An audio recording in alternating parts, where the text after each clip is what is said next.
Madam, good afternoon. Good afternoon, madam. Good afternoon, madam. Sorry, madam, it's late ஆயிடுச்சு அதான்.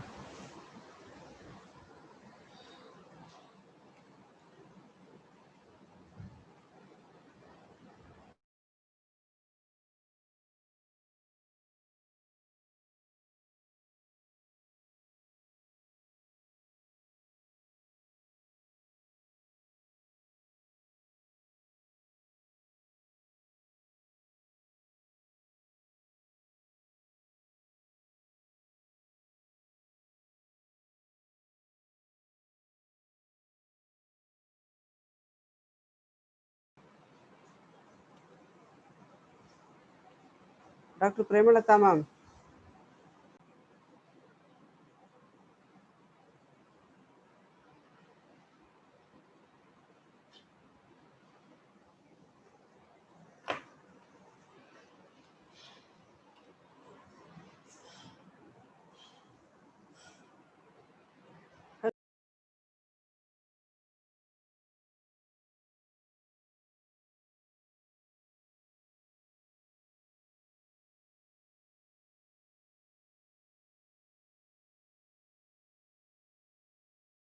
இன்னும் வரல madam.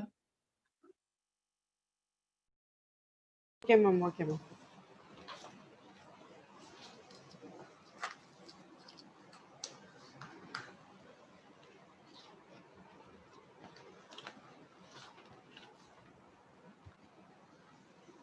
என்ன என்னம்மா?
Good afternoon, ma'am.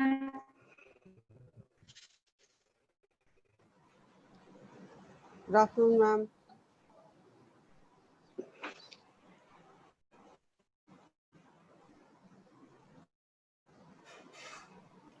Good morning, madam. Good morning, sir. Good morning, sir.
So, Madam, good afternoon. Sir, I good hope my afternoon, voice sir. is audible to all of you. Sir, voice break ஆகுதுங்க Yeah, sir. 1 minute, 1 minute. So, I muted from the. Okay, Now, sir. is it okay, ma'am? Am I Yes, sir. audible to you? Yes, sir. Yes, sir. Clear. Okay, okay, okay. Thank you, sir. So, good morning to all the participants. Good morning. Sorry, good afternoon. Also, good afternoon. Okay.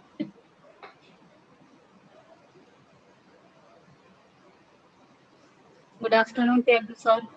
Good afternoon. Thiyagu sir வணக்கம். Premanatha, madam, good morning. Ma'am. So, good afternoon to.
Hello.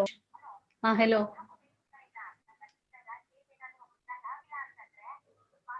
ನಾನ್ ಮಾಡ್ತಂದ್ರೆ ಇಲ್ಲಿ ಒಂಚೂರು network ಇಲ್ಲ ಎಂದು ಕೇಳಿಸ್ತಾ ಗೊತ್ತಿಲ್ಲ. ನೀವಲ್ಲಿ ಕಾಲೇಜಲ್ಲಿ ತಾನೇ ಇರೋದು? ಹಲೋ, ಎಲ್ಲಿ?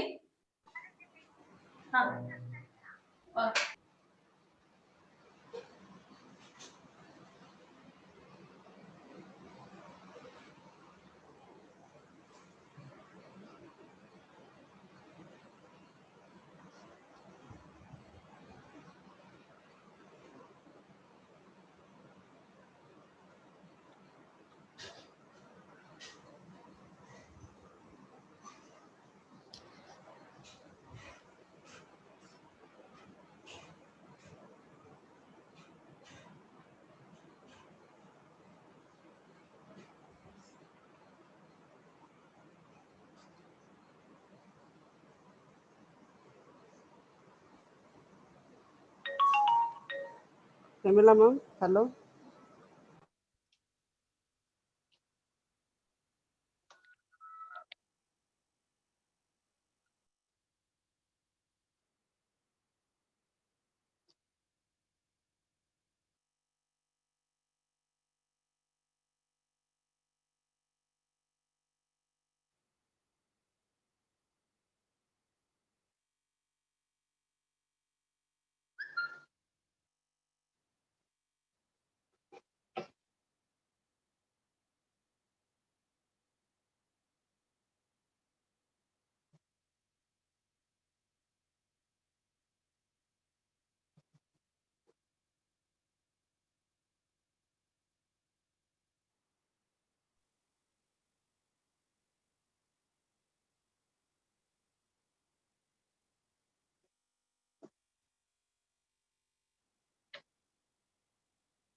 Doctor Diya sir 1 minute sir. Susilambal ma'am try பண்ணிட்டு இருக்காங்க வரோம். Okay, okay, okay, madam. No issue.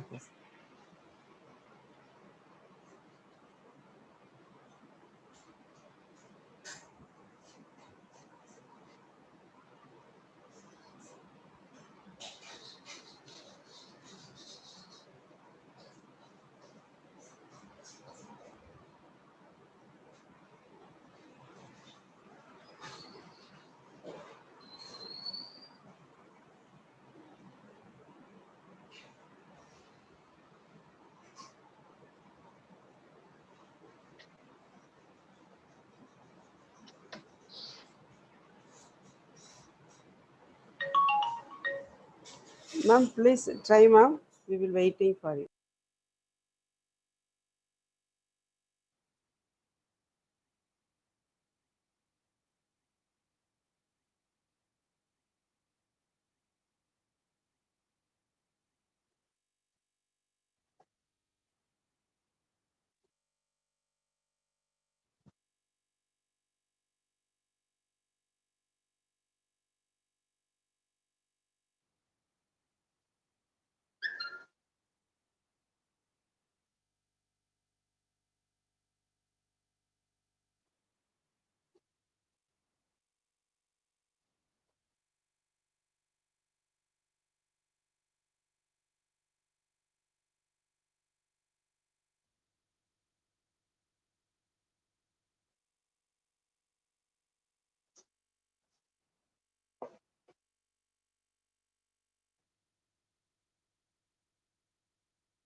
Shivashakti ma'am, Yes, if sir. Yes, madam's sir. not Okay, there, sir. no problem, madam. I can start, okay. Oh, So the okay, end sir. you Sir, can give the please, sir. introduction. Please, sir. That is not an issue. Prema, ma'am. Okay, then, Because if ma'am. you're having any issue in the sense.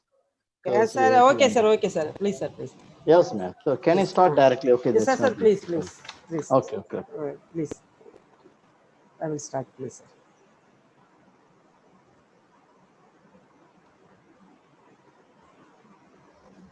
Very good. Good afternoon to you all.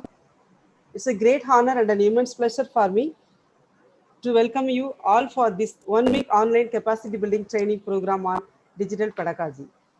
Today's topic for the 7th day is Life 2.0 Pedagogy.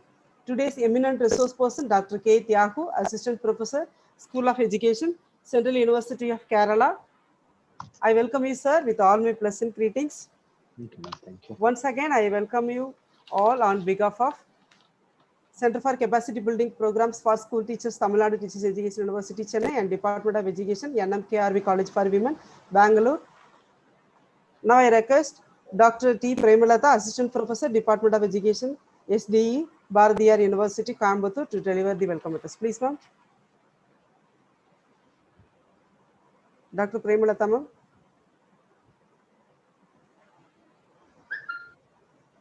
Dr. Premalata, ma'am.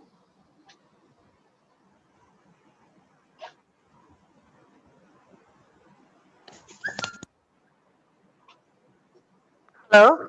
Yes, ma'am. Yes, ma'am. Your voice is audible. Sir, good afternoon, sir. Good afternoon, madam. Good afternoon. I wish to introduce a versatile personality who wish to pursue challenging position in the field of education and to work in a lively professional environment.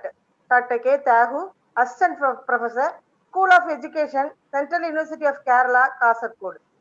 Sir has completed PhD in Educational Technology, Net in Education, and Net in Adult Education.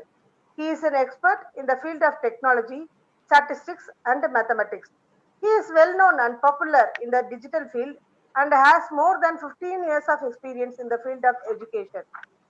He acted as a chairperson for the education in First International Conference held at Women's Christian College in Nagercoil, assistant director of the Scout Camp, coordinator of the intra-collegiate cultural competition, program officer of the citizenship training at Shivandi Aditya College of Education, organizing secretary of various state level national seminars and conferences.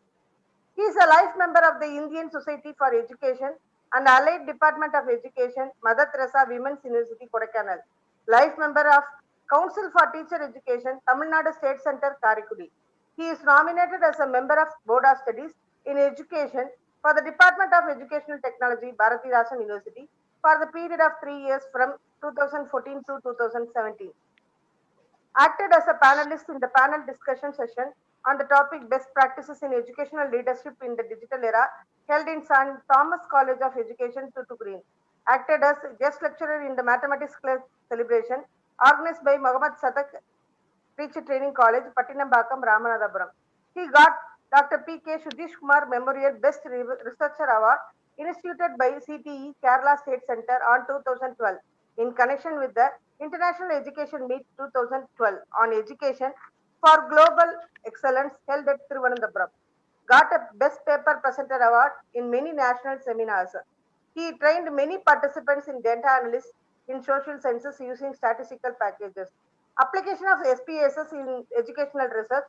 He presented more than 70 papers in national and international seminars, published many papers in reputed journals. He published 3 books, Information and Communication Technology in Education, Technology and Teaching Learning Skills, Assistive Technology and Inclusive Education 2014, and 5 book chapters. He is skilled in Windows Vista, Windows 7, Windows 8, and SPSS. I feel happy to welcome such a techno-knowledgeable person to share his view on Life 2.0 pedagogy. Sir, welcome, sir. Thank you, ma'am. Thank you, ma'am. So can I start my lecture, ma'am? Yes, sir. Can I Yes, sir. start? Please, Okay, sir. okay. Thank you. Thank you all. So thank you for your patient participation still now. So first of all, thanks to the madam to give the chance for me after the 12:30 because I have other commitment in the morning. That's why I could not be coming forward little early. So thank you, ma'am, to sit the program at the 12:30. I shortly joined 12:15 15 itself. Thank you so much to provide the chance to change the schedule also. And the topic for I selected as a Life 2.0. I hope you understand what is Life 2.0. But the problem with pedagogy, that's why I put the question mark, because we could not be use the real classroom pedagogy in the virtual classroom. That's why I put the question mark. What are the pedagogical approach we have to be look on it while going for the delivering the online lecture? That I'm going to focusing. Today's lecture, I'm not much focusing on the technology aspects. I'm not focusing on any kind of, I'm not much focused on the technology aspects. Just I'm going to give some kind of tips how we can enrich the pedagogical aspects in the virtual classrooms or virtual teaching. That's only I'm focusing. I won't touch much focusing on the technology things. Just I'm going to give some kind of tips. Parallel, I may give some kind of small demonstrations how we can enrich the virtual learning. That only I'm focusing. Before going to the Life 2.0, so first I may talking what is the Life 2.0. See here, I'm going to give parallel some kind of tips also. Normally in the PowerPoint slides itself, there is an annotate is there. So once I click, if you keep the cursor in the down, if you keep the cursor, I hope you are seeing my the down. There is a small tab taskbar is there. See here. Normally in the Zoom meeting and all, there is annotates is there. But in the case of Google Meet, we don't have this kind of annotate. But even though if you're using any kind of presentation, if you want to write something or if you want to highlight something with the kind of laser point and all, you don't be depends on the Zoom annotate. We can go with the PowerPoint. This is my PowerPoint only. I'm using 2016 PowerPoint. In this down, you are getting some taskbar. See here. I hope all of you see the taskbar. This is for the forward options. This for the backward. This for the forward options. Otherwise, you can go with the enter. That's we knows. Then the next important things, the next one, see here, this is an option. So you allow seeing the third option is called pen. If you click the pen, you may get the other options like laser point. Laser point for highlighting the point. For example, I'm selecting the laser point. If I want to highlight some important points, like while you're writing a blackboard or a whiteboard, we are keeping like a pointer, no? We are using a laser pointer to mark some area. Otherwise, we may use our stick or we may use our pen to highlight the things. So the same way in the PowerPoint presentation, in the virtual mode, we can use this kind of laser point. Suppose I want to write something. Suppose I want to write something here. Once I click the pen symbol, you may get the other options called pen. Once I click the pen, I may get the plenty of options like the color. So actually the backdrop of the slide is black color. That's why I'm going to use the yellow color to write it. I want to mark the Life 2.0. So therefore I'm marking. So like that, we can use here the PowerPoint presentation things as here interactively. Normally, the biggest problem while delivering online, the people just they're reading the PowerPoint content. They could not do any kind of interaction while delivering the lecture. But this kind of small tips or small tools, it may enrich our presentations during the virtual meeting. That's why I'm focusing. Suppose I want to write something. Normally, if you want to write something, we can go for whiteboard or we can use a Jamboard to write something. But in the case of PowerPoint presentation, no need for that. In the PowerPoint itself, I can write. Suppose I want to write what is Life 2.0. Actually, we have to divide the 2020. So the year 2020, we have to divide the 2020 in the three spell. Life 1.0, Life 2.0, Live 3.0. Only the things I'm writing the mouse. Suppose I'm using the touchscreen laptop, I can use some kind of stylus pen to write it. Then it becomes a very good manner for writing. For the when you're writing in the mouse, somewhat that much of what is that handwritten is not with that much of good. If I use the any kind of stylus pen, it may good. Even I'm using hand now. If I want to write the same thing, the hand I can write it because my laptop is a touchscreen. Just I'm going to write it 2020. So I'm writing my hand now, 2020. Just we can divide the 2020 into 1.0, then 2.0, and 3.0. So the same thing, if I write in a stylus pen, it's more good. So now I'm writing in the same PowerPoint itself. So this kind of small tips, a small interaction thing, it may increase, it may enrich the classroom activity in the virtual mode. See the case, what is the 1.0 in the sense, what is 1.0? Just I'm using my hand only. What is 1.0? Just I'm going to use my camera, then only you can understand how I'm using the camera. So I hope you're seeing me. What is 1.0 in the sense, in the month of March, before the month of March, the 2020, we are in the pre-COVID. So that time there is no COVID in India. So we have to divide the 2020 into 3 slice spell. Before the COVID, now the COVID durations, like the lockdown period, we may use to say 2.0. Then the 3.0 is called post-COVID. So we don't know when we can go for the 3.0. That's why I put the question mark. So now we are in the live 2.0. In what way we are perceiving, in what way we are crossing the 2.0, that only I may focusing. Parallel, I may talking about the pedagogical aspects in the online teaching. That's I may focusing. Suppose I want to erase this one. So in the PowerPoint presentation, I already wrote, I want to erase this one. Once again, click the down. There is a small tab is there. If you click here, you may get the options called, see here, erase all link, all the ink on the slide. Once I click it here, automatically everything is to be closed. So in this manner, we can make it some kind of pedagogy. This is also small pedagogical approach, because the people having biggest problem while delivering a lecture through the virtual mode, because normally we are depending on the classroom with a whiteboard or a blackboard to write something. But in the virtual mode, we could not having the platform to write. But in the case of Zoom, and there is a separate whiteboard is there. Only the things we can share the whiteboard and write it. But while you're presenting the PowerPoint itself, we can use this kind of features to write, we can present it. Even see here that other features also I may demonstrate. I hope you are seeing that down. The next thing, suppose I want to know the entire slides. It's only the one slide is there. I want to see the entire slides view. Once I click here, I can see the entire slides view. So I can see the entire slide view. So if I want to select this one, I can select this one, I can present that one. So which one you want? The next important tips in the PowerPoint, why I am highlighting is a pedagogy in the sense, because the problem with while delivering a lecture in the virtual mode, we have a lot of confusion to handle the PowerPoint. Suppose I am the 5th slide, how I can go to the first slide? So for that, we can go with each times the backward or a arrow mark, like that we are doing. But the small tips while you're delivering lecture in online, even if you go with the real classroom also, that may be useful for you. I want to go to the first slide. How we can go to the first slide from this 10th slide or the 20th slide?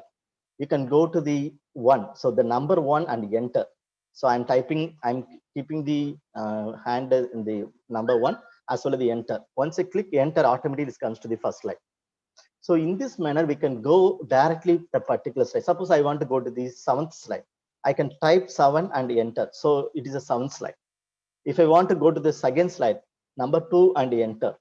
So it goes to the second slide. So this is small kind of tips. It may increase the pedagogical transactions while delivering online lectures. Then just I'm going back to the first slide. In the slide, see here, the other features also I may demonstrate from the PowerPoint itself. This is for the entire slides view. Suppose I want to zoom some kind of points. For example, this slide, I want to focus only this area. The zooming option is very important. Suppose you are demonstrate something, that font is very small. You want to zoom it. How we can zoom it with the use of the PowerPoint slides itself? There is a feature, see here, there is a zoom options. Once I click zoom, it asks the which area you want to zoom it. So I'm selecting this area, just I'm clicking that particular area. So once I zoom it, automatically may zoom. See here now that particular content it very much zoom. So the problem while delivering the lecture, the student side they may asking the question, sir, that font is not visible. Then immediately what do you have to do? Just to select the zoom options and press that particular place. Suppose I want to come back to the normal view. You can use the escape button. So only you can give the escape button to come backward to the back. So just I'm starting with small tips for effective transactions. Is it possible? Of course, only the PowerPoint. I'm using only the PowerPoint only. I'm not using a Zoom and all. The Zoom meeting, I'm sharing the screen, but I'm using the PowerPoint. So this is only PowerPoint. Just to see here, just I'm going to exit, and you may understand. This is my PowerPoint. This is the first slide, second slide, third slide. It is working with the 2016 2013 version of PowerPoint 2. I'm going for the current slide, the first slide onwards. Once you go with the presentation mode, so this options, that down options, once it's come to the presentation mode only you may get it. This kind of options only is available while you presenting, while you present, so or the show view only. So just I'm going to highlight the features. The first one is called backward, then forward. This is a pencil symbol important. The pencil symbol, first one is called laser point. Second one, if you want to write as a whiteboard, you can use the pen options. The third one is called highlighter. The highlight is very important. Suppose I want to highlight some kind of important points, like while writing a bookmarking, like bookmarking, we can highlight that important point. Suppose I want to mark this eye, his eye, just I'm marking this eye. So this is for the highlighter. Then eraser. Suppose I want to erase it, we can erase it. Then erase all the links in the sites. We can use this one. The next option for viewing the entire slides. The next option for zooming. The next options having plenty. Suppose while you're delivering the lecture, you need a whiteboard. So normally what you are doing, we are going to the whiteboard. So you come back and share the Zoom and share the whiteboard and write it. But here there is an option called screen. See here in the screen, if you want to go with the white screen, we can come with the white screen. I can write the whiteboard itself. So hi all. So I can write like this. So I'm using is a whiteboard now. So just I'm going to the pen symbol to map it. Okay, just hi all. Otherwise, I'm writing the 2 square is equal to 4. Then sine square theta. I'm writing the hand itself, sine square theta plus cos square theta. If you have the stylus pen, is to be good. So like that, you can write it. What are things you want to write in the board? So hereafter, no need to go. What is that? Come back to the Zoom meeting and use the whiteboard. Even the PowerPoint itself, we can use it the effective way to transact the content, particularly while delivering the lecture in the virtual modes. We are very much facing the problem with whiteboard. That whiteboard, if you are using a PowerPoint itself, no problem at all. You can use this much of features in the whiteboard itself. Suppose I want to erase it, go back the down, there is a taskbar, you can go with erase all links. That's enough. Then if you want to come back to your normal PowerPoint, give the escape. Give the escape. Only this much of options enough. Just I'm going to highlight other features. If you click here, you may get this much options. One is called screen. In the screen, if you want a blank screen or a whiteboard or a hide to markup, suppose you want to hide some markup, you can go with this. Then the next options, so if you want to come back, you can go with the end show, like a escape button, you can give it. So this much of good unedited applications or features, it may available in the PowerPoint itself. So normally we having a lot of problem while delivering the lecture. We want to use some kind of pens. So we are using the third-party tools to install it. After that, we are using that kind of annotates and all. But while using a PowerPoint itself, even the different platform, if you are using Google Meet, if you are using a Zoom or a WebEx or in a Team Link, there is not a problem at all. Only the PowerPoint, the slideshow view, this much of options are there. I hope it may be useful for you. Some people are already familiar, but we are not using much. We are not using in a regular classroom activity. That's why I'm highlighting now. No. So Soumya Saji, I'm not using a Zoom, and the Zoom, the top only, you may get that kind of unedited options. This is the options I'm talking about, the PowerPoint. So normally the annotate symbol is available in the top. Just I'm showing. I hope you're seeing my screen. You are seeing my screen. Just I'm sharing. I'm going to show my camera view. I may show the camera view. See here. This you are seeing the. I hope you are seeing. I hope you are seeing. This is here. On the top, you are seeing the unedit. This is an unedit. It's Zoom unedit. This is unedit Zoom unedit. I'm not using the Zoom unedit. So here you are seeing the Zoom unedit. I'm not using this one. This is normally when you're using Zoom, you may get these options. But I'm not using Zoom unedit because while using this kind of PowerPoint sharing, we need a Google Meet. Now, normally most of people are using Google Meet only. That time, we don't have that kind of unedited options. Then what we have to do in the PowerPoint itself, see here, this is a PowerPoint. In the PowerPoint, in the down, you may get these options. This is a PowerPoint, not for the Zoom applications. So I'm talking about the PowerPoint features only, not for the Zoom. I hope now you are getting some input related to that. So hopefully, yeah. So if you have any questions, you can type in the chat box. I will check it. Okay. Otherwise, question and answer, you can ask the queries. Yes. Yeah. Even the PowerPoint having the record options, but it's not for the this delivery. Only the PowerPoint slide. Each slides you can make it some kind of e-content. You are asking the question. Just I'm skipping this one and just to go back to the PowerPoint. See in the PowerPoint, if you are using a 2013 or a 2000 new it's a new version, 2016 or 2019 version, you are getting this much of options. Like we can go for recording also. So in the right side, you are getting the recording options. If you go with the home option itself, you can find out the plenty of options. We can go for recording. See, there is an option called screen recording. I hope you are seeing from this end. This is called screen recording. Suppose in a Zoom, that screen, it will be hiding the sense, just what is it, down the Zoom, and you can find this one. This was screen recording. Even it may useful for making e-content for the asynchronous mode. We are using a asynchronous mode for discussion.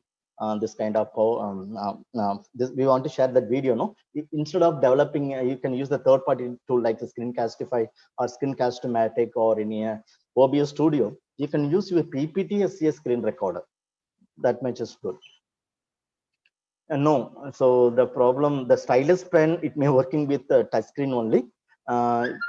You can make it your own stylus pen, only 100 rupees it may spend. You have to spend 100 rupees, you can make a stylus pen. Only things, it may working with only touch screen like our mobile phone. It may working with our mobile phone. If your laptop having the touch screen, it may working. Other than the touch screen, it won't be working. So only the things, your device should be a touch screen facility.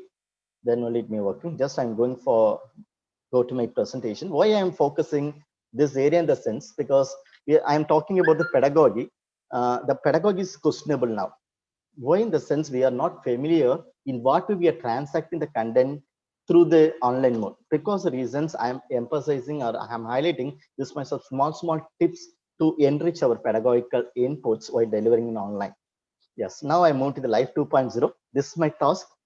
Life 2.0, pedagogy, and digital stamp. These are the three things I may focusing now. But purely said, theoretical based, I'm giving only the lot of theoretical input only, not in much of technical, because I hope all the 6 days you may attend the lot of practical aspects. But today I may focusing much on the theoretical. First, I moved to the Life 2.0. What is the Life 2.0? In the sense, I already pointed that the Life 2.0 of 2020, it is the lockdown periods, the month of March end to up to now, we are in the Life 2.0. But the Life 2.0 of 2020, it gives a lot of experience for us. This experience I'm going to share you in what way we are pursuing, in what way we are crossing the Life 2.0. For that, I'm using some highlighter for marking, because I'm using a PowerPoint only. I'm using a PowerPoint. I'm using highlighter, so I'm using a laser point now. Just I'm going back the next slide. See here, the life of 2020, it will be flipping like anything. Our life is totally flipped. So we are talking about the flipped learning and flipped classroom. But in the case of COVID, our life is flipped. Our life is flipped totally. It should be ulta now. It's come. So okay, we could not predict whether we are living such a this kind of situation. We could not predict in advance. We were not able to. We was not predict these things. But our entire life, it may shift like this. Just I'm selecting now as a pen for writing purpose, for highlighting. So in what manner is flipping? So we are not in a normal life. We are moving to the new normal life. Some of the example I'm focusing. In the normal, we are shifting, we are flipping in a new mode. So if you some people are talking about the normal life, it's a hypothetical question, because we are not in the normal life. We are in the new normal life. Even the after post COVID also, we could not come back to the our normal life. We may move to the new normal life only. What is our new normal life in the sense? For wearing mask, for keeping a hand sanitizer, tissue paper, these are the things is part of our life hereafter. So in this manner, our life totally is flipping. The next thing, see here, our next flipping, stay safe. Previously, we are thinking about the stay safe only. But if you want to stay safe, we have to stay home. This is a scenario we couldn't predict in advance. Now the entire classroom, even the teachers may teaching with the home itself. The students are attending the class in the home itself. So everything happened in the home itself. We are safe because we are in the home. But now I'm in the department. Yes. Now the another flipping in the case of learning aspects. Previously, we are in offline mode only.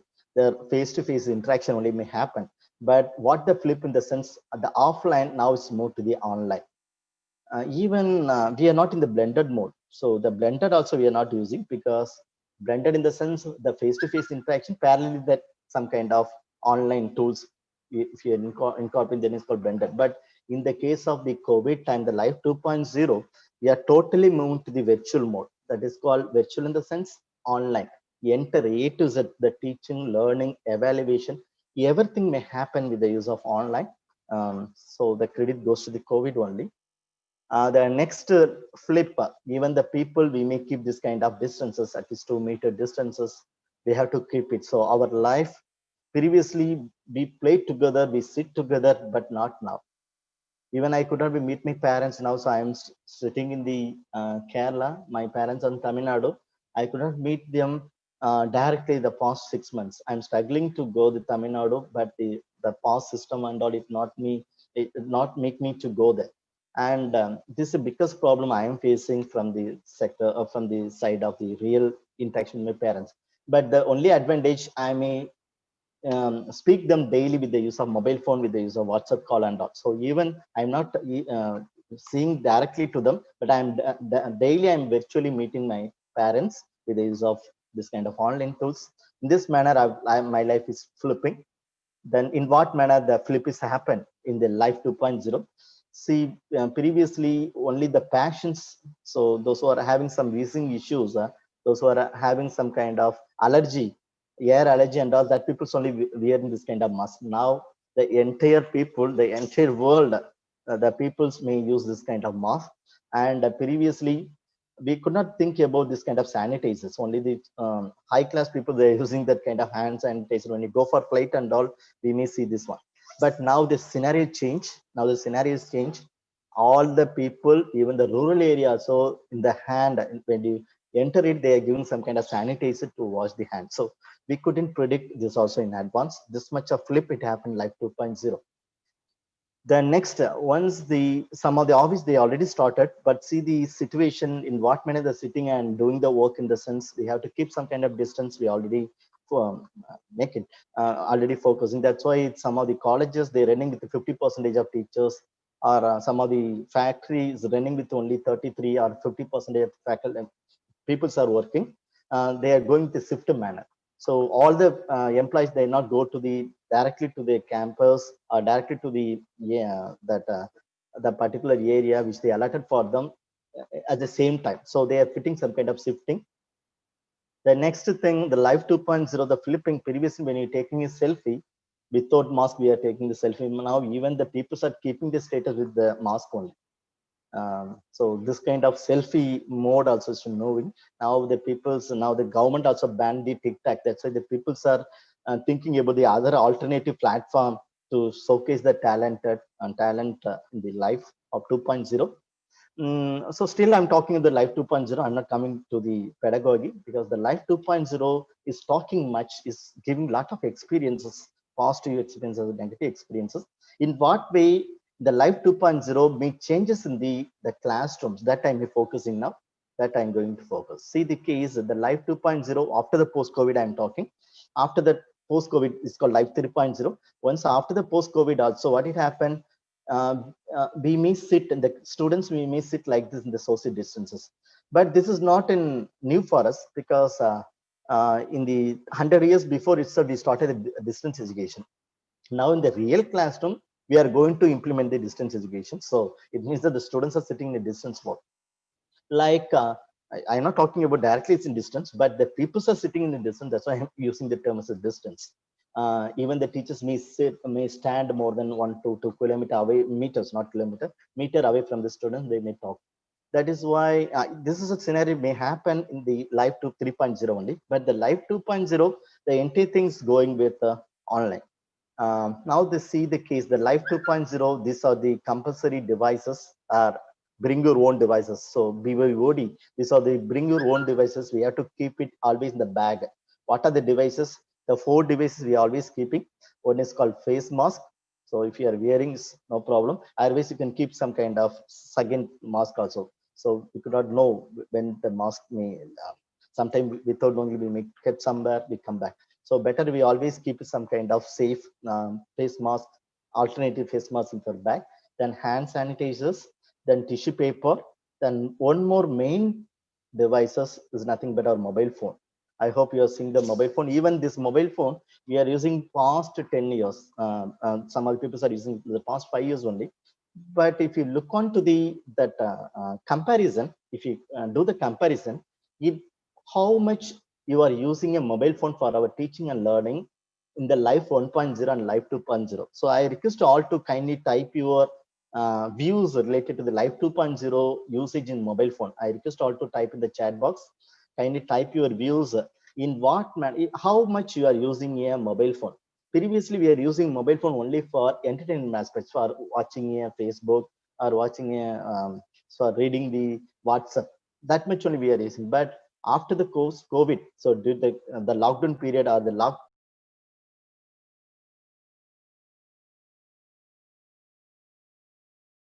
mobile phone for our teaching and learning. Use 20%. Now we are using more purpose. We are using particularly if you look on the survey, at least each faculty member or each student they attend one webinar like this. So if you are using the one webinar, maximum 1 hour, 2 hours. But this case is not the in the life 1.0 scenario. So now we are using that we are using nearly 90 to 90% of time we are spending with the mobile phones only.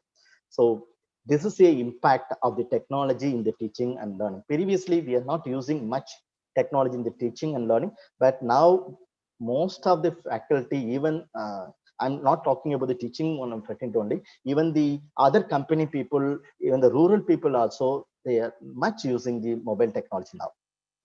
So this is way the technology may integrate. Now I'm moving to the in what may the life 2.0 is making the flip in the classroom that I'm focusing. See, I already mentioned that the life 2.0 in what way we are pursuing this is the first device is mobile phone. With the devices only, our day-to-day life teaching you're attending. Sometimes you're attending some quizzes. Sometimes you are talking with your friends with the WhatsApp call or any kind of other tools you are using.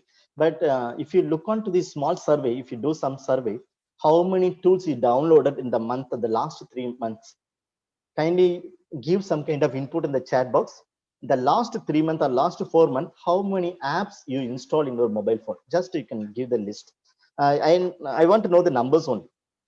If you look onto the deeply, we may go with the Zoom or a Google Meet or a Team Link. Lot of options are there. So some people are 25, some people are 6 to 7. So see the numbers of app is to be increasing a lot.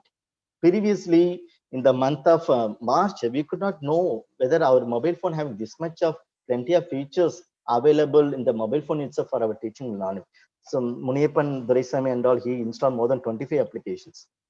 Now we are using a mobile phone for our personal, like it may act as a PA for us. Now our mobile phone is act as a PA. Previously, the life mobile phone is only like a supplementary for us. We are using only for entertainment, but the entire life we are moving towards with the use of mobile phones.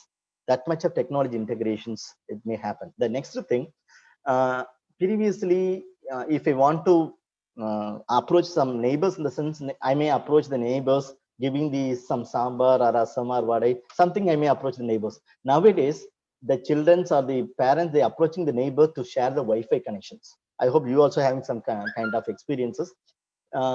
Because most of the children are attending the classes, they have some kind of Wi-Fi issue or the LAN issue. They immediately we are approaching the neighbors to share their Wi-Fi connections. So in this manner, we are connecting with the Wi-Fi. Some people are without knowing to the neighbors, they crack the password, they are using the Wi-Fi connections. So this way, the Life 2.0 is moving the education aspects. The next thing, Google Meet. Data is precious, of course. The Google Meet important. Even some people, Sridevi KJ is putting, my neighbors are sharing the laptop also. So good move. Previously, the people, if you're asking the laptop, they may think differently. But if you're asking now, they think that for good purpose only you're asking. For the learning purpose, surely they may provide any kind of such kind of helping for us. So like sharing the people, sharing the laptop, sharing the Wi-Fi connection, even the sharing the dongle also. That kind of sharingness, the technology aspects now moving forward. The next thing, the Google Meet. Always we are spending the time with Google Meet or Zoom or WebEx. Which much of we couldn't predict this also more than 4 months before. We are not thinking that only the Google Meet or a Zoom may replace the entire classrooms. When you incorporating this kind of technology in the month of April also, the people are criticizing. No, no, it may comes only 1 month only. After that, everything's to go. But still, now the April is over. April, May, June, July, August. Now the fifth month, still the usage of this kind of technology, this kind of Google Meet or Zoom is not reducing at all. Even it may increase in day-to-day life. It's increasing compared to in the month of April or May. The next important thing of the classroom, the entire thing is moved to the virtual learning. Like we are, all the teachers are made depends on the like that kind of LMS platform like a Google Classroom or Edmodo or a Genomia or in a Moodle Cloud. So everything, even some of the institutions, they have the separate Moodle platforms. From the teachers are made posting their materials. The students are made getting the material from there itself. From the so in this manner, the students are getting our material with the use of virtual learning tools like LMS. The next thing, now we are working to 24 into 7 acts in the Life 2.0, particularly teaching fraternity. Kindly deeply observe your things in what manner you're committing now. But in the case of the March or the February, we are working 10 o'clock. We are going to the college. Then we may work up to 5 o'clock. After that, when you come to the home, we won't think about the teaching and all. So next day only we are taking the back and we are going to the department or the colleges or schools. But now the scenario is totally changed. We are always ready to teach the students. We are always ready to attend any kind of program. Now see the reality. Even yesterday I attended the meeting nearly 10:30 in the night. I'm talking 10:30 to 12:30. I'm attending the program in the night also. Hopefully some of the teacher fraternity, you have some kind of closed academic friends, you are connected with them the night also. That kind of flexibility, it happened with this kind of virtual tool. This is when the Life 2.0, it's increasing the technological things to our side. Yeah, next thing. Next, the important things, we are sharing our idea and thoughts with this kind of Life 2.0 tools, the Life 2.0 tools which you are using now. Even previously, while you're teaching the normal classrooms, only we are asking 1 or 2 questions to the students. We are not providing the space to the student to ask. But here, you are asking the questions in the chat box. Even some people are sharing your mail ID. Even I'm not asking the mail ID, but you are sharing the chat box. You are asking whether my lecture is not good. You are typing something. My lecture is good. You are giving some kind of applause. So like that, I'm giving the lot of freedom. The technology is giving the freedom to share our ideas and thoughts with the use of chat options. But this options is not available while delivering the lecture in the real classroom. I hope you accept this reality. In the real classroom, we may teach only 50 members, but here more than 100 people are there, more than 280 people, nearly 280. But whenever you want to write something, you can write. You have the freedom to write in the chat box. You have the rights to ask anything, the question and answer. But this freedom, it won't be there if you look onto the real classes in the month of February, March. So this technology, it makes the participants in a brainstorming mode. In this manner, it will be unique in the Life 2.0. The next thing, I hope now the entire people may thinking about the OTT. So what is the OTT? Over the top. I hope now the Tamil Nadu, there is a great debate is going on related to the Surya film, whether his film is to be published in the OTT. So that kind of, even the entire people's or entire media is focusing the OTT tools only. What is the OTT? Over the top. This also in the Life 2.0 we are classing. Even some previously one Jodhika film is to be published in the OTT platform like Amazon Prime or a YouTube. So that kind of online live, if you're publishing the film, then it's called as over the top. That kind of new technology advancements, it may come to the film industry. Even we are using a live stream now. See here, this kind of live stream now, the program is to live in the YouTube. Matt, I think the program is going to the live. This kind of live streaming option, we are not thinking in the month of March or February. But now the entire thing is to be streaming mode. Our classroom teaching, then learning, everything may go with the streaming mode. That is a good advantage of Live 2.0. So I hope you don't have any doubts related to Live 2.0. Now I move to the next spell of my presentation, that is called pedagogy. In what manner we had to think about the pedagogical aspects in the Live 2.0. That's why I put the question mark. What is the question mark I'm using the sense? Because we could not use the past pedagogy, the real classroom pedagogy in the virtual pedagogy. That's why now the people are thinking about the different gogis called cybergogy. The pedagogy, then the people, some other people are taking the consideration of andragogy, then heutagogy, then pedagogy. Finally, now we are reaching the cybergogy world. The cybergogy, what are the tips we have to incorporate while delivering the lecture? That's I'm focusing. Just before that, just I'm highlighting in what manner the pedagogy is shifting. In what manner the pedagogy is shifting. See the case. Previously, we are using the face-to-face. So face-to-face is nothing but offline. The offline. Actually, the blackboard came to the classroom in 1860. 1860, more than 100 years before. Still, the same blackroom we are adopting before the month of March, the February.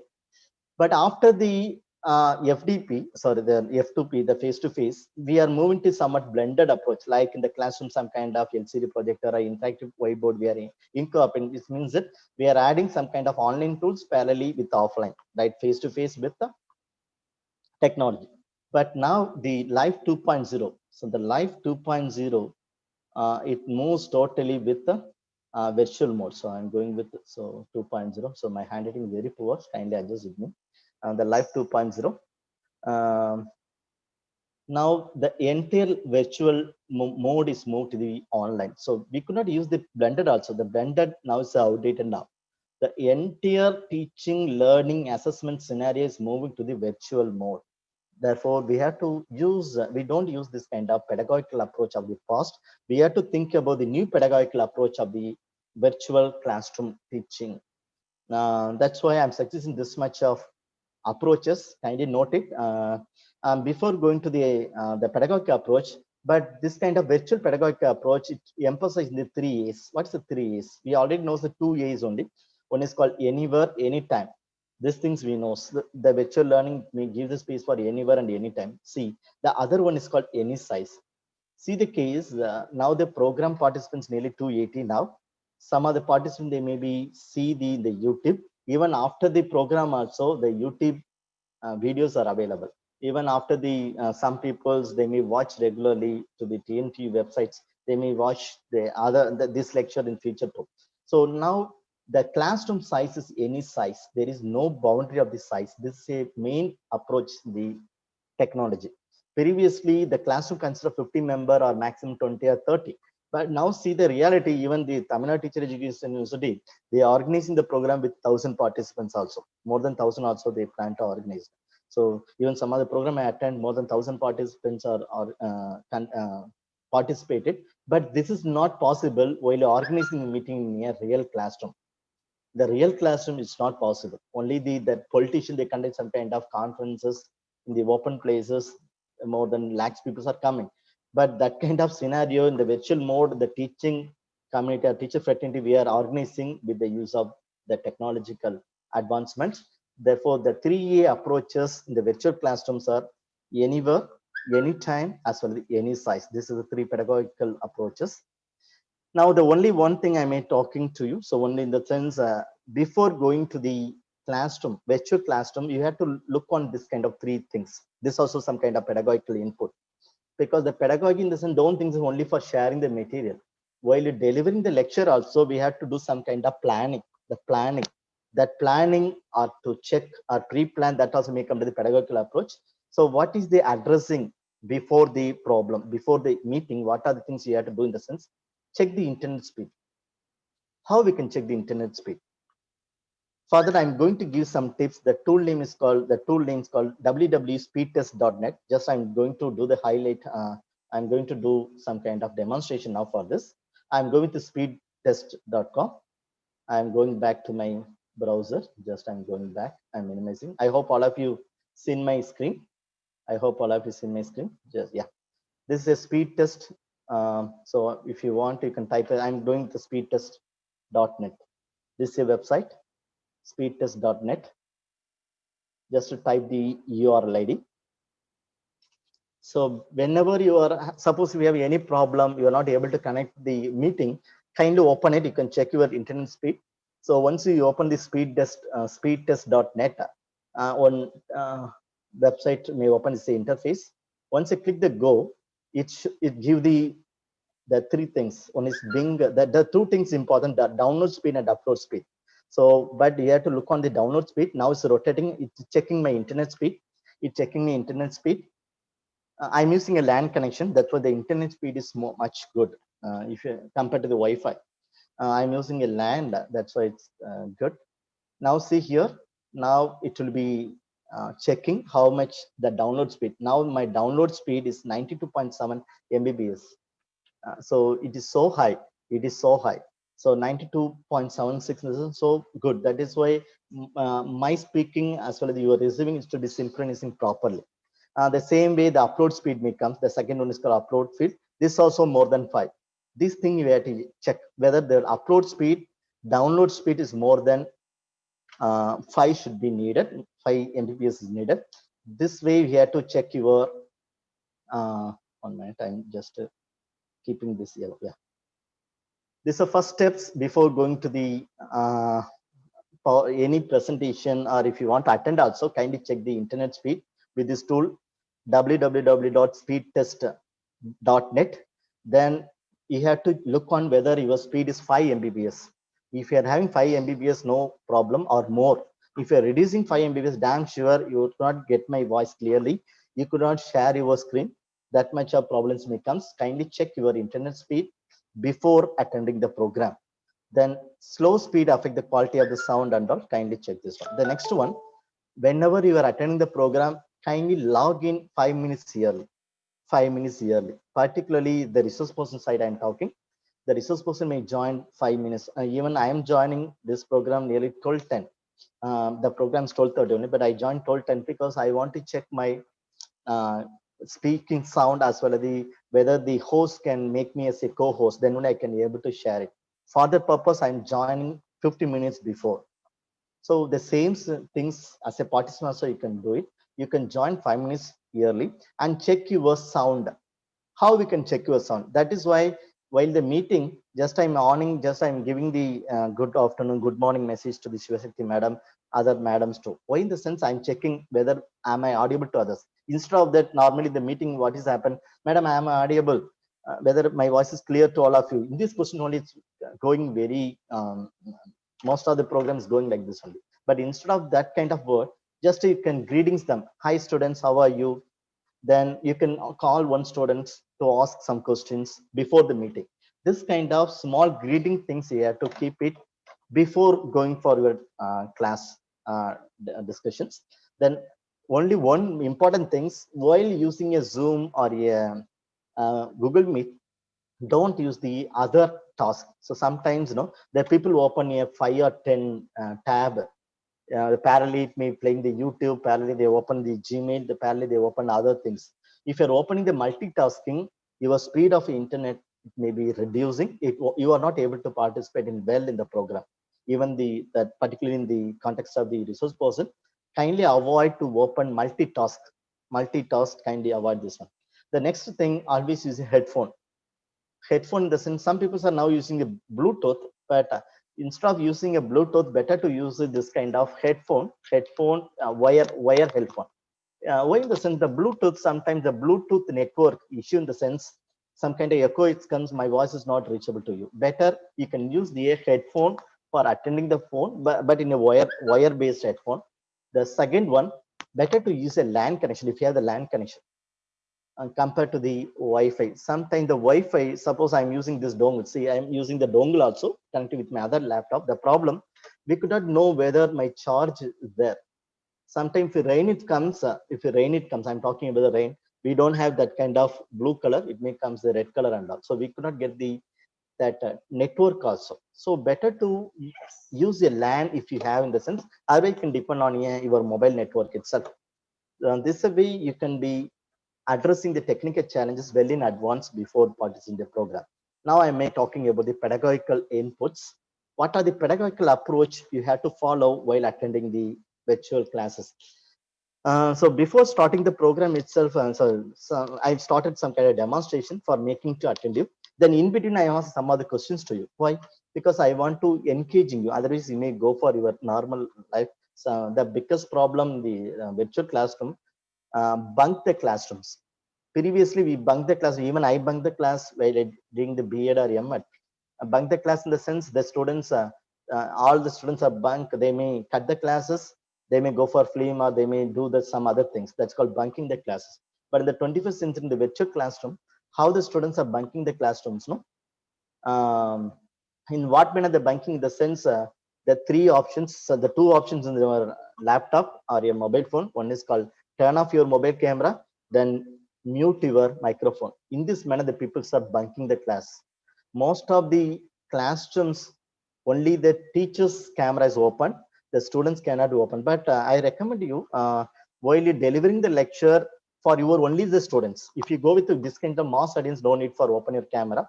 But while you're delivering the lecture to only your specific students, like 20 students, 50 students, tell to them to open the camera.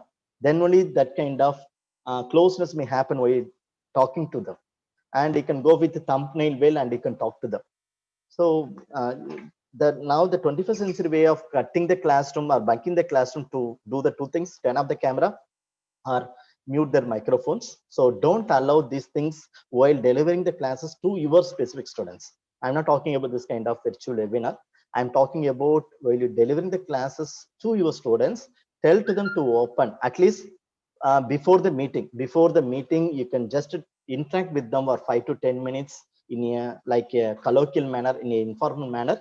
Then after that, you can go with a formal lecture. Then end with the session, you can go with some kind of informal discussion, some kind of personal touch based, like you can ask the what is the family, whether you're eating, what is the food you had, that kind of open questions. Okay, in the informal way you can ask. So for making the classroom more live, we have to adopt this kind of pedagogical approach.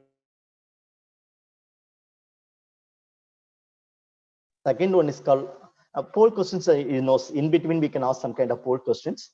Then ask, get you know your questions. What is mean the sense? Get to know your questions in the sense, before starting the program. It may be useful for before starting the program. Uh, Before the starting the program, they have to use this one. Yeah, of course, the video call, opening the camera, it may reducing, but that's why I'm telling, before going to the what is that classroom teaching, kindly check your internet speed. If your internet speed is good, don't worry about the bandwidth, because normally while going for the classrooms, you may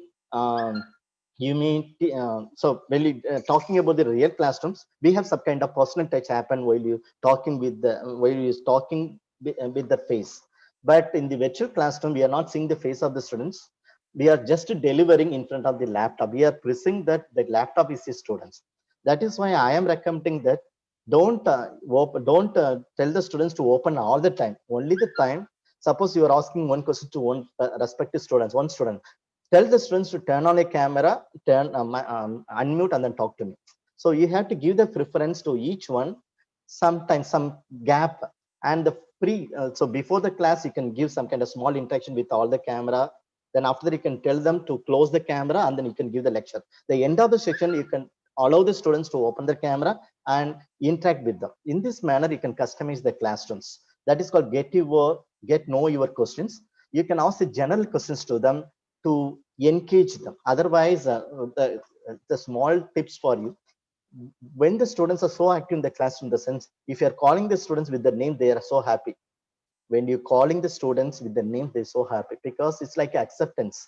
But in the online meeting, just we are telling that anyone can give the answers. It's not fair. You can specify the students and tell them. Then once you specify the student, that student should turn on a camera and unmute and then talk to us. Then after that, tell to them, kindly turn off. Then you can ask the next question to others. So in this manner, we can make it some kind of digital etiquettes, digital values in this. The next thing, use and not use camera features. That's why I'm putting use and not. That is the main thing. Uh, as a teacher, we may know that when we can use our camera, when we could not use the camera. Why I'm using the two camera in the sense, my facial reaction, you want to get it, because for sharing the idea, if I hide my face, you feel that just like someone's what is that hearing some kind of broadcast only. But with the facial reaction, you may get lot of input uh, related to. That's why even the five sense of organs and in the education sector, we are giving the much impact to the eyesights. Our body, our space is talking much compared to the that content I'm sharing here. And why I'm using the other camera in the sense, when I touch my screen, you want to know whether I'm touching the screen or not. For that purpose, I'm using the camera. So the body language is very important, of course. Yes. Then organized layout. What is the organized layout? So when you delivering the lecture, kindly fix the structure. Like what is the starting point? What is the end point? What is the mid things you are going to talk? That's why before going to my presentation, there's a first slide I'm using the through points. One is called Live 2.0. The second one is called Pedagogy. Then question mark. The third one is called Digital Stamp. So in this manner, we can go with some kind of organized way. So don't speak which are things that comes to your mind while you're delivering the lectures the online. Better you can go with a customized way, one layout manner. Then if you possible, you can give some kind of asynchronous as well as synchronous mode. Asynchronous mean you can give some kind of, you can make it some kind of Google Docs link and share to the people to write their answers. You can ask some question, even if you have the 100 students, no, I can able to divide the people. So I can tell the students, I can make it 3 document link, Google document link.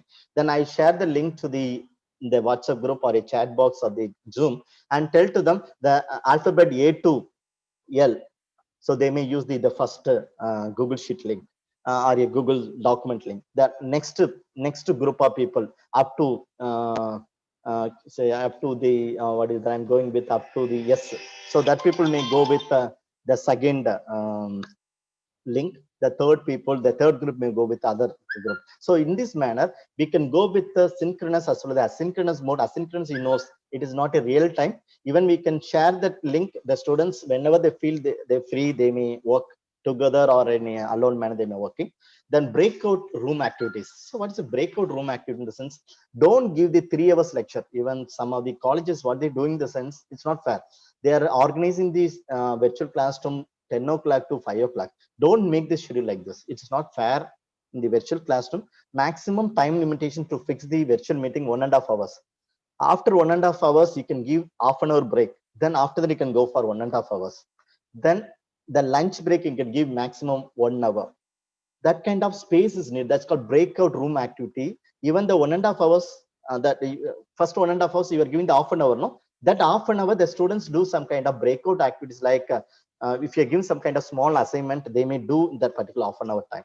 So don't go with the at a stage morning 10 to 5 o'clock in online meeting. It's not a fair while delivering the classes through this kind of virtual meeting. The next thing, these are the multimedia, sorry, these are the class materials or the pedagogical content transaction materials. While delivering the virtual classes, we can use it. One is called multimedia content, then OER material particularly. Then whenever you are using demonstration, you can use the free open source software. Then uh, then Jing videos. Jing isn't just in time. For example, you are giving some new tool for them. You are talking about the Google Class. You are sharing the material to the Google Classroom, but the students doesn't know how to use the Google Classroom. What do you have to do? You can make it a small tutorial how to use the Google Classroom from the student side. That kind of small video, like 1 minute or 2 minutes, you can share to them. That video they may attend. Then from that they may exploring how to use the Google Classroom. That kind of just video you can make it. Then classes material you can upload in LMS. Then always you can make it as an email reminder. This are the some of the small pedagogical approaches in the online meeting. The next thing, synchronous mode discussion, how we can go with this. One is called spider web discussions. Spider web discussion in the sense I am talking about the pre class. So what do you have to do before starting the classes? We have the 50 students. For my what I'm doing normally in the sense, I have only 25 students in my MBA.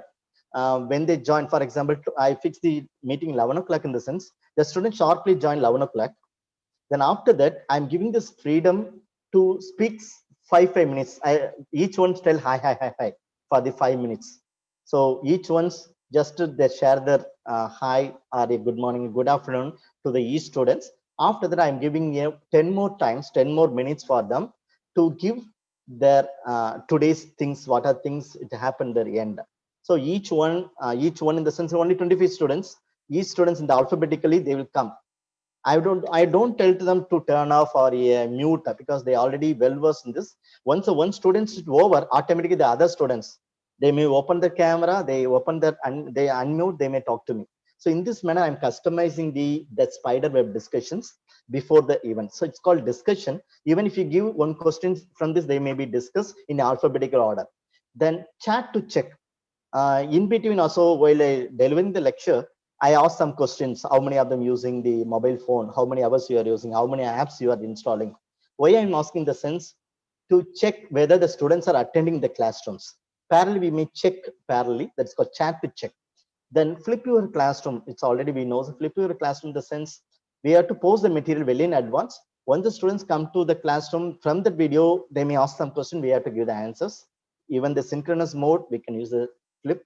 Adopting think pair share. So that's already mentioned that there is a session is called as a so one section I use the breakout room. We have the some kind of breakout rooms. What is a breakout in the sense? Um, so after the 1.5 hours, we are giving half an hour time space. No, in the half an hour times, the students are thinking.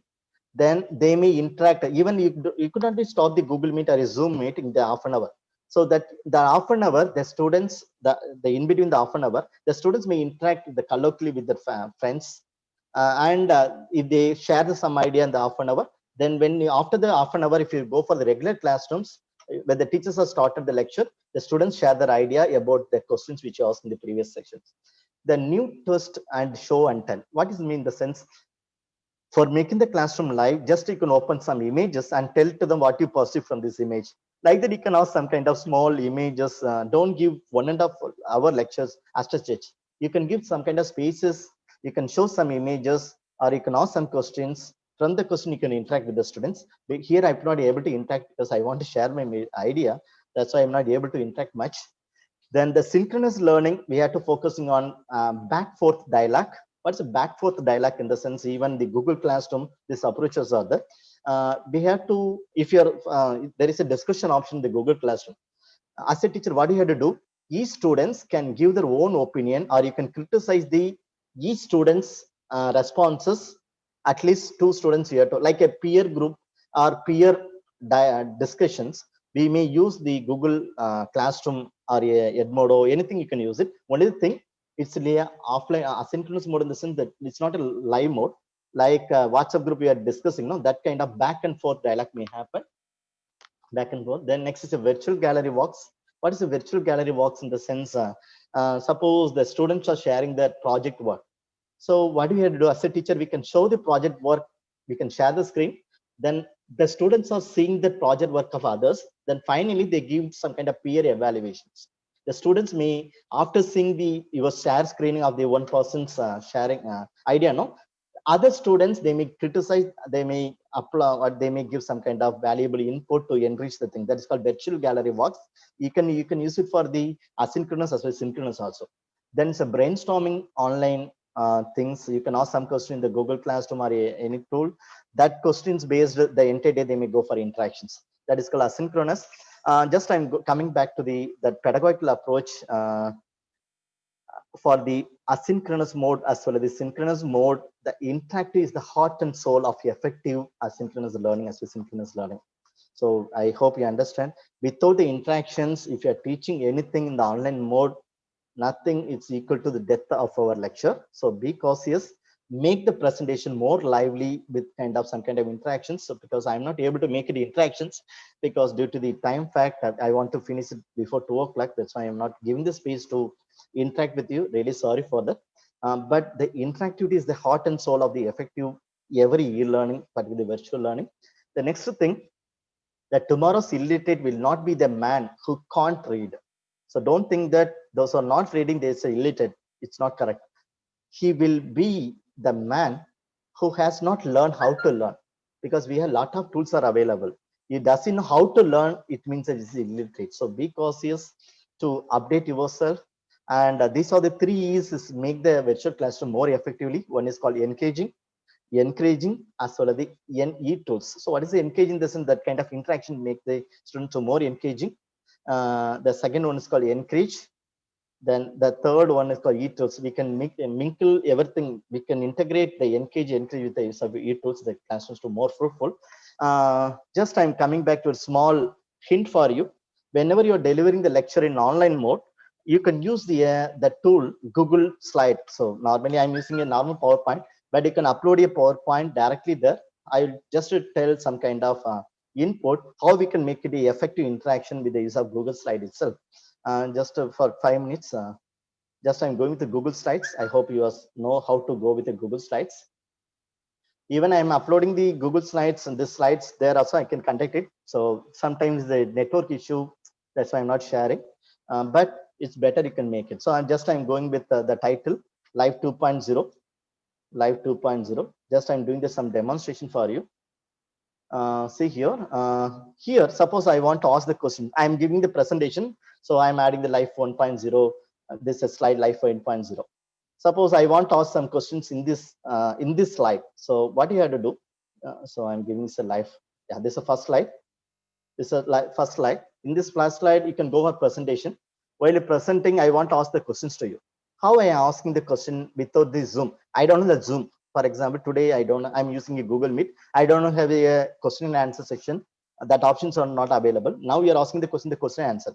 But in the Google Zoom, sorry, in the case of Google Slides, there's a separate question answer. See here, I hope all of you see here, this is a Google slide. It is not a Zoom. I'm talking about the Google Slides. In the Google Slides, we have the question and answer.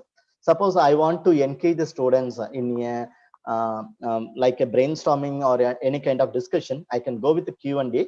If I go with the Q&A, I request all to participate. The first slide is coming. Just I'm start new. So once I click start new, there is a code is coming. I request you all to join with this code. Please, the Slido app.google.com. In this manner, I can engaging you, all of you. So if you want, I will put the things in the question and A. Please, I request you all to see the question and A. The question and A, I'm sorry. One thing, I make it as here. I think all of you able to see that link, no? I request one or two kindly join and give you a questions here. slides.app.google.gl/p6pxm. If you click it, sorry, if you type in the chat, if you type in the browser, automatically it comes the Live 2.0. You can ask your questions here. In this manner, we can engage the participants, even if you don't have Zoom. In the Zoom, only this kind of paid version, this kind of Q&A is there. Suppose you don't have a Zoom, if you only the Google Meet, we can do it. Now see, how did you do your slides, sir? So now the questions, I'm not making this one, just I'm making the answer for them. I'm making the PowerPoint, like PowerPoint is like a aesthetic sense. If you have the aesthetic sense, we can make it a very attractive PowerPoint. Only the things I may download the images based on my content from the Pixabay sites. That site is Pixabay. From that only I know how. So I downloaded that image. I'm incorporating. That is the things I'm doing. This is a very new to me. Thank you. So now see here. Now you are interacting with me with the first slides. Suppose I want to pause. So I can pause. I can give the lecture. I'm going back to the Google Slides. I may give the other lectures too. So these options are available. So how did you do your slides? So now the people are asking the questions. These questions may display in a big screen. See here, the first questions. Now I'm giving the answer for this. This is called brainstorming section. We can use our Google slide itself. Then suppose if you feel that if you want to stop this one, you can go to the exit button. You can click the exit. Then other options also, if you want to engage other than this one, you can go with add-in options. There is a 3 application I'm talking now. One is called Nearpod. I'm using regularly this kind of add-in software. Nearpod, then Slido, then Fixed on Comics. Yesterday also, I think one of the resource person talking about the Fixed on Comics, how to make it e-content or that things. You can use the Google Slide. Google Slide having plenty of add-ins. If you are incorporating all the add-ins, damn sure your online teaching is very fruitful, the student fraternity. So I request all to explore the Google Slides much, because that much of features are available there. Now I'm coming back to the end note. end note. Just I'm coming back to the what is education 4.0. The education 4.0, we are about to reach the entire thing with the use of IoT as well as the AR, VR. Hopefully, you attended one program with the AR applications. If it time possible, the next sections, if you're having the chance, I may teach you what is the advantages of AR, VR, and all. Only things poor use of teach is resulting in no impact in the schools as well as higher education. Be cautious to increase our technology integrations. Just I moved to the last spell of my presentation. What is the digital stamp? Because still now we are talking about the pedagogy. What is need for digital stamp in the sense now? Come the case of the previously, the before the life 1.0, we are not using much technology. But if you are using much technology, what it happens? Our life digital stamp, it comes to Google. Whenever you are typing your names, automatically your data is coming. That is called digital stamp. In what manner our digital stamps should be reflecting in the Google? That we much very cautious. Digital stamp in the sense it is your stamp identity. It is your identity in the online. Just I'm showing what is the digital stamp. Before that, our generation swiping generations, the children's from the birth itself they started the swiping. Now the digital footprint we are starting the before the birth, even the whoop itself, the children are start with the digital stamping. Be aware of it. The digital stamp. Don't think that when you post something online only from your only the digital stamp is started. No, the digital stamps even other people without knowing us they may share your details. Be cautious on it. The first one is a digital footprint. So how the digital footprint happened in the sense this much of tools we are using day-to-day life like a Facebook, WhatsApp, LinkedIn. This is our footprints. If you are sharing the good things, your name is to be good in the online. If you are sharing the unwanted things, damn sure your name is to be spoiled. So be cautious while sharing any material in the digital platforms. Madam, within 2 minutes, okay, I finish. Okay, so sharply 2 o'clock I finish because you No are assigning problem, up. sir. Take your time. Yeah, the next one is called digital shadow. What is a digital shadow? Even you are not posting anything, previously you posted or you have some kind of repository, something in your website, that repository always should be live and online. So that shadow, it may reach the other people also. So that kind of digital shadow also we are keeping the online. The next is called digital trial. We are taking a lot of photos in the taking the photo and we are putting in the Facebook or different platform we are posting, but that is called digital trial. So we are using some kind of trial things in the online, but you can use a proper way trial. Otherwise, it will be very harmful for the people like us. So this all the three things it make us a digital stamp in the 21st century. Suppose I want to know about the one faculty. Previously, we are telling that if you want to know about you, you can tell your friends. I can go and check it. I can tell you a character of you, but it's not needed. If I know your name, I can know who you are in the digital spaces. That is called digital stamp. Each one's having the digital stamp in the online. Be cautious. Your digital stamp should be very good in the online. Otherwise, it's a very big problem. Now, these are three things only leading the digital stamps in the 21st century. What is a digital stamp in the sense? Our digital footprint, our digital shadow, as well as our digital trials, it leads our digital stamp. So be cautious. If you're not using the three things properly, our digital stamps is to be a very pathetic for us to the people may explore in a different perspectives while you checking the online. So that is why the four tools is very important. Just I'm showing the four tools: cut, then copy, then delete and share. These are the four the symbols we are using much in the technology aspects, but whether we are using properly, whether we are sharing the good things, whether we are cutting the things properly, whether we are deleting the good things or we are deleting the unwanted things, whether you are copying the good things, whether we are watching unwanted things, everything it's come as a digital stamp, digital stamp. So be cautious to keep your digital stamps. Just I'm coming back the two slides only. Suppose how we can perceive a digital stamps. Go to your Google and type your name. So today itself you can check in what way your digital stamps is there in the online.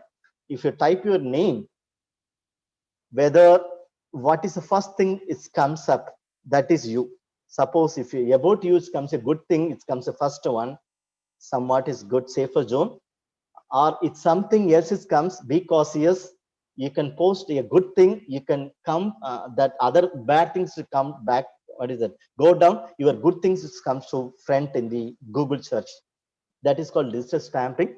So because yes, your name should be now hereafter it may be replicated in the Google, because everything to be capturing. We don't have any privacy. Be cautious to use the digital stamping. That's why I'm going with the conclude with this kind of two images. Technology is a weapon. Technology is a weapon. Even the army people are using a weapon for safeguard us. Even other people, the criminals also using a weapon. Whether we are using army people to safeguard us or we are using as a weapon, even we can use the technology as a knife. For good purpose also we may use it, for the wrong purpose also we may use it, because it's the weapon to using. So I may concern about the technology. Technology is a weapon for us. The next thing, suppose if you're not using our weapon properly, damn sure this weapon is like a suicide bomb or suicide weapon for us. Be cautious. That's why I'm focusing always at digital stamp. So digital identity, it is a 21st century way to explore the fact people. So your digital identity should be good in the context of the Google. So be cautious. Now I'm coming for the end. We are all expecting a good output, in the sense the coronavirus may be controlled. It may be controlled. That's why I put in one cone. Okay, one layer. So we are expecting a fruitful life in the future. Still, we are having a lot of panic. We are affecting a lot of pandemic. Hopefully, we are expecting a good move from the government side as well as that medical field. So if it comes in a positive manner, we can go for the real classroom practice. So we need this much of things now. Then finally, I had to share this much of people because the courtesy is important. So I thanks the Google search engine, Google Images, SlideShare contributors, then website apps creators. So even I'm talking some only few application only, but even though I'm sharing the thanks to the entire mobile apps creator, which is because then only we are surviving in a good manner. Then thanks to the MS PowerPoint, because I'm sharing my entire knowledge, entire idea with the PowerPoint only. Then the next thing, the reference, then MS Office PowerPoint. Sorry, my teachers, particularly, I met thanks to my teachers, none other than my my guide of PhD, Dr. I. Muthuswamy from Bharadas University. So he helped me a lot to reach up to this level. And thanks to Srinivas sir and Nipa, he make a wonderful. He given a lot of platform to explore new things. Thanks to him also. Thank me students, because I learned a lot of things my students only. So in this junction I'm sharing the entire thanks to my students side. Thanks my colleagues, as well as the because I even from I'm out of from Kerala, but they given a lot of freedom for me. They believe me. They provide a lot of good spaces for me. That's why I'm exploring a lot. So thank you. Then thanks to the organizing committee. So first of all, I thanks to Shivashakti madam. I want to give this great applause for her, because after the COVID, the time she is working into 24 into 7 axis, is a best example of her. And hopefully she may celebrate the 100th day program. So she may invite a very big people for 100th day program of the success. She continuously conduct the program. I don't know what is the date today. Hopefully she may organize a very big program, the 100th day of the continuous events she organizing. And even the vice chancellor also, she giving the lot of complimentary word for her. Sir, today is 60th day. 60 days. So only 40 more 60. days, madam. So don't worry. Yes, sir. We get that much of success. Okay, all the best to you. Thank Then you. thanks to the Premalada ma'am, because she's very well-known person for all of us. She's from Bharatiya University. Thank you much to provide such a wonderful introduction to me, and thank you to collaborate with them. And thanks to Shivashakti, Thank you, sir. thanks to Thank the you. Susilambal madam, professor Thank and you, head sir. Department of Education, NMR Karvi, because they are collaborating these things. And when the program started, she approached me. Thank you, madam, to approach me first. So I hope I may give some contribution in this program. And thanks to Rajkumar, my brother. So he's the back side, he's working, the backdrops he's working a lot. And thanks to the program committee members. Suppose if I not spell the people's name, kindly forgive me, because due to the time fact, I want to be finished now. Then thanks to the entire participants, even the 310 people saw that 310 participants saw that. I'm so happy to ma'am ಒಂಚೂರು ನೋಡಿ ma'am ನಿಮ್ಗೇನಾದ್ರು meet you through the virtual mode, and thank you all. ಇವಾಗ ಮಾತಾಡ್ಬೇಕು. Some of the participants I know well because I'm due to the time concern, I'm not able to read the names. 300 people are there. Thank you all my beloved students, as my family members and my friends and all. Bye. If you have the chance, I may meet you in the next occasion. Thank you all. Yes. Thank you, Tyagu sir. Thank you, sir. Yes, yes, ma'am. Thank you, bro. Now you are here. Thank you, sir. Thank you, sir. Yes, ma'am, please. So just I'm stop my presenting, please. Yes, ma'am, please.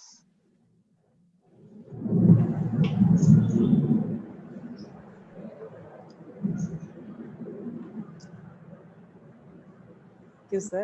Now I am request Dr. Susila Balmam to deliver the vote of thanks. Okay, ma'am. Okay, ma'am. See, it's my privilege to propose vote of thanks on behalf of Center for Capacity Building Program for School Teachers, Tamil Nadu Teacher Education University, and Department of Education, NMKRV College for Women. Extend a warm, hearty vote of thanks to our dynamic speaker, Dr. Tyagu sir, for his effort towards Life 2.0 pedagogy. The teacher is, of course, an artist, but being an artist does not mean that he or she can make the profile, can shape the students. What an educator does in teaching is to make it possible for students to become themselves. Dr. Tyagu sir has given justice to this beautiful quote. Thank you, sir, for your novel, innovative, creative, interesting, virtual way of presentation. Thank you once again, sir.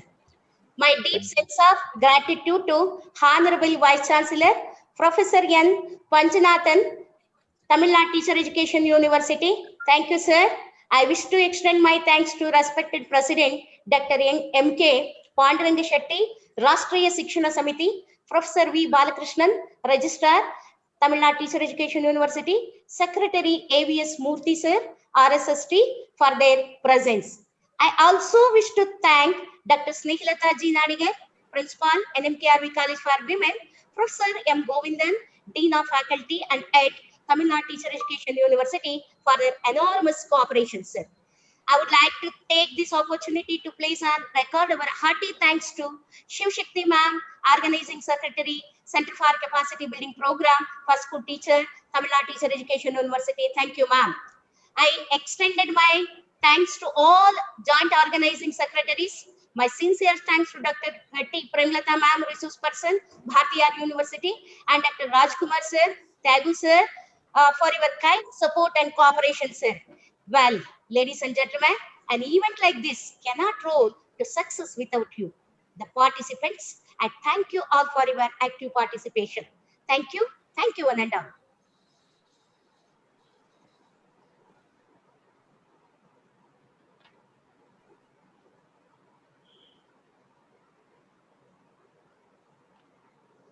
Ma'am, Ma'am, Dr. Susila, வந்துட்டாங்களா ma'am?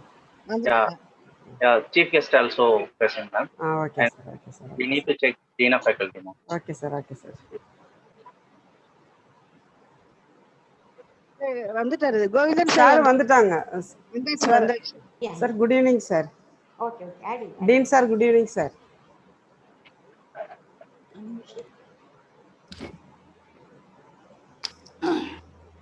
Sir, good evening, sir. Good evening, sir. Good evening, ma'am. Govindan sir, good evening, sir. Good evening, Subbu. Good evening. Subbu sir. Good afternoon, sir. ராஜகுமார் sir Yes, ma'am. அவங்க sir வந்துட்டாங்களா? Yes. Sri madam Sri கந்தசாமின்னு ஒரு name இருக்கு பாருங்க ma'am. Yeah. He's present, ma'am. I'm waiting sir. for principal, madam. Okay okay. I think she is also on the line ma'am. வந்துட்டு திருப்பி போயிட்டாங்க. Ma'am பேனலிஸ்ட்ல நிறைய பேர் இருக்காங்க அதனால தெரியல. Yeah, they are all giving a feedback, ma'am. ஓ சரிங்க sir. Okay sir.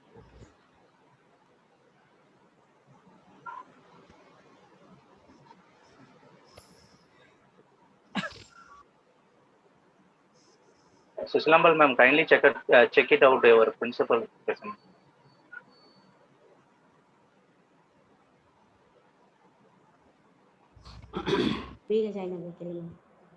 Rajkumar sir, she is on the line. Please add her. She's asking to add. Ma'am Snehalatha தர்மாவாட்டன் ஒரு நேம் இருக்கா அவங்களா? அவங்களா தான் அவங்க தான். Snehalata G Nadigar.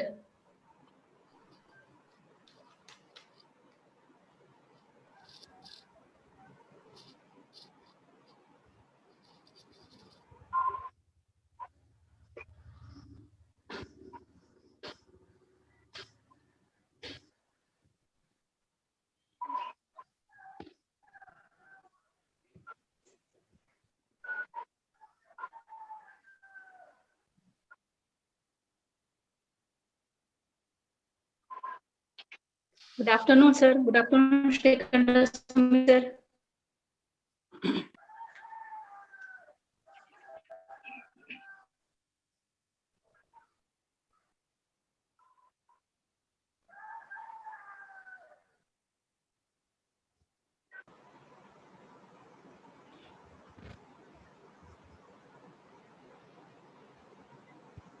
Dr. Shrikanta sir. Good afternoon, sir. I welcome you, sir. Sir, unmute yourself. Unmute பண்ணுங்க sir, please.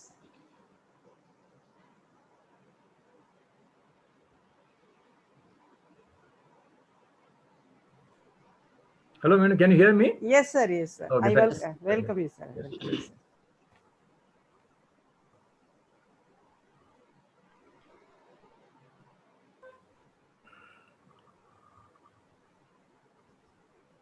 Ma'am Snehalatha ma'am message இருக்கு but she is not there. பார்க்குறேன் மேம். அவங்க நேம் எதுவும் இல்ல தர்மா ஸ்னேகலதா தர்மா இருக்காங்க. ஒரு அது கொடுப்போம் மேம். ஒருவேளை மேடமாக தான் இருக்கும். ஆமாம், ஹேண்ட் ரைஸ் பண்ணியிருக்காங்க. மேடமாக தான் இருக்கும்.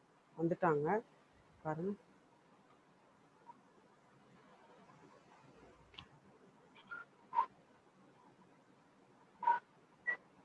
Principal ma'am? Ma'am, that is wrong name. The Snehalata G Nadigar, ma'am. This is Dharmavati is entirely different. Oh. G Nadigar. there is no participant, ma'am. Ma'am, hand raise பண்ணாங்கன்னா கூட கண்டுபிடிச்சு. Request her to rejoin once again through the link. Okay. It's better.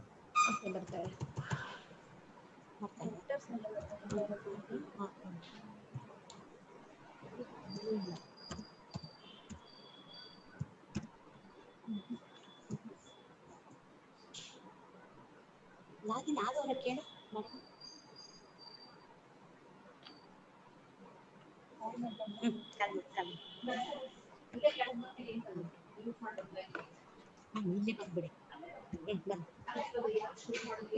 ನೀವೇ first welcome. So ಏನು afternoon session ಅಂತ ಹೇಳ್ಬೇಕಾ?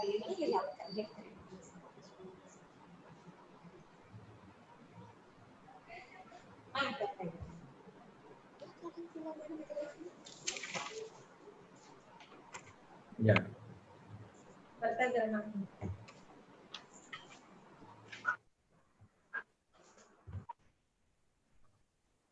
Snehalata madam, good afternoon.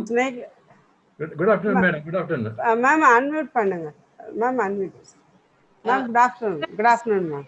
Good, sir. I am not Dr. Snehalata. Madam is coming. I am Suman. I'll Okay. Okay, ma'am. Okay. Okay, Suman. Okay.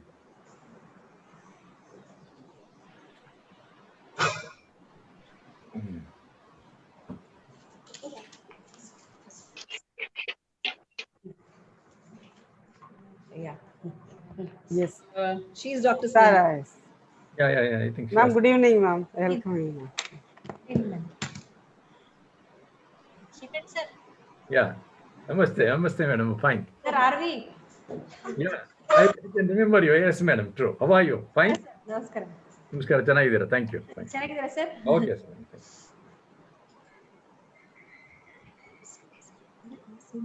Shall I proceed, ma'am? Yes, sir. Yes, sir. Dean sir? Yes, master. Invocation, sir. Okay. Education is the most powerful weapon which you can use to change the world, and digital pedagogy is sharpening the education. A cheerful noon, ladies and gentlemen. I would like to extend my hearty welcome to all of you. The 1 week online capacity training program on digital pedagogy, organized by Center for Capacity Building Program for School Teachers, Tamil Nadu Teachers Education University, and NMKRV College for Women, Department of Education, Bangalore. A smile is the universal welcome. Now, I would like to extend my congenial welcome to Dr. Sudan Prasad, IPAC Coordinator, NMKRV College for Women, Bangalore. Thank you, sir. Good afternoon, and a very warm welcome to everyone. Path of success is not easy nor swift. Honorable Vice Chancellor, Professor Dr. N. Panchanathan, Tamil Nadu Teachers Education University. Our esteemed guest for today, Dr. S. Shrikant Swami, Academic Consultant, Research and Analysis Wing, NAC, Bangalore, Professor and former Additional Director, Center for Research, Christ University, Bangalore. Professor M. Govindan, Dean of Faculty and Head, Department of Educational Psychology, Tamil Nadu Teachers Education University. Dr. Snehalata G. Nadigar, Principal, NMKRV College for Women, Bangalore. Our resource person, Dr. Tiago Surya, Assistant Professor, School of Education, Central University of Kerala. Dr. Premlata from Bharatiyar University. Dr. T. Shivashakti Rajammal, Dr. Sushil Ambal, organizing committee members, senior colleagues and participants joining us across the country. Today, on behalf of Center for Capacity Building Programs for School Teachers, Tamil Nadu Teachers Education University, and NMKRV College for Women, I welcome you all to the valedictory function of 1 week capacity building program on digital pedagogy. It is my utmost pleasure to welcome all our organizing committee members, especially our chief patron, Honorable Vice Chancellor, Professor Panchanathan, Tamil Nadu Teachers Education University. I welcome you, sir, to this valedictory session. I extend my hearty welcome to Dr. S. Shrikant Swami, Academic Consultant, Research and Analysis Wing, NAC, Bangalore, to this valedictory function. It is indeed my pleasure to welcome you here today, sir, on behalf of TNTEU and NMKRV College for Women. We are honored to have you with us today. I also extend my hearty welcome to our patron, Dr. M.K. Panduranga Shetty, President, RSST, Bangalore, co-patrons, Professor V. Balakrishnan, Registrar of TNTEU, Shri AVS Murthy, Honorary Secretary, RSST, Bangalore, conveners, organizing secretaries, organizing joint secretaries and members to the valedictory session of 1 week capacity building program on digital pedagogy.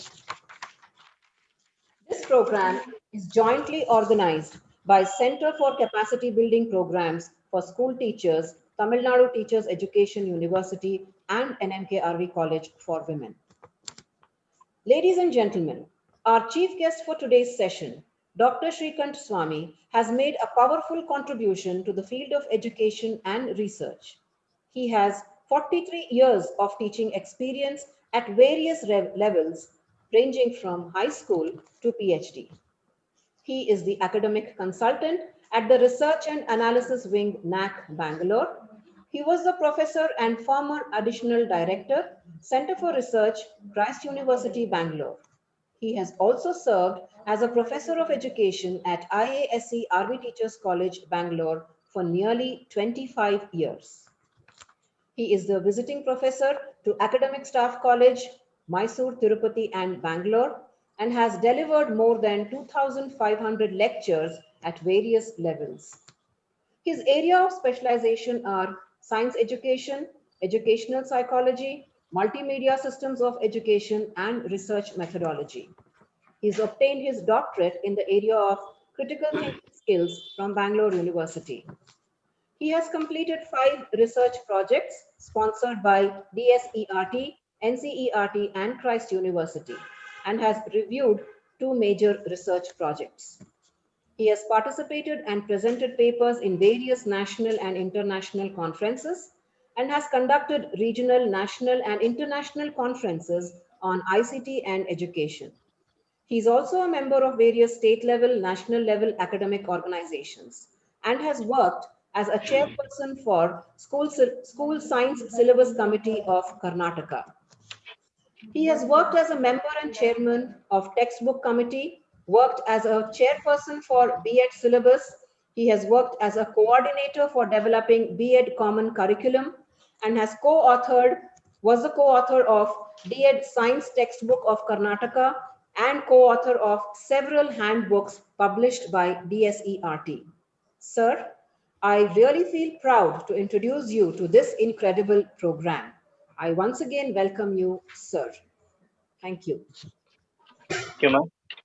Now I would like to invite Ms. Savita to give a invocation.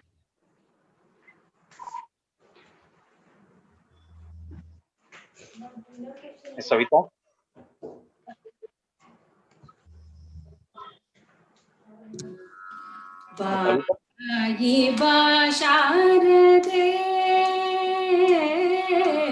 बताई माँ शारदे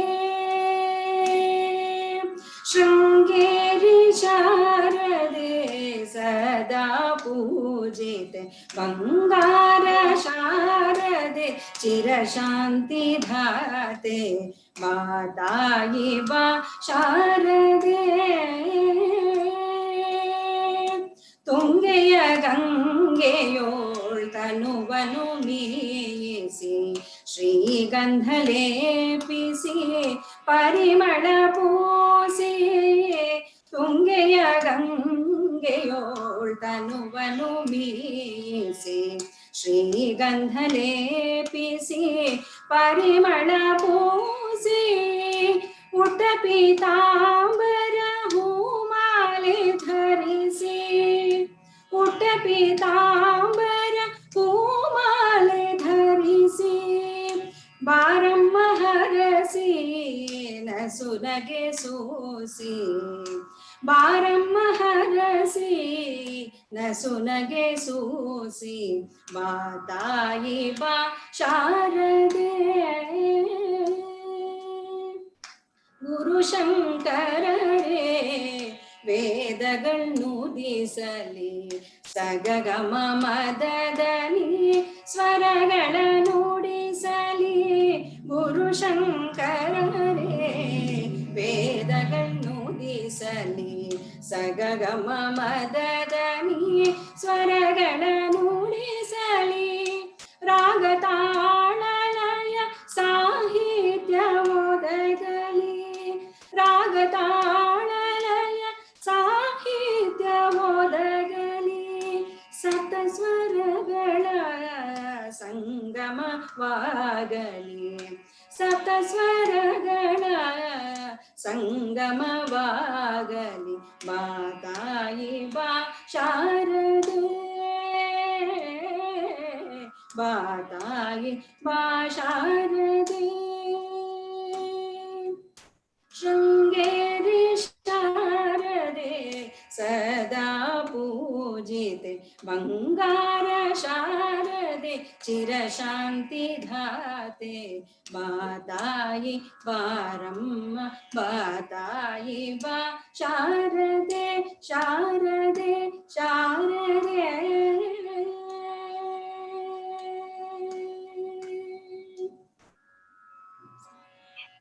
Thank you, Savita. To be inspired is great, but to be inspiration is an honor.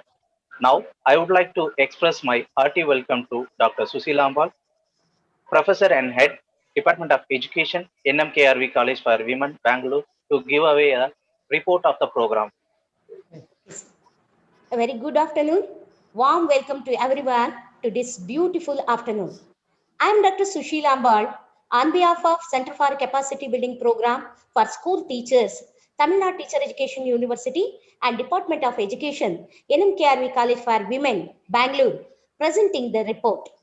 21st century school education in India has been witnessing a paradigm shift from product to process based approaches and master to development of competencies. School education is also expected to prepare children for global citizenship. The Department of the development of community, society, and the nation and universe is dependent on educational system.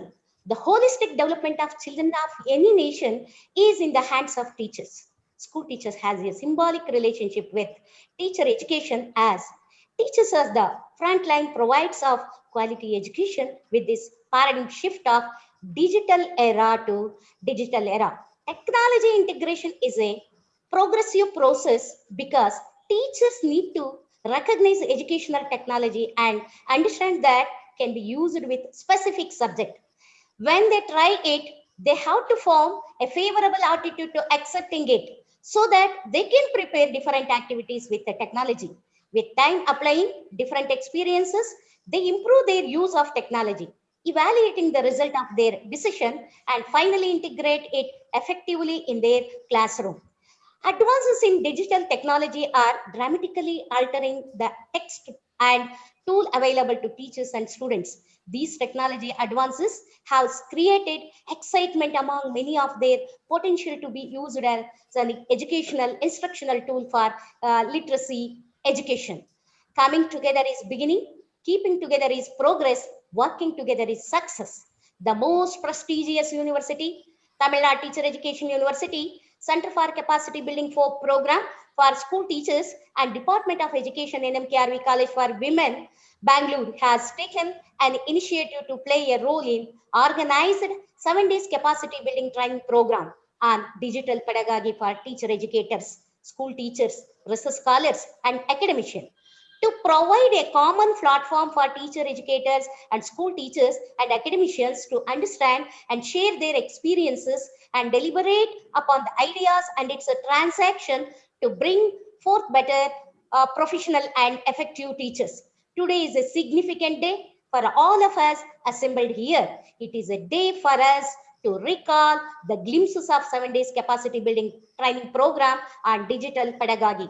The preamble, a 7-day capacity building program was conducted from 21st 8 to 2020 to 27 8 2020 through online mode in order to prepare teachers as an efficient techno-pedagogists. This capacity building training program has been jointly organized by Center for Capacity Building Program for School Teachers, Tamil Nadu Teacher Education University, Chennai, and Department of Education, NMKRV College for Women, Bangalore. Participants profile. A total of 585 delegates from all over India and abroad had participated. The main objectives of the workshop is to promote better understanding of digital pedagogy among the teachers, to enable teachers to evaluate their own teaching and integrate it with digital learning pedagogy, to prepare teachers as efficient techno-pedagogists, to develop expertise among teachers in taking up strategic planning to get the best out of digital pedagogy, the present era of technology. Vast changes are required in Indian teacher education system with more advanced. In view of addressing these contemporary demands, we conducted this program. The sub-themes are first day topic, digital pedagogy in era of industry 4.0. The resource person was Dr. P. Subramaniam, Assistant Professor, Department of Educational Planning and Administration, Tamil Nadu Teacher Education University. The day 2 topic, Open Educational Resources by Dr. Mary Vinita Thomas, Assistant Professor, Central University of Kerala.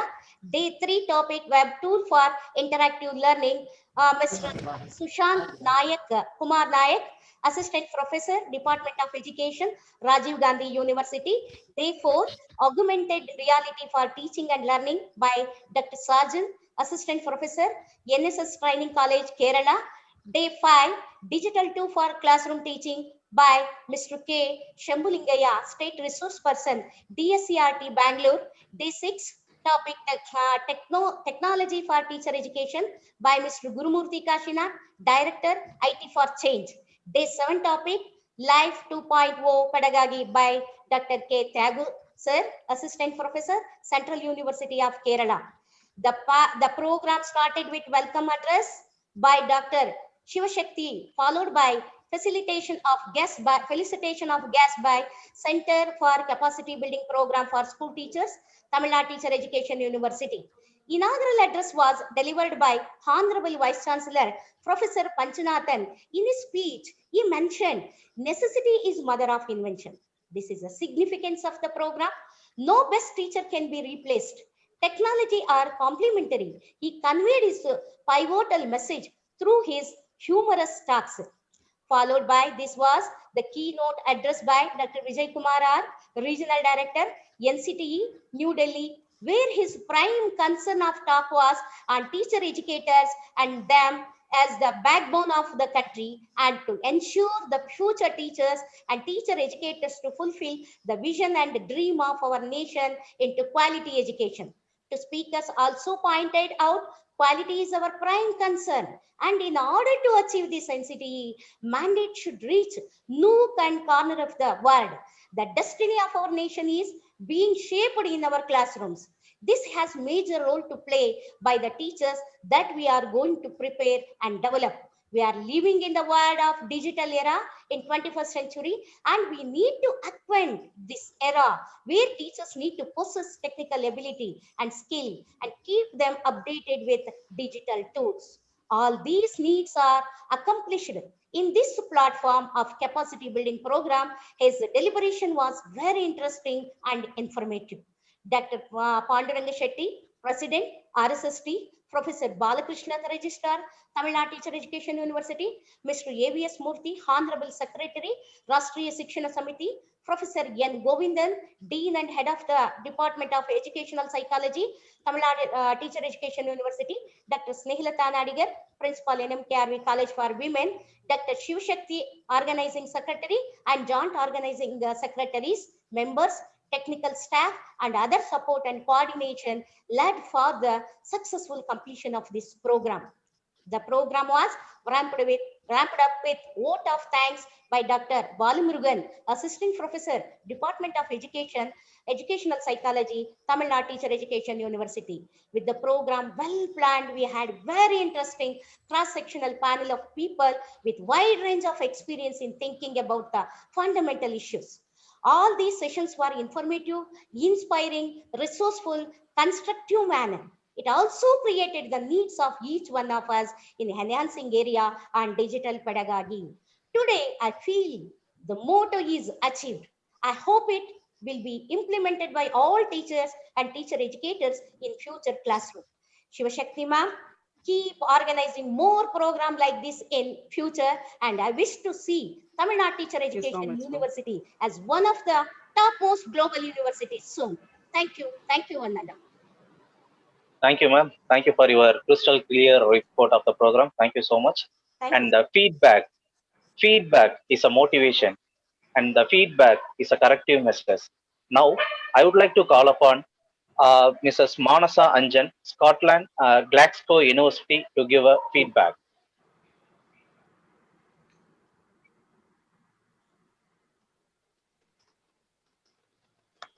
Good afternoon to all the dignitaries, organizers, and the participants. I, Manasa Prasad, research scholar from Christ deemed to be University, Bangalore, would like to express my gratitude and appreciation to the organizers of this very relevant and productive program on capacity building with a focus on digital pedagogy as their main topic. I'd like to congratulate the prestigious university, Center for Capacity Building for School Teachers, Tamil Nadu Teacher Education University, and Department of Education, NMKRV, College for Women, Bangalore, for their meticulous efforts in choosing the most useful topic that is the need of the hour in times of this pandemic. And also the sub-themes which are very relevant for this day. The programs wouldn't have been this successful in meeting its objectives without the techno experts chosen for every session. All of them have given their best towards fulfilling the program objectives. Every session was very informative and resourceful. The program has truly stood up to its spirits of capacity building by enhancing the competencies of participants on digital pedagogy. I once again express my heartfelt thanks for giving all the participants the opportunity towards becoming techno-pedagogues. I'm really proud to see the way in which Department of Education and NMKRV College Bangalore is heading towards being the leaders in nurturing teacher education in this new era. A big applause to Snehalata ma'am, Sushila ma'am, and all the other staff members of NMKRV and teacher TTEU for their diligent efforts. Thank you once again for giving me this opportunity to put forward my thoughts. Thank you, one and all. Thank you. Yeah, thank you, ma'am. And now I would like to call upon Dr. Reverend Father Thomas from Arunachal Pradesh to give a few words feedback. Am I audible? Yes, sir. Hello? Yes, sir. Yes, sir. Yes, sir. Audible, sir. Yes, sir. Audible. At the very outset, I deem it a great privilege to address this august gathering of intelligentsia under Zoom digital platform. A very good afternoon to everyone. Respected dignitaries, panelists, participants. Representing the participant intelligentsia, here I am to thank Tamil Nadu Teacher Education University and NMKRV College for Women for organizing this 1 week long webinar with very useful, practical, informative, down to earth sessions. Thanks to all the resources on various days. From the chat box, it was very clear that all were glued and gripped to the sessions daily. 100% success of this week-long webinar is when individuals make use of softwares or apps and try them out in their day-to-day digital teaching and learning process, especially at this point of time when digital platforms are used to the maximum. I did make an effort in this line. I made use of the Snap Learn app, which was explained in one of the sessions, and created an augmented reality show narrating the story of a mother allowing her son to cut herself and take her heart out and give it to her son's girlfriend. It is a very touching story. It is shared with many, and positive feedbacks are pouring in. I am sure many of you will have tried different softwares and apps these days. Let us all become experts, digital tools giants. I would like to express my gratitude in a special way to Dr. Sushil Ambal for giving me this opportunity to address the participants and the dignitaries. Once again, thanks to one and all. Thank you, sir. Now, the final feedback from Mr. K. Thangavelu, Assistant Professor, Tyagaraja College of Research, Madurai. Audible. Sir? Yes, sir. Good afternoon to all dignitaries. It is my great pleasure to give feedback on this 1 week online capacity building program for teachers, jointly organized by Tamil Nadu Teachers Education University and NMKRV College of Women, Bangalore. First of all, I would like to appreciate Dr. Swasakti Rajamal ma'am for her tireless efforts towards for organizing such a webinars and factory development program continuously. Hats off to you, ma'am. Thank you, ma'am. And I especially thank Professor under the leadership of Professor M. Govindan sir, Dean of Faculty and Head Department of Educational Psychology, Tamil Nadu Teacher Education University. Thank you very much, sir. And my special thanks to Dr. Suslambal ma'am for organizing this faculty development program. And regarding the resource persons and the interactive sessions, so all the sessions was very nice and very interactive and thought-provoking sessions, especially that augmented reality sessions and today's program, Life 2.0, is a very fantastic sessions. I really enjoyed all the sessions. Thank you for organizing such a wonderful program. And my congratulations goes to the entire team of Tamil Nadu Teacher Education University, especially Saraswati Rajamal ma'am. And I special thanks to Mr. Rajakumar for hosting the program effectively. He's the backbone of this program. So he is doing all kind of activities. Thank you, Mr. Rajakumar sir. Thank you. And my special thanks to the entire team of Center for Capacity Building Program for School Teachers. Thank you for giving me the opportunity to share feedback regarding this session. Thank you. Thank you. Thank you, one and all. Thank you, sir. Thank you, sir. Excellence is to common things in uncommon way. Now, I would like to extend my river welcome to Professor M. Govindan, Dean of Faculty and Head Department of Educational Psychology, Tamil Nadu Teachers Education University, Chennai, to deliver the presidential address. Thank you, sir. Am I audible?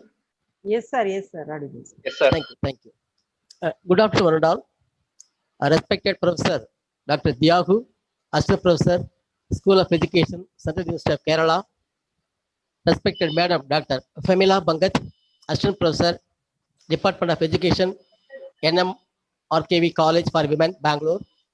Professor Sislambal, Professor and Head, Department of Education, NM RKV College for Women, Bangalore.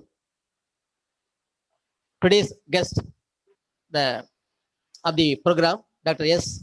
Srikanta Swami, Academic Consultant, Research and Analysis Wing of NAC, Bangalore, and Dr. Snehalada G. Nediger, Principal, NMRKV College for Women, Bangalore, and my colleague and the organizing secretary of this program, Dr. Saraswati Rajamal, Assistant Professor, Tamil Nadu Teachers Education University, Dr. Sudan, IQC Coordinator, NMRKV College, Bangalore, Dr. Subramaniam, Assistant Professor, Tamil Nadu Teachers Education University, and the technocrat of this program, Dr. Rajkumar, Assistant Professor, Tyagaraja College of Perceptor, Madurai, and all the participants on behalf of the Tamil Nadu Teachers Education University and the NMRKV College of Education, NMRKV College for Women, Bangalore, I wholeheartedly welcome you for this voluntary session of the 1 week online capacity building program on digital pedagogy. The topic of the program is digital pedagogy. Friends, I would like to share my ideas in 3 aspects. The first one is what is pedagogy, then what is digital pedagogy. The last one is what are the challenges for the institutions, faculty members, and parents and students while using the digital pedagogy. What is pedagogy? In simple way, we can say pedagogy means the art and science of teaching. That is pedagogy. Art and science of teaching to the students. That is pedagogy. My perception or my own way, I can say pedagogy is more of an art than science. What is digital pedagogy? Digital pedagogy is the use of variety of electronic elements to enhance or to change the experience of education. That is digital pedagogy.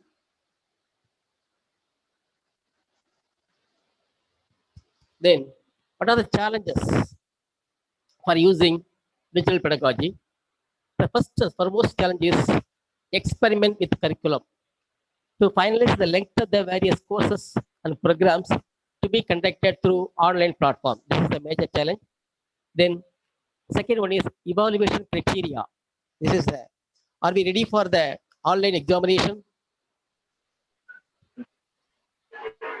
Then another program is to bring the standardization of as per as well an online platform teaching is concerned. Another major problem or challenge or issue is setting up of digital labs for courses like engineering, medicine, and sciences, etc. The another problem regarding to institution is encouragement and training for faculty members to adopt virtual institution skills. Virtual instruction skills. One of the most underrated challenges that we face today is the readiness of faculty members to conduct online sessions. Just because someone is an excellent classroom teacher does not automatically make him or her an excellent online educator. This is another problem. The major problem, the foremost problem is finding the right financial process or balances. In shifting the online platform for an extended period, institution will have to restructure their entire financials. More spendings would be made entire analysis on maintaining infrastructure for virtual learning. So these are the major problems faced by the institutions while using digital pedagogy.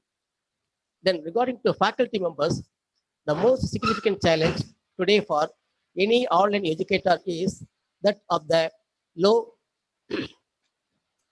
engagement.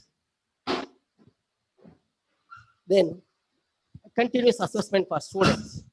Another problem is an educator has to take up his to mentor his students.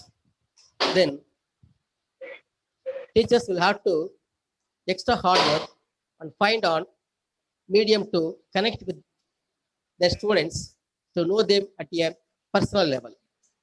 Faculty members engaged in online learning would have to do is to find ways to encourage peer learning. This is another problem. According to the problem faced by parents as well as students are, my suggestion is students should participate in the session, that is the digital pedagogy, digital learning, asking relevant questions actively and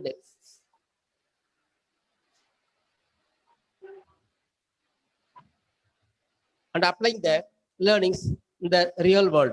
This is the problem.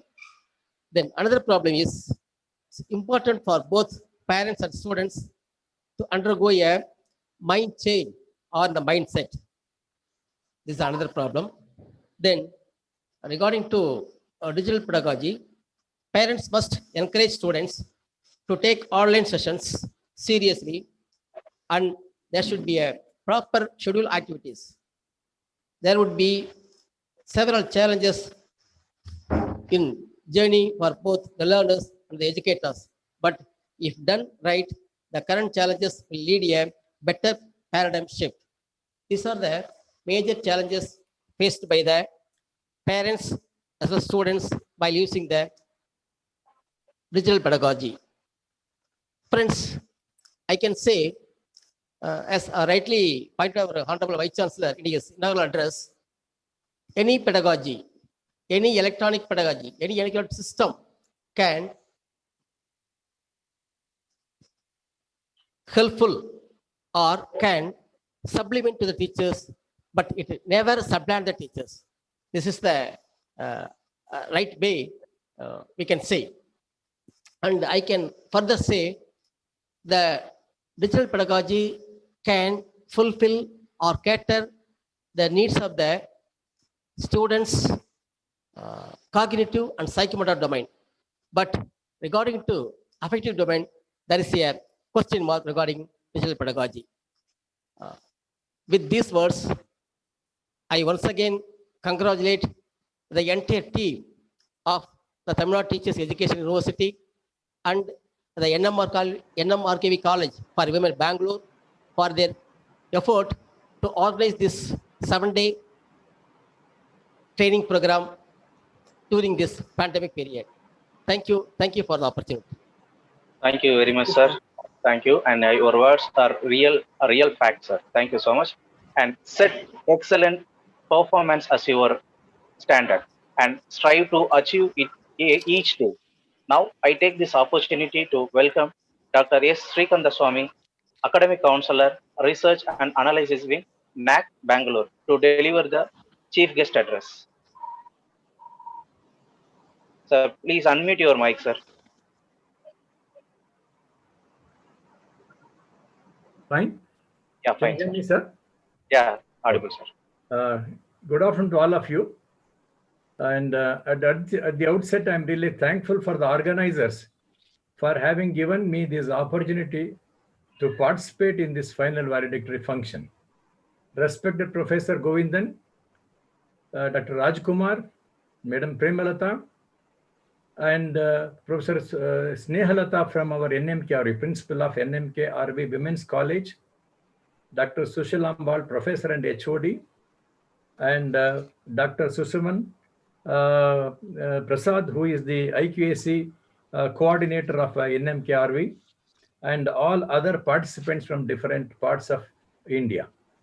It gives me great pleasure to be here because 1 week program has been completed, and just now through the report I got the information regarding the objectives with which the program was planned and the course content and the way in which it was transacted. The feedback given by the participants also gave me an assurance that the program was very effective and all of them have been benefited. Therefore, congratulations to Tamil Nadu Teachers Education University and all the faculty members, and at the same time, the faculty members of our NMKRV for their active participation in making this program to become very effective and leading to the application aspect of technology in our day-to-day classroom teaching learning situation. I'm representing the quality organization. I'm working in National Assessment and Accreditation Council, and we are celebrating 25 years. And the organization has involved in this assessment accreditation process since 25 years. And wherever they go for accrediting any kind of higher education institution, they keep the quality standard in mind. Therefore, here, quality assurance is very important for any kind of higher education university, whether it is a university or a college, whether it is a central university, state university, or deemed to be university, or an affiliated college, or a constant college. We always expect the quality. And quality assurance is equally important. As is the quality assurance, so will be the quality standards. And as is the quality standard, so will be the learning outcomes from the educational institutions. Therefore, I always believe that every institution should give emphasis upon the quality aspect to start with. And that's why we are insisting that every higher education institution should have a center known as Internal Quality Assurance Cell. I am happy Susman Prasad, the coordinator of our IQS NMKRV, she has taken this initiative along with Professor Sushil Ambal to organize this program, especially in the name of digital pedagogy. I have been there in the field of teaching almost 43 years, as she has mentioned, sir. Almost 26 years in a teacher's college. And pedagogy was very close to us. And initially, we had little fear how to demonstrate the pedagogical principles to the students. But as and when we acquire the experience, pedagogy became very close to our heart. And ultimately, we succeeded in making the students to believe it is not the content that is very important. It is not the teaching, whatever you are going to do in the classroom is important, but how do you teach in the classroom, keeping the heterogeneity or heterogeneous group of students in the classroom. The pedagogy play a very important role. We speak about the learner-centered approaches on one hand and the teacher-centered approaches on the other hand. Thank God, now we are talking about the digital pedagogy, I think, which is very new to so many people. And at the same time, it is going to create a lot of effect in the process of teaching and learning, in enhancing the content part on one hand, in processing the content, and at the same time to assess the performance of the learners in a different way. In that way, digital pedagogy, it is going to be of greater help. And now, when we think of the quality assurance, the quality can be checked in terms of the input, whatever we are taking, process, whatever we are doing, and whatever the outcome we are going to produce. Therefore, the whole process aspect on one hand, the product on the other hand. If the product is good, we attribute to the process. If the process is not good, then we say product cannot be good. Therefore, in that way, we speak about it. In the COVID-19 pandemic situation, initially people thought that it is going to be a curse. People thought it is going to be a threat. But now people have converted the threat into an opportunity. Now, by converting threat into an opportunity, our digital platforms have become so popular. Online teaching has become very popular. Online search is the talk of the day. And at the same time, every school, every higher education institution nowadays speaks about how to give effective teaching to the students using the online platforms. I am happy that Tamil Nadu Teachers Education University has taken this lead, and I request them to proceed with this so that let the Tamil Nadu Teachers Education be a center for other teacher education centers. Let it be a nodal center so that you can attract, you can inspire, you can induce, and at the same time you can extend your resources to all the other colleges of education so that they'll be more comfortable in utilizing the technology and apply the digital pedagogy in their day-to-day classroom teaching. Now, another important aspect that I would like to mention here, that the online teaching, no doubt it is there, but people will ask now, what about the quality of online teaching? Online assessment is okay. What about the quality of online assessment? Then what about the pedagogical application when we are teaching and utilizing the online platform? I think a lot of debate is going on, discussion is going on. I used to say you cannot compare the regular face-to-face classroom with that of the digital teaching. Some limitations may be there, but however, if you consider the principles of teaching, principles of the application of technology, your teaching may be very much closer and more effective compared to your face-to-face regular classroom mode teaching. Now, the UGC University Grants Commission also has highlighted the importance of utilizing and integrating technology. Earlier, people thought that technology is only for technical people. Now I am happy, thanks to these digital platforms like Zoom, WebEx, and so many things, people are very much comfortable. They are all learners friendly. They are all users friendly. People are gaining confidence that I think this is also another approach by means of which hundreds and thousands of students can be learned. Open and distance learning, it is becoming more popular because of digital platforms.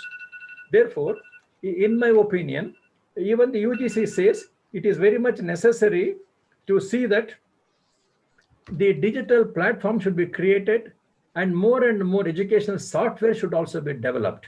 We are having more than 32 national channels, DTH, and they have introduced various kinds of initiatives in this direction. For example, Swayam and Swayam Prabha, they are saying through that we can reach. Another initiative is with respect to the development of National Digital Library, repository and depository schemes, E-Shoda Sindhu program, E-Acharya, Talk to the Learner. I think many interesting programs are there, and we have to utilize these programs. And even MOOC, edX, and many open and distance learning programs are also there. Therefore, I expect the colleges of education on one hand and the degree colleges on the other hand to utilize this opportunity where digital platforms are available and lot of education softwares are available, lectures are available, videos are available. We have to encash this situation, and somewhere or the other, in the process of doing effective administration, we have to integrate this. In the process of planning our course material, we have to integrate this. In the process of teaching, in the name of critical pedagogy and also digital pedagogy, we have to make use of it. In the name of assessment, we have to make use of it. This is a golden opportunity to make use of the resources which are available. 2011, when I visited the Harvard University, I had a chance to interact with a student who was doing computer science, a degree student. Then I asked him, what is the specialty of this university? Everybody talks about Harvard, Harvard. Sir, he says, we have given complete autonomy. We have got a lot of freedom. Whenever we want, we can go to the library. Whenever we want, we can go to the laboratory. And we are having more than, at that time, I was saying more than 85 softwares are available free of cost to us, sir. Anytime we want, we can go. 2011, you can imagine. Here, difficult. SPSS was not there. Origin software was not there. Then many other interesting things were also not there. Now things have been changing. Therefore, we have to utilize the present situation, convert the threat into an opportunity. Then the MHRD and UGC also highlights how to reboost quality of higher education. For that, they suggest one is through innovation, another is through technology. One more way of interpretation is adopt the technology in your planning till you come out with the execution as well as the evaluation stage. And through the application of technology, lot of scope will be there for you to come out with innovation.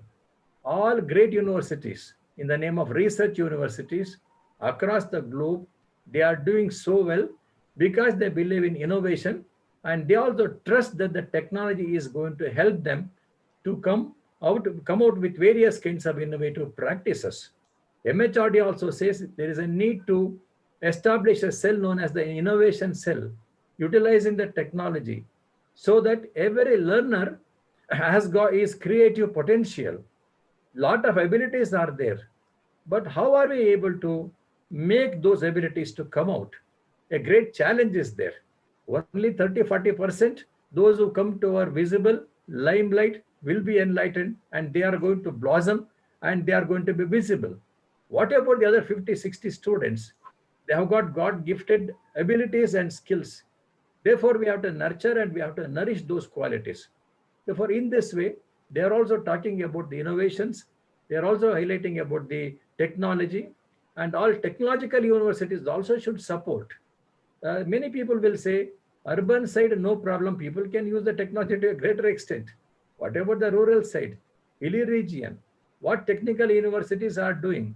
What would be their contributions in order to make this benefit quite reachable to the rural people? That is a great challenge is there. I think we have to address that.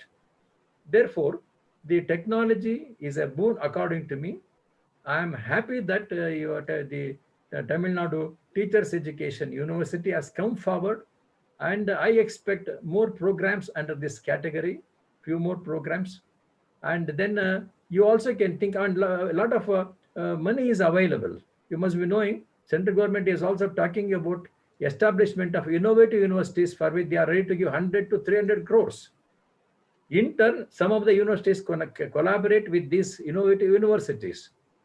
And the National Education Policy 2020 also speaks under the third part, namely other areas of focus. They have given so much of importance to the technology use. Therefore, they say we should be leading in this particular area compared to the other countries across the globe. A golden opportunity is there. We have to come out with many startup programs. We have to come out with our own apps, by means of which it is possible that we can make our education more comprehensive, our teaching more comprehensive, and wherein not only we are going to provide the knowledge, but a better understanding of the knowledge through technology, better application of the knowledge in the education in the name of technology, and at the same time it is also possible for us to make in bringing some kind of changes with respect to the affective domain as well as with respect to their attitudinal aspect. I think all these things are possible. I'm really happy about this initiative taken, and a lot of scope is also there, as I mentioned. Now I think there's a right time to come out with the next project, what the university can take it up. In the light of the 7 days experience you had, in the light of interaction, whatever you had with the participants, I think can you go one more step, two more steps, three more steps ahead, by means of which there will be a continuous and continuity in the process of applying this digital technology for the benefit of the learners. I think this is what I wanted to just say. At the same time, I request my faculty members at the NMKRV, how best you can apply these things to our classroom situation, teaching situation, because they have got it is a degree college. Lot of scope is there to experiment, find out how much it will work, where they find it a little bit difficulty, how better they can overcome. Lot of scope is there. I think this is what I want to share. I am happy about the leadership taken by you. My appreciation to all of you, and all the best to all of you. This is what I just want to share. Thank you, sir. Thank you very much. Thank you so much. Madam and Raja, thank you. Thank you. Thank you so much. Felicitate is a small initiative. Initiative is the intention that persists in a person by cause. Now, I would like to extend my cozy welcome to Dr. Snehakalata Natikar, Principal, NMKRV College for Women, Bangalore, to felicitate the gathering. Warm good afternoon to all of you present here. Good afternoon. Firstly, I would like to place my sincere thanks to Tamil Nadu Teachers Education University for associating or for collaborating or allowing us to collaborate with such an exclusive university. While going through your website, the mission and vision is placed on your website, and I think you are all very apt in your vision and mission. For example, your mission says making colleges of education to excel through innovative teaching methodology, which you are doing it now. You are adopting online teaching, which is very commendable, and that shows in your 7-day digital pedagogy workshop, the program which you're conducting now. And you also have a very beautiful vision which strives to realize the vision of India. I think the situation which India is going through, the COVID pandemic which we are going through, you as an university has raised to this occasion. Even if COVID would not have been there, I think still you would have made an attempt and brought online teaching, digital pedagogy in the forefront. I'm very sure about it. And very happy that we are associated with you. Big thanks and namaskara to the Vice Chancellor, Dr. Panchanathan. It's actually his vision which made this program a success. The registrar, nevertheless, has to be definitely contributing to this 7-day workshop. Today's chief guest address is our own mentor, Dr. Shrikant Swami sir. Thank you. He has been a mentor guide for all the activities in our college. Sir, a wonderful guest talk, sir, from your side, especially when you are belonging to which when you're part of NAC and you believe in quality. And I think what you aptly said was quality should be there for online teaching, online assessment. That is most important. That is a keyword, online quality. And then also you emphasized of different types of pedagogy, and the most recent, the digital pedagogy. Very, very apt, and we are so it's a pleasure to listen to you, sir. Every time you speak, it's a lot of motivation for we youngsters, I think, all of us. Yeah. Thank you, ma'am. Thank you, sir. And a special thanks to Dr. T. Shivashakti Rajaman. Ma'am, splendid, ma'am. Splendid Thank you so much. 7-day workshop, the commitment, the rigor which you have conducted and completed this workshop. It is hats off to you. My thanks to Madam Rajamal also, along with you. Thank you. Yes. I would be failing in my duties if I don't congratulate my own coordinator, my own HOD, Dr. Sushil Ambal, who has been the backbone of this workshop. She has been quite a resource person for all of you. Yeah. And we just hope that you have. She has met your expectations in getting you the resource persons. That's what a big thanks to her too, because 7 days not a joke. It requires a lot of commitment from both the organizing secretaries. So I would like to take this opportunity to thank both of them for this splendid workshop. And last but not the least, I would just like to give you a statement which was made by the VC himself, that online teaching cannot replace the teaching, the offline mode teaching, but it should definitely supplement online teaching, offline teaching. So very thanks to all of you. With these words, I would like to end my felicitation address. Thank you. Thank you so much. Thank you, ma'am. Showing gratitude is more than good manners. It is good spirituality. Now, I would like to welcome to Dr. T. Sosakti Rajamal, Assistant Professor, Department of Educational Psychology, and Coordinator for Center for Capacity Building Programs for School Teachers, Tamil Nadu Teachers Education University, Chennai, to deliver vote of thanks. Thank you, sir. Very good afternoon to you all. Yeah. I deem it a great honor and a privilege to propose the vote of thanks on this memorable occasion. Let me first of all start by giving glory to the Almighty God for making this occasion a resounding success. I'm here to spell out works of thanks to all those who made this capacity building program a sweet memory. Towards the success of this event, a graceful afternoon to our most valued guest, organizing committee, worthy teachers and students, and our beloved participants. I thank Tamil Nadu Teachers Education University for giving me the opportunity to express my gratitude on this special day. It's the biggest moment in the history of our university today. We have hosted 1 week online capacity building training program on digital pedagogy by Center for Capacity Building Programs for School Teachers, Tamil Nadu Teachers Education University, Chennai, and NMKRV College for Women, Bangalore. Let us be grateful to people who make up happy. They are the charming gardeners who make our souls blossoms. We hereby express our heartfelt thanks to our chief patrons, most respected Honorable Vice Chancellor, Professor N. Panjanadam Sir, Tamil Nadu Teachers Education University, for his vision, encouragement, and consistent support for all our activities. He has been a constant source of inspiration for all of us. And patron, Dr. M.K. Banduranga Sethi, President, Rashtriya Shikshana Samit Trust, Bangalore, for his encouragement and his generous help. A big thanks to them from our organizing team. A word of encouragement during a failure is worth more than an hour of prize after success. We hereby express our heartfelt thanks and our gratitude with sincere appreciation to co-patrons, most respected Professor V. Balakrishnan, Registrar, Tamil Nadu Teachers Education University, Chennai, and most respected Mr. A.V.S. Murthy, Secretary, Rashtriya Shikshana Samiti Trust, Bangalore, for their valuable support.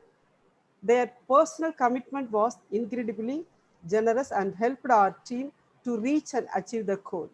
Thank you, sirs.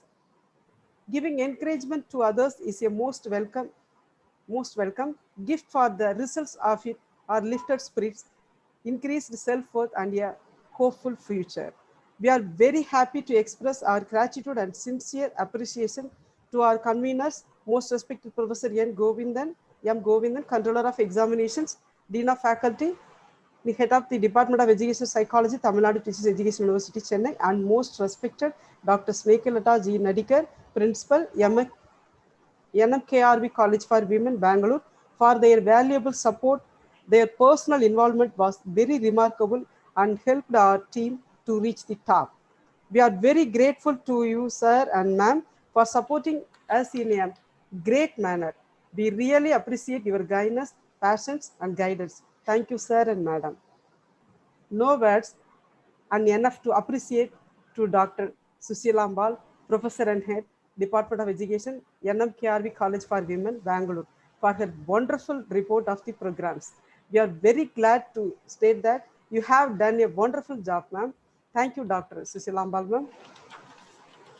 A big thanks to Dr. Suman Prasad, IQAC Coordinator, NMKRV College for Women, Bangalore, for her welcoming address. You are always as welcome as the flowers of Mary. Thank you, Dr. Suman Prasad, ma'am. A word, encouragement during a failure is worth more than a hour of prize after success. I especially thank the people who have been the backbone of the event, especially the chairperson of today, Dr. S. Srikantha academic consultant, research and analysis wing, NAC, Bangalore. The best and beautiful things in the world cannot be seen or even touched. They must be felt by heart. This is one such a wonderful special address, sir, and you have witnessed it as a memorable and successful one, and for giving an excellent coverage and for making excellent presentation and making this session interesting and meaningful one.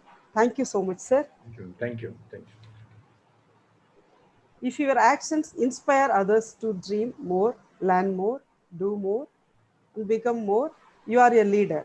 Yes, you are a leader. A great thanks to Professor M. Govindan, Dean of Faculty, Head of the Department of Education Psychology, Tamil Nadu Teachers Education University, Chennai. We are deeply grateful to Professor M. Govindan, sir, for his wonderful and an enlightening presidential address because of the novelty of ideas as well as style. We are extremely grateful to you, sir, for your insightful address. Thank you, sir.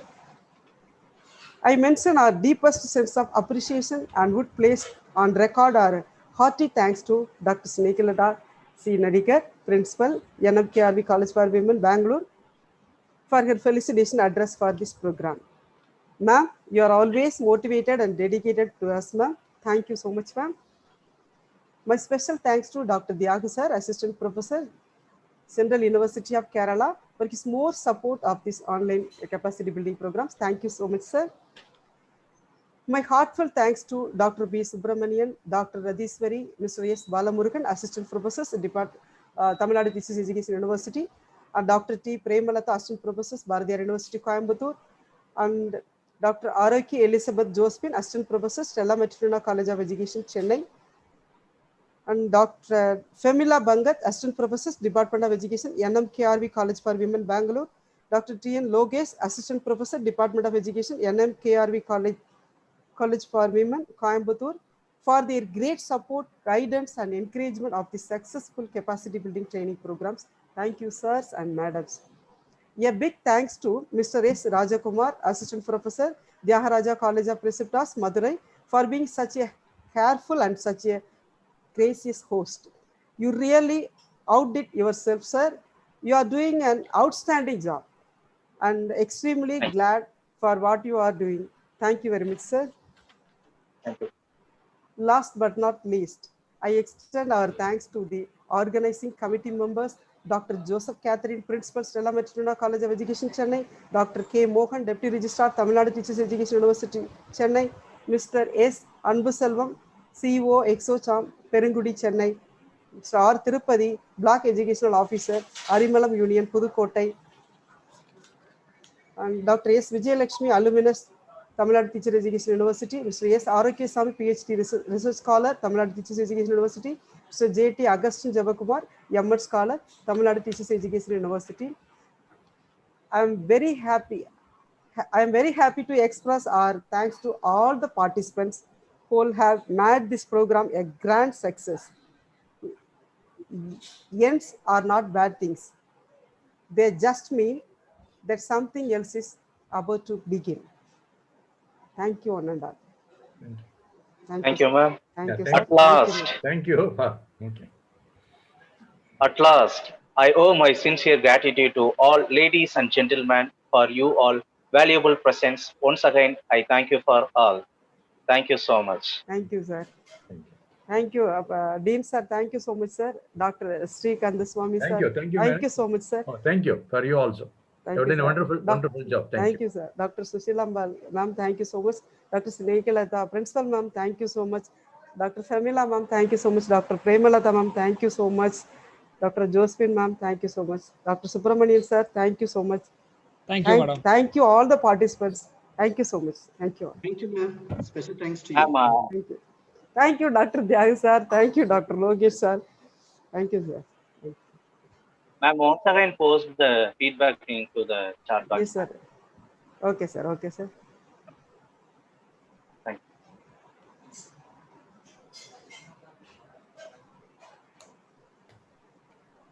Sir, feedback form வந்து struck ஆயிருக்கு. நான் இது after the end of the programme நான் எடுத்து விடுறேன். So participants வந்து இன்னைக்கு ஃபுல்லா ஓப்பன்ல தான் இருக்கும். ஸோ நான் ஃபுல்லா அதை உட்காந்து நான் சரி பண்ணுவேன்.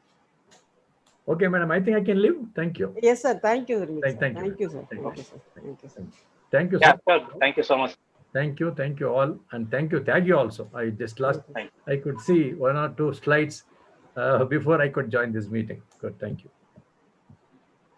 ராஜ்குமார் சார் அனௌன்ஸ் பண்ணிடுங்க. அது ஸ்ட்ரக் ஆகி நிக்குது. Yeah. No The response. participants, you can fill up your feedback link. Pose in the no responses, and we will release the response, and you can proceed Today your itself. feedback also. Thank you so much. Okay. Thank you, Shivasakti ma'am. Yes, ma'am. Thank you so much, Thank you, Dr. Rajkumar Pramila sir. Bangat. Thank you so much. Thank you, ma'am. Thank you, Amlata ma'am. Thank you, sir. Thank you so much. Thank you. So nice to join with you all. Thank you, ma'am. Thank you, ma'am. Dr. Sushila Bal, ma'am. Thank you so much. Thank you for your cooperation. Thank you so much. Thank you, Dr. Srinegalata. Dr. Srinegalata, ma'am. Thank you. Ma'am, shall I wind up the session, ma'am? Yeah. So the meeting is officially closed. Thank you so much. Thank you so much. Thank you.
Good evening.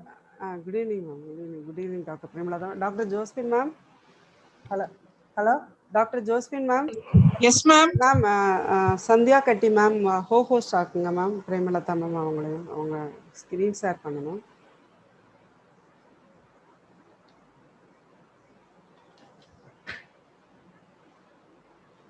Sandhya madam, good afternoon. Sandhya?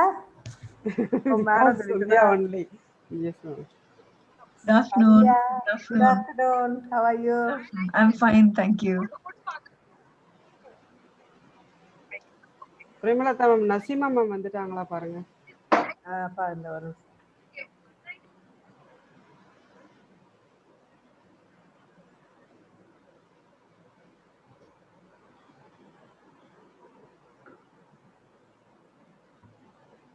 இந்த வரல.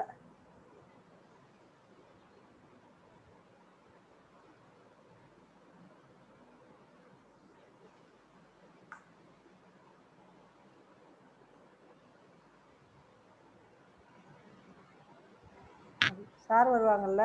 ஆமாம் ma'am, sir register sir வராங்க. ஆமாம் ma'am, அதில் உள்ளவங்க 4 பேரும் கொஞ்சம் ஞாபகம் வச்சுக்கணும் ma'am. Register sir, Govindan sir, Naseema madam, அப்புறம்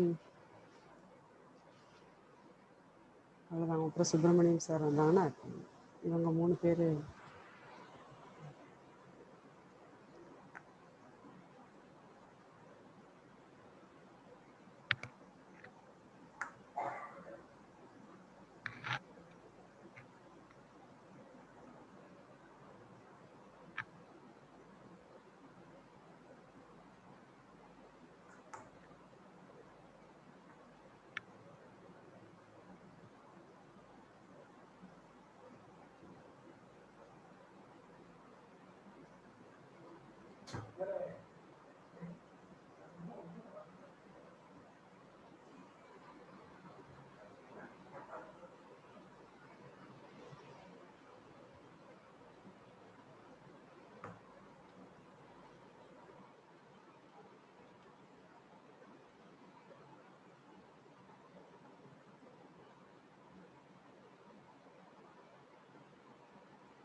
மேடம் காலைல நான் அந்த லிங்க் மட்டும் எனக்கு அனுப்பி விடுங்க, feedback link.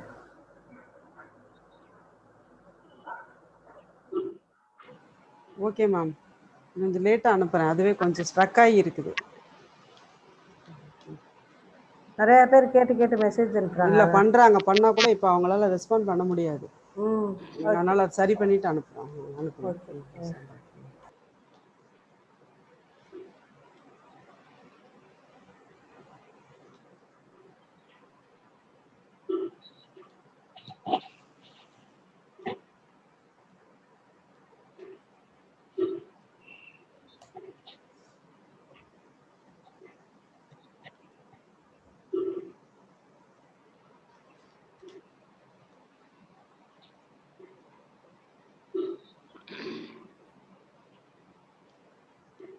Sir register sir.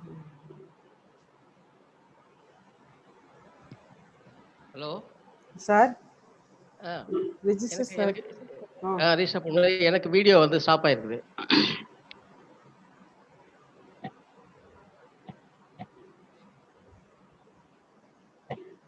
Audio இருக்குது, வீடியோ மட்டும் தான் இருக்குது. Doctor Josmin ma'am. Yes ma'am. சாருக்கு வீடியோ வரல.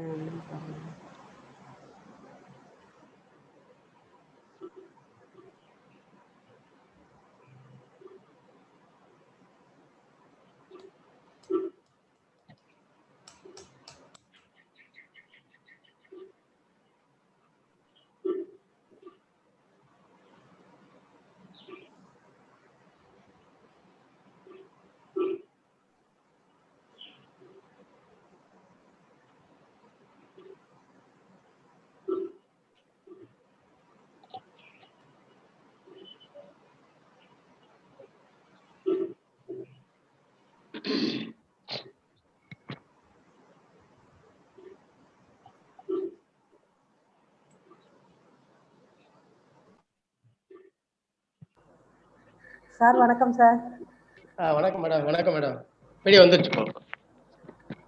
கொஞ்சம் ஏற்றி வைங்க சார், முகம் தெரியல.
Full screen. Full screen.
Sir register sir பேசிட்டேன் சார், நான் வந்துடுறேன்னு சொன்னாங்க சார். சரிம்மா. பிரேமலதா மேம், நசீமா மேம் உள்ளதான் இருக்காங்களாம். நசீமா மேடம் வந்தாச்சு. வந்தாச்சா? Hello hello ma'am, good evening. Sorry, நாங்க நான் சரி வெயிட் பண்ணிட்டு இருந்தேன்னா உள்ளாரதான் இருந்தேன். ஆமா சரிங்க sir. Okay. Sandhya ma'am ma'am, Sandhya ma'am is there ma'am.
கெஸ்ட்லாம் வந்துட்டாங்களாமா? இந்த செக் பண்ணிட்டு இருக்கேன் சார். சார் அனுப்பியிருக்காங்க. இவரு ரெஜிஸ்டாரு அவங்க சார் தான் சார். சார் தான் சார். இல்ல மேடம், லிஸ்ட்ல இல்ல. அவங்க நம்பர் வருது மேம், சாரோட நம்பர் வரும், ஃபோன் நம்பர் 845 ஆரம்பிக்கும் பாருங்க மேம். மேம் 845. இல்ல மேம். இல்லை மேம், சார் நம்பர் இல்ல. இந்த அனுப்பியிருக்காங்க சாரு. இல்லைன்னா doctor Balu education mail ID இருக்கா பாருங்க மேம். நம்பர் தான் வரும் மேம் பெரும்பாலும். 845 பாலு ஈடின்னு பாருங்க. ஆமா.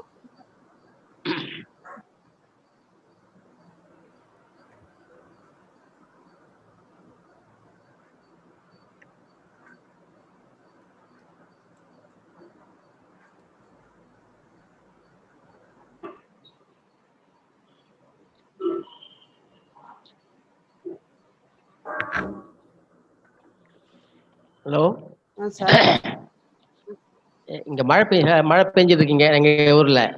சிக்னல் விட்டு விட்டு வருது. சார் ஹலோ வந்துட்டாங்கன்னா சார் வந்துட்டாங்கன்னா உடனே ஏதாவது ப்ராப்ளம்னா பாத்து. Okay sir, okay sir. ஒன்றும் ஆகாது சார்.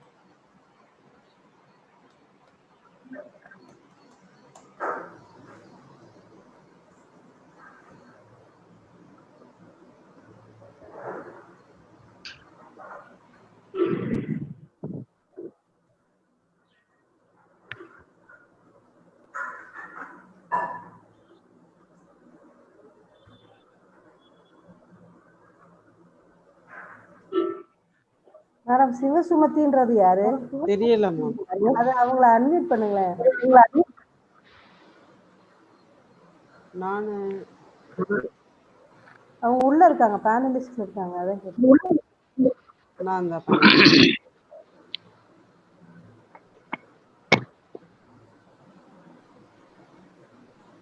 அவங்களே போயிட்டாங்க மேம்.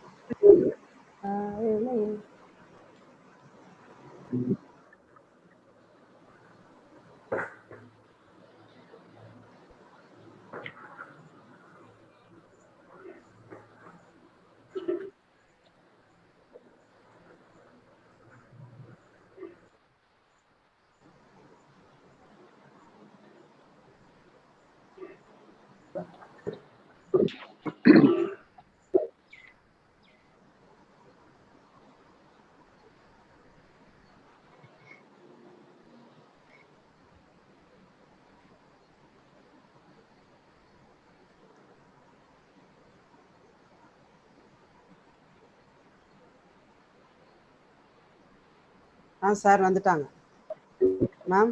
வந்துட்டாங்க சார் வந்துட்டாங்க சார் கொடுத்துட்டேன் சார் சார் நம்பர் வந்துருச்சு சார்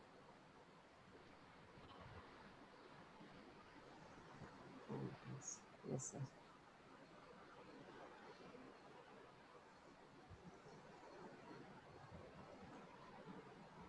சார் இதோ இருக்கு சார் வணக்கம் சார் ரெஜிஸ்டர் சார் வணக்கம் sir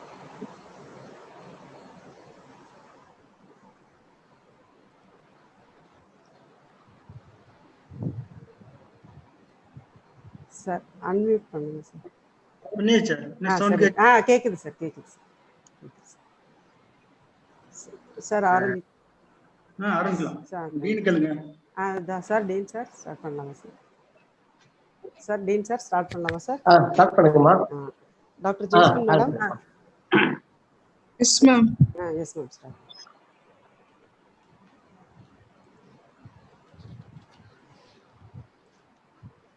The best preparation for tomorrow is doing our best today.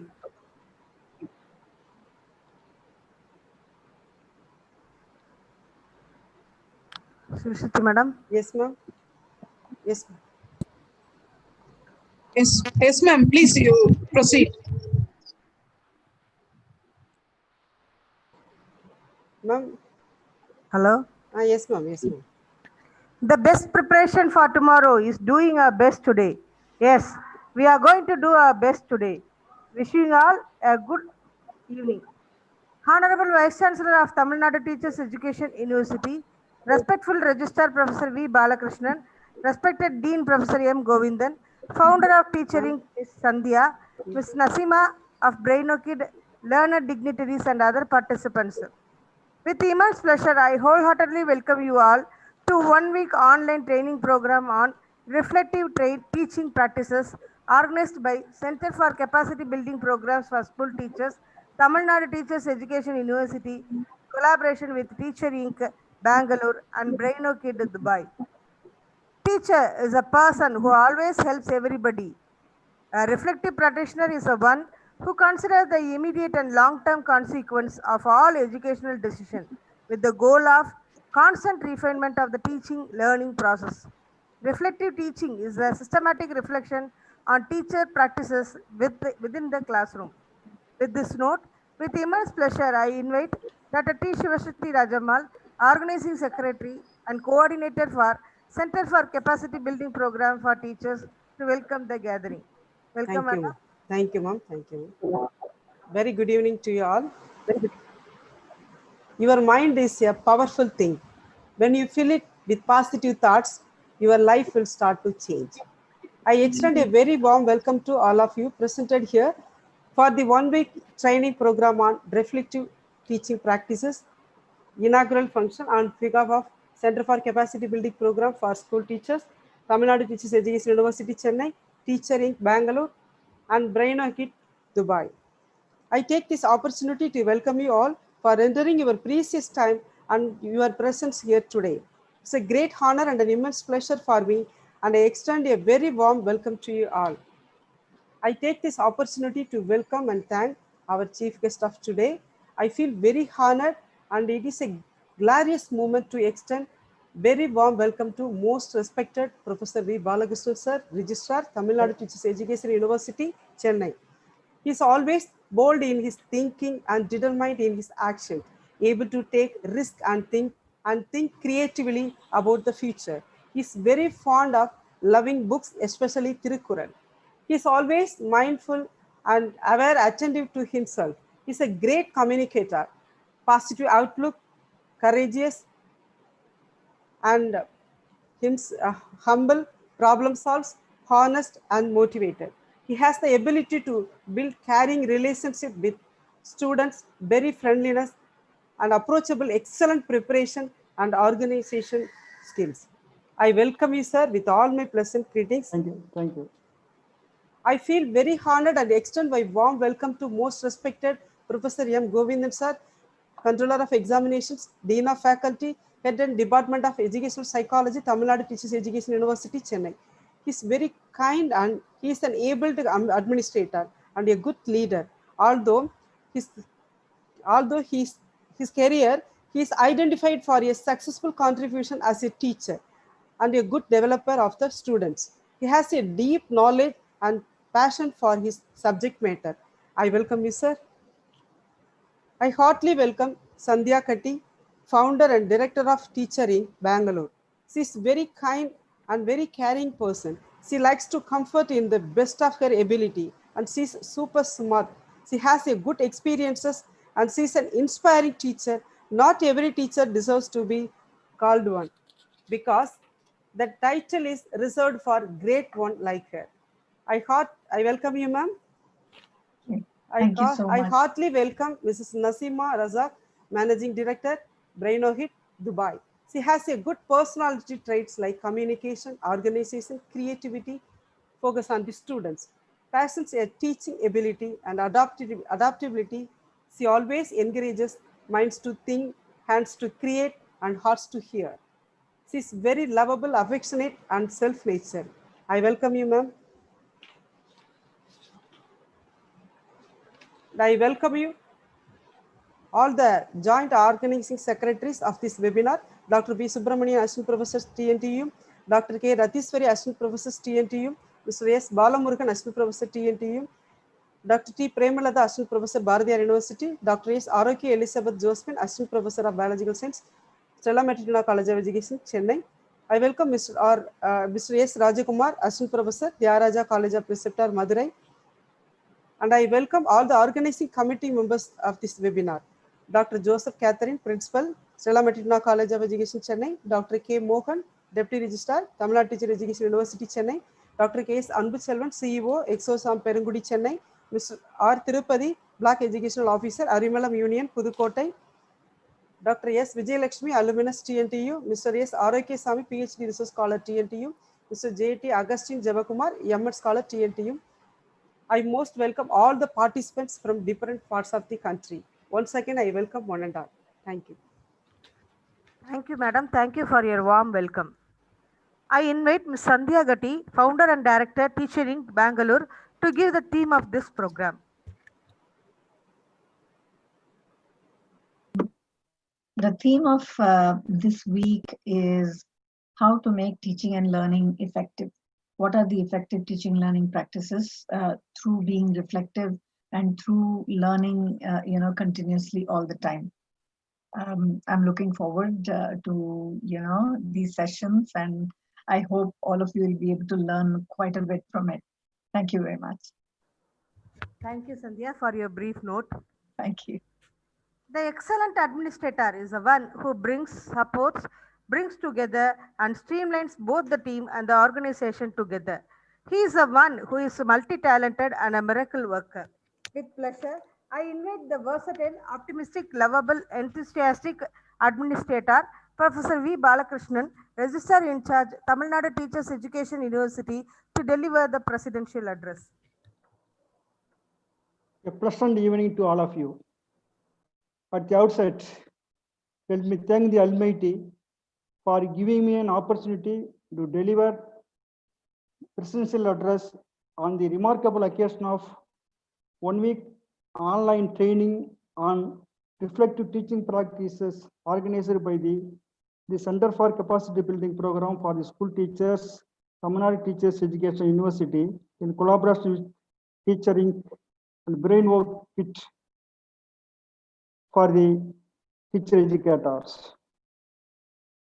First of all, let me thank our Honorable Vice Chancellor for motivating and encouraging the teaching faculty of Tamil Nadu Teachers Education University to organize this type of national and international webinars continuously during this pandemic period. I feel immensely happy to offer hearty congratulations to the conveners of this program, Professor M.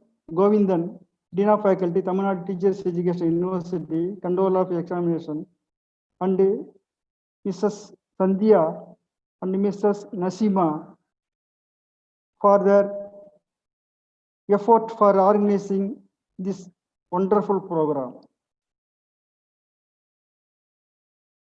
I feel extremely happy to offer imposing and fascinating greetings, blessings, and congratulations to the organizing secretary, Dr. T. Susakti Rajamal, and organizing joint secretaries, Dr. P. Subramanian, Assistant Professor, Tamil Nadu Teachers Education University, Mr. S. Palamurugan, and Dr. S. Arokya for their effort for organizing this wonderful online seminar. I feel highly happy to award my hearty benediction and greetings to the members of this organizing committee, Dr. Joseph Catherine, Mr. R. Tirupati, Dr. S. Vijayalakshmi, Dr. K. Mohan, Deputy Registrar, Dr. K. Ratiswari, Dr. S. Arokya Swami, Mr. K. S. Anbuchelvan, Dr. T. Premalada, and Mr. J. T. Augustine for their collaboration with the organizing secretaries and the organizing secretary, organizing joint secretaries and conveners of this program to organize this online seminar effectively and efficiently. I would like to award my sincere bowing gratitude to the resource persons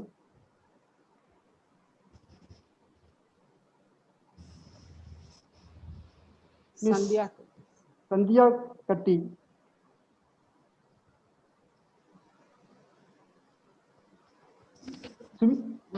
Susmita,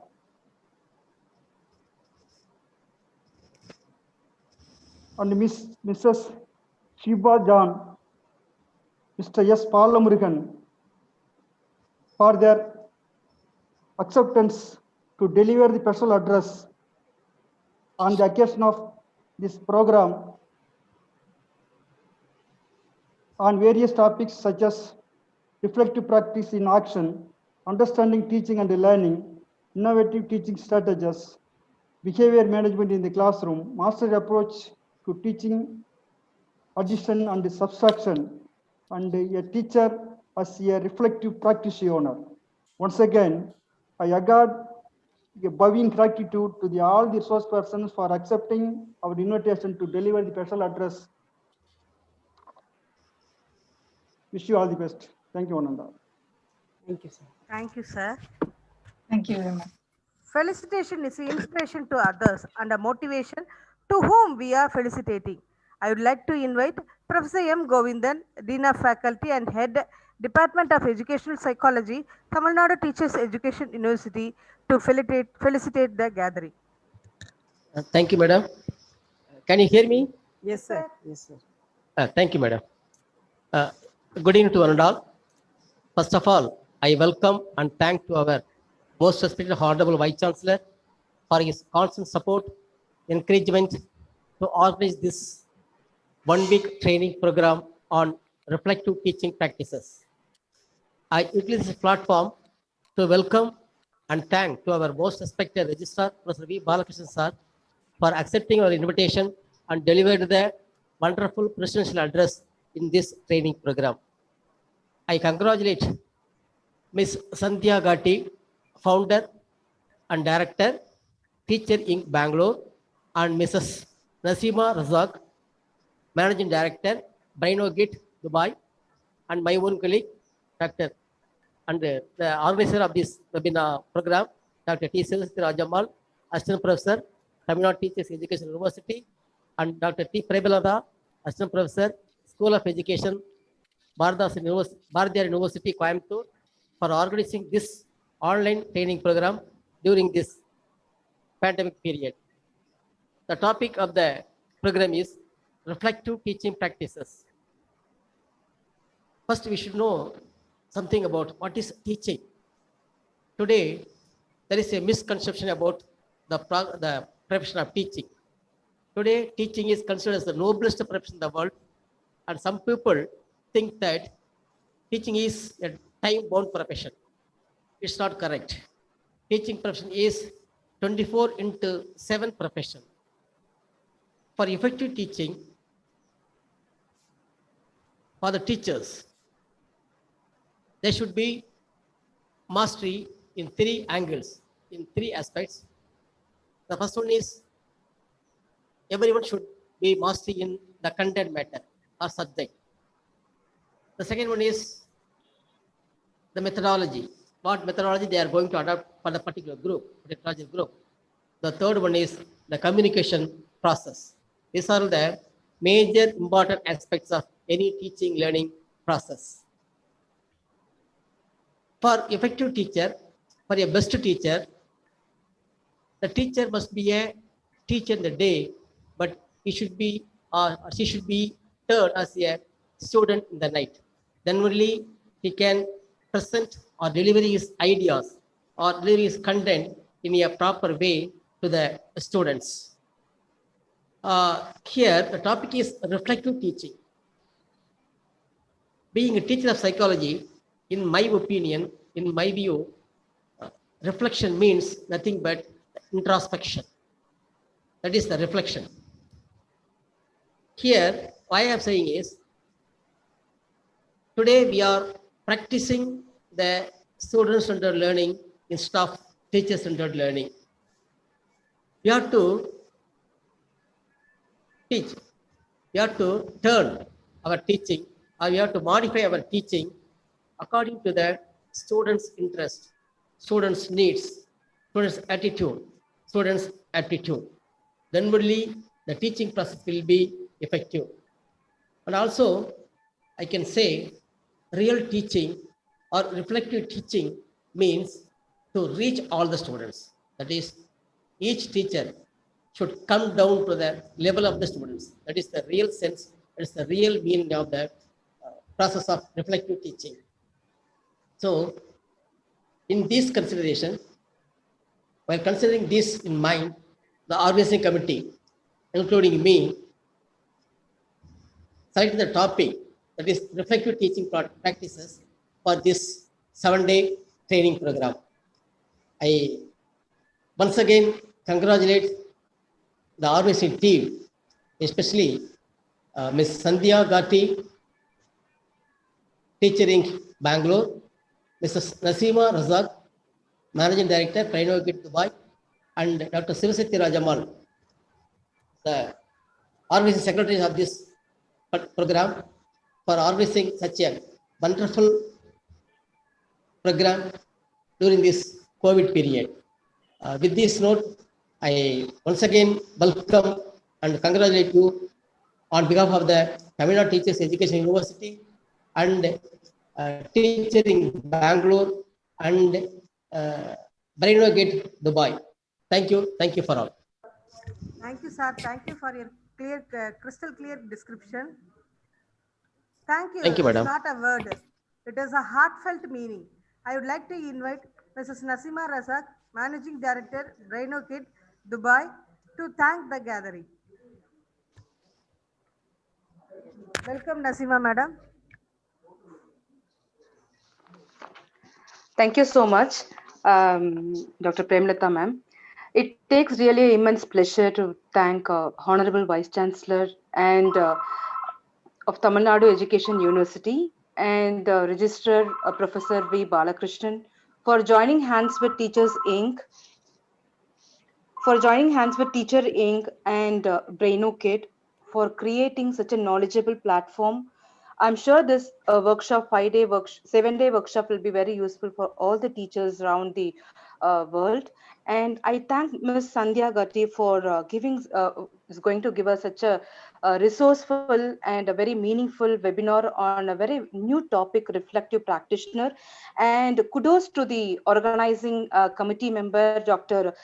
T. Shivashakti Rajamal, ma'am. I every time, whenever she organizes a program, it is like it's very amazing moment for me how she handled all these things. Thank you so much for giving us the opportunity to join hands with Tamil Nadu Education University and all the organizing committee members.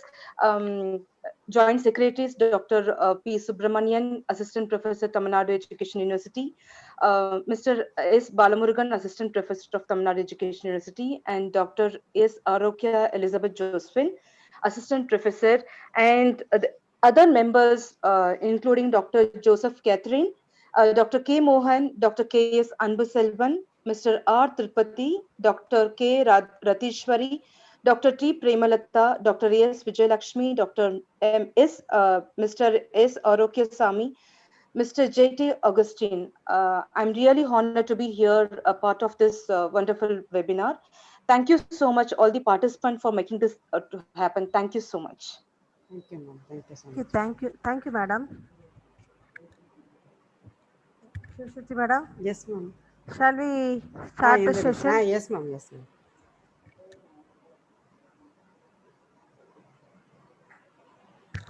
I feel honored to introduce today's resource person, Dr. Sandhya, Mrs. Sandhya Gatti. Sandhya has been journeying the teacher education space for over 3 decades. She holds a bachelor's in education and master's in social work, and a true to her belief in lifelong learning. She pursues several courses to strengthen her understanding of education and life. She holds 2 international baccalaureate certificates in philosophy and planning, teaching and assessment. She is a certified program leader for the Cambridge International Diploma in Teaching and Learning and Educational Leadership, Cambridge University. She has designed, implemented, and taught international teacher education programs for several years. She holds a globally standardized certificate in master's training and facilitation from both the Training Solutions, Delhi. She is certified by Center of Assessment Evaluation and Research as a trainer for assessments, differentiated instruction, and CBSE continuous comprehensive evaluation. She holds a master trainer certificate for the Intel Teach to the Future program and the coordinator's training certificate from the Intel Computer Clubhouse Network, MIT, Boston, USA. Having started her career as a teacher of social sciences and English at primary and high school, for the past 15 years, she has been actively involved in the teacher education, international courses, designing and facilitating modules in creative classroom practices across India. Besides these, she has written articles for several magazines, including ACER Australia and Teacher Plus. She has also co authored a book on teaching English speaking skills sorry, teaching English speaking skills, published by the Cambridge University Press, trained in the whole school quality circle time model. She headed an experimental research based project that looked at transforming the transactional and dietic culture of interaction in Indian schools. Earlier, as a coordinator of the programs at an NGO, she designed educational projects incorporating emerging technology and the creative facets of art, music, and theatre for school children and teachers. She is a resource person and content developer for Cambridge University Press, Oxford University Press, and Pearson. Currently, she She heads international professional development qualification at a reputed educational company in Bangalore. In partnership with IPE Global, she leads a large-scale project involving training of approximate 4,000 government school heads and teachers, Meghalaya. Besides this, she is on the advisory boards of several schools in Bangalore and visiting faculty for bachelor's and master's program at School of Education, Christ University, Bangalore. She is regularly invited as a speaker in conferences and seminars, a deep reader and Zen practitioner. Sandhya lives unconventionally, loves challenging status quo, and designs all her training programs with the aim of generating transformative interaction among participating educators. It is with this completely unconventional outlook and approach, she founded the unique initiative Teacher Inc., with the sole purpose of empowering teachers to take charge of their own professional and personal growth and to challenge them to think like reflective academicians and researchers. Sandhya's penultimate vision is to have happy, highly effective teachers and self directed, happy learners in our schools. We are indeed happy to have you, Sandhya. I hope that all the participants will gain much knowledge from you. Welcome, Sandhya. Thank you very much, Dr. Premlata. Thank you. Thank you.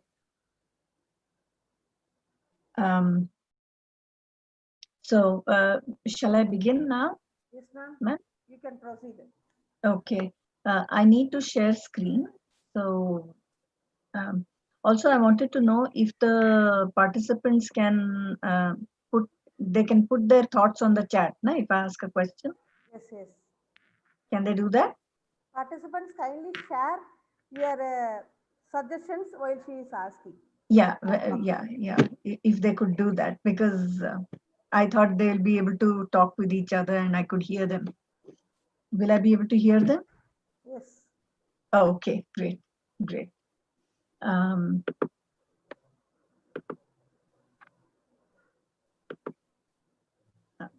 can you see the screen? Yes, yes. Okay. Um, hello, everyone. I'm sure all of you are teachers and educators in different parts of India and probably outside India. And it gives me great pleasure to share some of my understanding and my own experiences with all of you when it comes to reflective practice. Many of us as Indians, as Indian people, we are not really a very reflective, you know, group. We don't think about things very deeply, especially in schools. We get up in the morning, we go to school, we teach the lessons, and we go home. But what happens after we have taught a lesson? What happens during the teaching of a lesson? These are things, very few people think about. So what we're going to look at today is how do we become more thoughtful and more mindful about what we do in the classroom every day. Is that clear? If anybody has any difficulty understanding my language, please let me know. Okay. Okay. The objective of this session is to see what can reflective practice mean for you as a teacher, and why or how should you engage in reflective practice. Let's begin with the most basic question. And I would request all the participants, I think there are 200 people. I want you to think about this question: who am I? So write down 5 things that you think you are. 5 things. Anything that you think you are. You can say, I am a, just words. For example, I may say I'm a teacher. Some will say I'm a mother. So everything. So I'm not only a teacher, but I'm also a mother. I'm also a sister. So 5 things that you are. Can I see some responses? Is it possible to see some responses? Or anyone wants to share?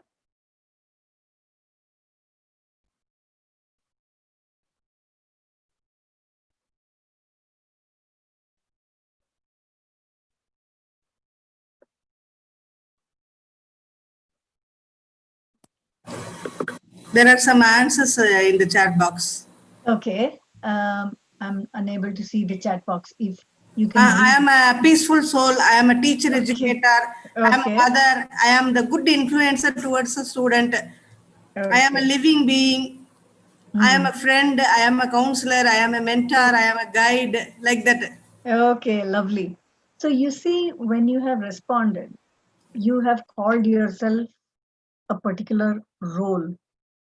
You say you're a friend, you're a teacher educator, you're a teacher, or whoever you are. So you have given me some roles that you perform. Other people have said I'm a peaceful person or a peaceful being. Now that's an adjective. That means every time we describe ourselves, we describe from the perspective of how others see us. Now, suppose I take away everything. Suppose I tell you, you're not a mother, you're not a teacher, you're not a daughter, you're not a friend, you're nothing. Then who are you? What's left? Now, that's something that requires much greater deliberation. I want you to think, pay attention to what is happening in your mind when I'm asking you this question. that you're not a mother, you're not a student, you're not a daughter, you're not a teacher, you're not an in-law, you're not a wife, you're not a husband, then what is left? Who are you? So this is something, this is like the fundamental question of life. Who am I? But do we take time to think about it? Do we take in our everyday work? Do we ever stop and think, why am I here? And that thinking is very close to what reflection looks like. So these are deeper reflections. So from personal, so it is a very good idea for all teachers. Like Maxim Green, he says, the teacher is a stranger. The teacher should think like a stranger. That means she has to look at her own work and her own thoughts from a third person's perspective, from a stranger's perspective. Now that is something to think about. I think it will require a great deal of practice, but I'll show you how you can begin to do it. Okay, here. I'm going to show you something that has been written by this very, very popular author called Kirsten Olsen. And she has written this amazing book called Wounded by School. You know what wounded is, right? Wounded is hurt. So she has written this book called Wounded by School. And before she begins her chapters, she describes something called a learner's bill of rights. Now, who is a learner? Who's the learner? Any responses?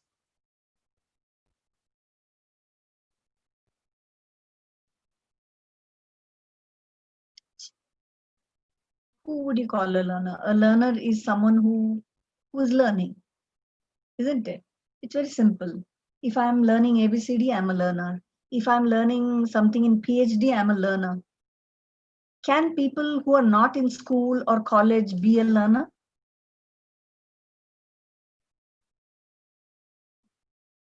Can teachers be learners? So these are the things I want you to think about, when you think of being a learner. So here are the rights of a learner. I hope you can read it. These are very, very, I think they really drive my whole practice as a teacher. It says every learner has the right to know why they're learning something and why will it be important to them. Every learner has the right to know why is that important. They can even question the idea of why is important. For example, if I tell children it is important to learn math, it is important to learn addition, then I need to allow the learner to ask, why should it be important?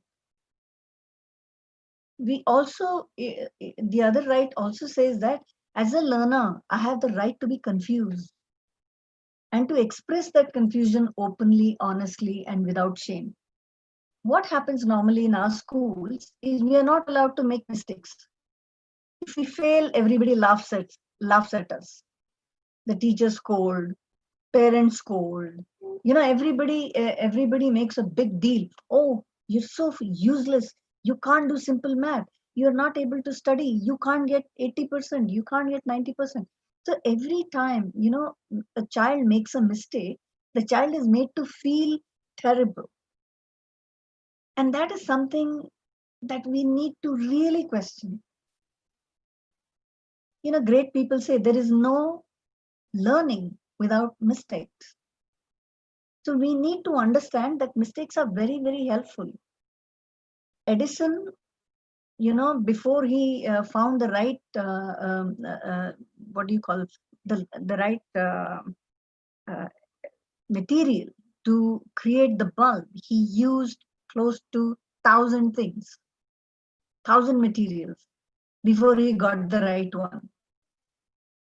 So this is, we need to understand that as a learner, even you can be confused, and you should be allowed to say that, look, teacher, I'm confused, right? So this is something I want you to think about in your own classroom.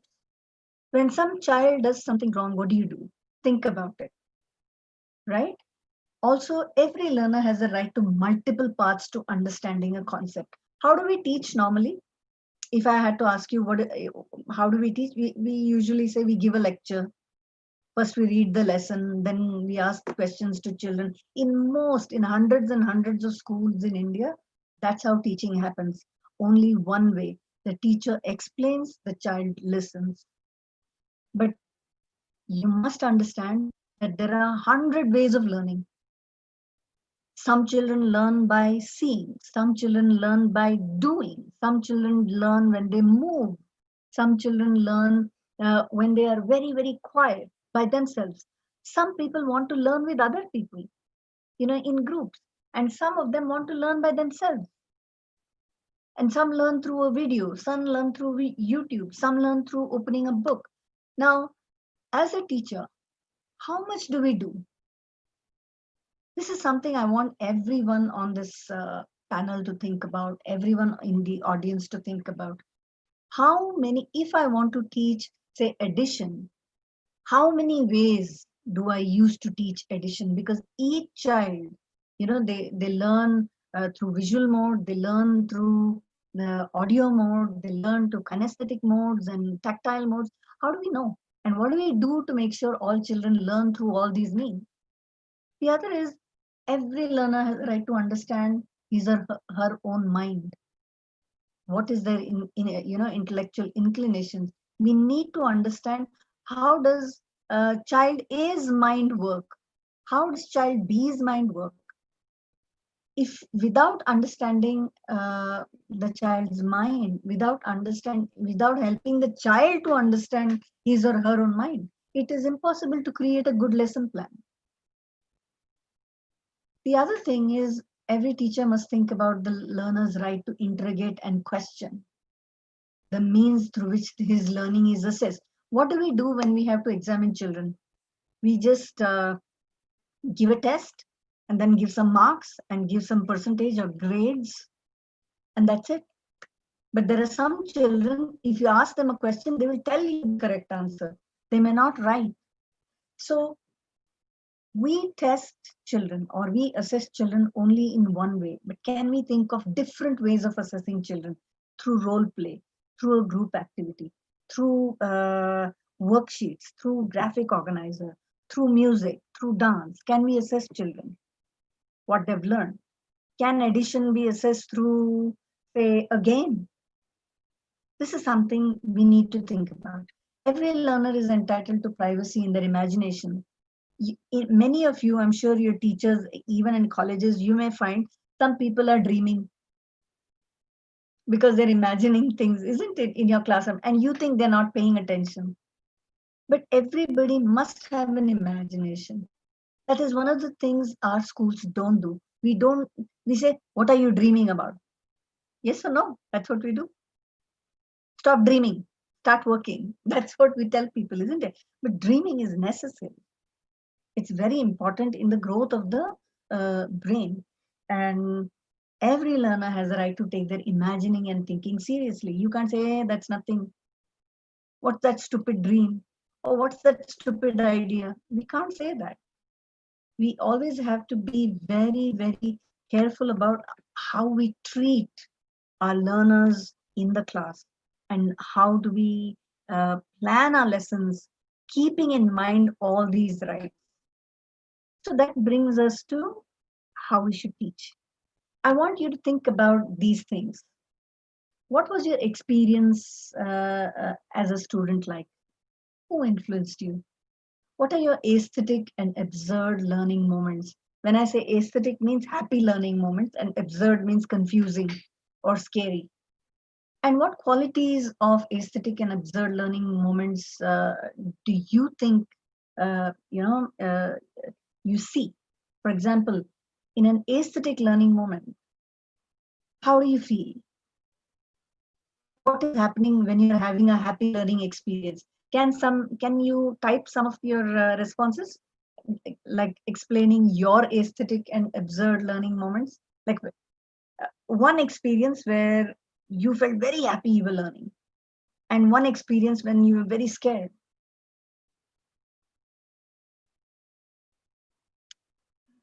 Dr. Premlata, if they respond, I would like you to share some 1 or 2 responses.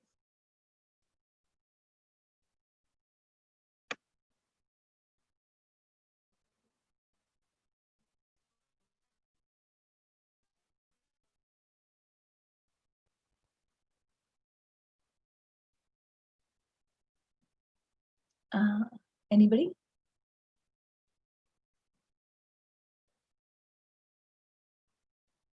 Hello? Yes, I see some participants are raising their hands. Dr. Premlata, if you can share some of the responses that the learners have written. Hello? Okay. Ma'am, when the teacher makes teaching joyful by using playway method. Yeah, good. Very I'm good. very happy when I learn maths, but I don't like history in childhood. Okay, good. Discussing with Then, friends and learning. excellent. My Excellent. teacher used to teach in actions. Huh. Was very much scared for the first time when transferred to English medium. Oh my God, very good. I feel shattered when my teacher said, we don't need able learners but obedient learners. Oh my God, wow. When telling a story related to concept learner, this concept learner responded after many days, something I am not Yeah, able to wow, understand. wow, wow. Very nice. I understand what you're saying. So you see, all of us have that experience where the teacher made us feel really good, right? And there are lots of moments when teachers scared us. So now if you are going to become a teacher, reflect and think about what what am I making my learner feel? Am I scaring them or am I making them eager to learn? And I would say when you're back home, think of it as your homework. Think of all the moments which were happy for you in school. Then you write down what made it happy. The teacher smiled. Sometimes, if the teacher smiles, it's enough. Or sometimes the teacher would have said, okay, you look like you're not, you look upset today. Can I help you? That is enough. Sometimes the teacher may say, today I want to tell a story and then explain math or science or history, and then you would be so happy. So what did the teacher do? She created an environment, a very, very, what do you call it in the teacher educator language? It's called, you create a non-threatening space. You create a non-threatening environment. You allow the teacher, allow the children to express what they think about the lesson that they have taught. You allow the children to tell you what they think of the topic. For example, if we have to start teaching, say, let's say whenever we teach something in science, for example, water cycle, what do? We don't ask the children, where do you see the water cycle? We don't. What do? We say, okay, open your books in the chapter. I'm teaching water cycle today. You draw the diagram, you explain one long explanation, and some children are already dozing. Isn't it? So instead of that, if you say, you know what, people, today is an exciting day. I want you to look outside the window or the door and see, do you see any water cycle? Do you see evaporation? Do you see precipitation? Now children will wonder, no, I can't see any of it. So where is it happening? Now that makes the whole exercise completely, you turn it over its head. The whole exercise, now the children are curious. Oh my God, what is it? How can water evaporate? Why can't I see it? And that will create the aesthetic moment. But absurd is when you say, you are a good for nothing fellow. You never understand anything. You will always fail. When you say things like that, the child does not like being in school. And a child who is scared can never learn anything. So think of your own practice. Think about what you do when you enter the classroom and create these guidelines. So you take a paper and you write down one by one. In my class, to create an aesthetic learning moment, I will enter with a smile. I will ask the learners how they feel. I will have a lot of discussion and group work in my classroom. Now you put it down for yourself. It could be anything. It's your choice really. So as a teacher, so when you are a teacher, when you're an educator, you have to learn these positive teacher habits. One is how do you manage yourself? Very important. You must reflect and think about how do you treat yourself. Do you take care of yourself? Do you take care of your health? Because people who cannot take care of themselves cannot take care of others. Then it may be the children they teach or their families or their friends. If I am not taking care of myself, I'll always be irritated. If I have headache all the time, I'll be irritated. If I'm not able to, if I'm too lazy, I'll be irritated. So managing yourself, you have to think for yourself. You have to be confident in your subject, in your art of teaching. You must constantly upgrade yourself. Oh, I need to know what constructivism is. I need to know what what do you call it? What collaborative learning is. I need to know what critical thinking is. So if you continuously learn, you will become a confident performer. Then if you feel that, oh, I'm upset today or I'm too tired, then you need to take action. You need to see why. Why is it that you're irritated all the time? Why are you stressed? Are you managing your time well? And taking your time. Learn, take time. The second is, how do you engage with others? These are habits and you have to practice. Remember, it takes 30 days to make a habit. Right? I would like you to read a book called Atomic Habits by James Clear or James Spencer, one of them. It's called Atomic Habits. I think it's an amazing book. He says how you can perform small actions and change yourself. So when you engage with others, now these could be your children. Teachers' biggest engagement is with their children and with their colleagues. So you establish creative rapport. Don't just say hello, hi, good morning, good evening. Have an interest in the other person. Find out what the children's day is like. Find out what your colleague's day, is like. Listen attentively. I think this is one of the poorest skills teachers have.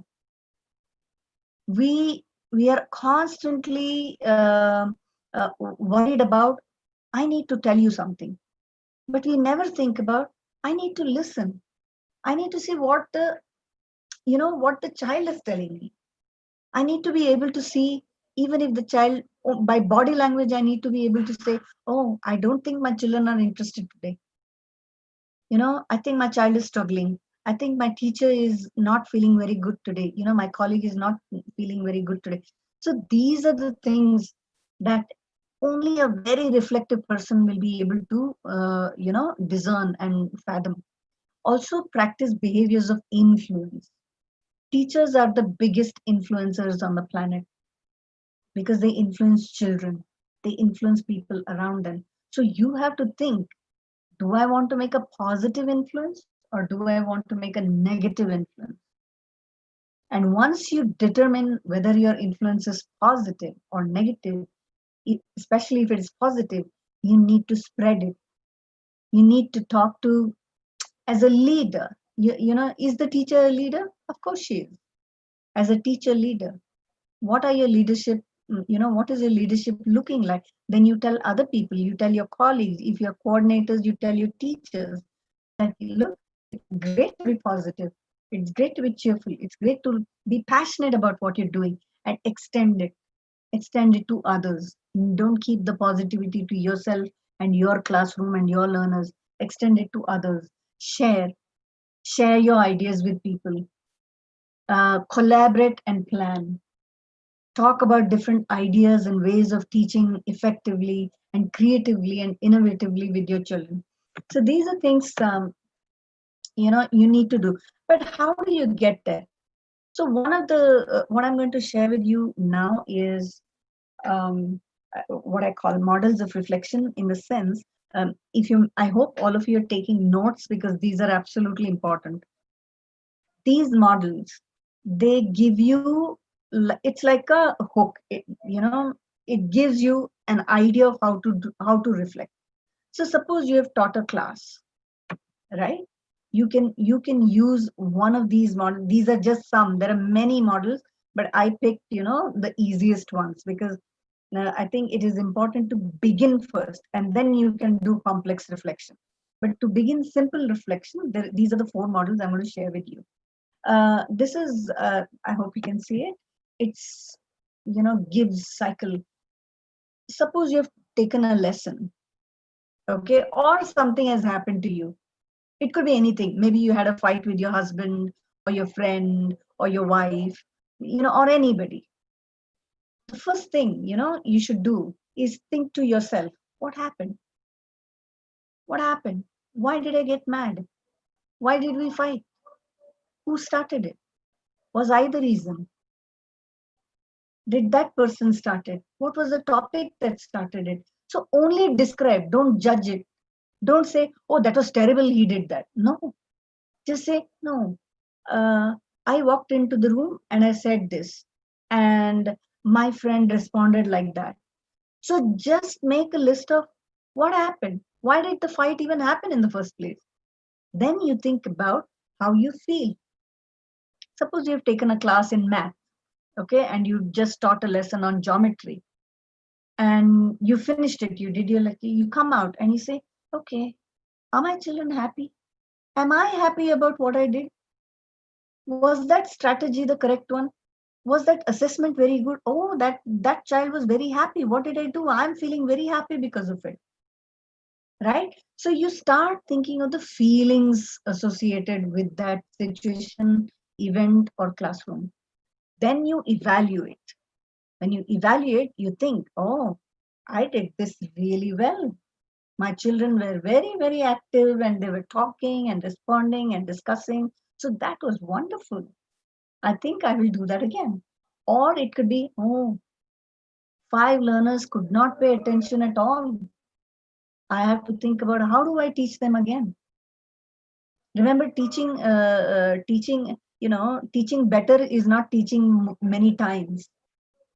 It is about changing the way you teach. So if lecture did not work, now you have to try something else. If just showing on the blackboard did not work, then you have to see, oh, can I create an activity, right? The other is, once you've evaluated, you analyze, okay, now I have to remember while planning, I need to do this. I need to make sure, oh, 5 children, they're constantly inattentive. So I have to create special activities for them. Or I have to see how I can get the children to move around in the class when they're doing water cycle or matter or nouns and verbs, whatever it is that you're teaching. And then you conclude, okay, what else could I do? And then you take action. That means, okay, this situation is over. This lesson is over.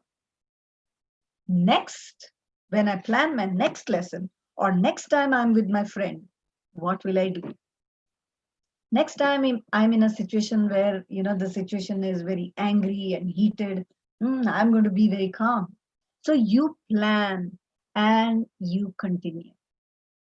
I love Gibbs model because it is so clear and so simple. Of course, you have to practice it, of course, and anytime any of you, I will leave my number with you. I'll leave my email with you. Please let me know if you need more clarification on these models, and I'll be very happy to do it. So this is Gibbs model. The other model is Driscoll. He says he was a psychologist, so he talks about clinical practice. But again, it's the same thing. What happened? You describe the event. Then you reflect on selected aspect. Okay, my class went off well, but I saw 2 children who could not write what I had asked them to write. Just so you're focusing on one key aspect of your class. Now, what do you do? So what? Now you analyze, while everybody's working, why were these 2 struggling? What could be the reason? Were they hungry? Were they troubled? Or could they see the board? It could be anything. No, why children can't write is there are so many things. Do they have a learning difficulty? Then you discover. The next step is you discover what learning arises. Oh, now I understand. I need to call the special educator to help these children. So you will, and then you do that action. Okay, I will sit down with the special educator, make an appointment, talk about these kids, and then a new learn. Once you have had that whole reflection process, you will know that this new learning, I am going to use it in all my classrooms, some of my classrooms. That's your call. But if you see, all reflections begin with description. First, you just describe without judging. Similarly, Rolf's model is very simple. First, he says what? Describe the situation. Then he says, so what? Okay, I'll give you a very simple thing. What could be? I fell off the chair. So what? Oh my God, I broke my back. Right? Now what? Now I need to do something. I need to see. Next time I should be careful on what chair I sit. I have to be careful on what chair I have to check the chair before sitting.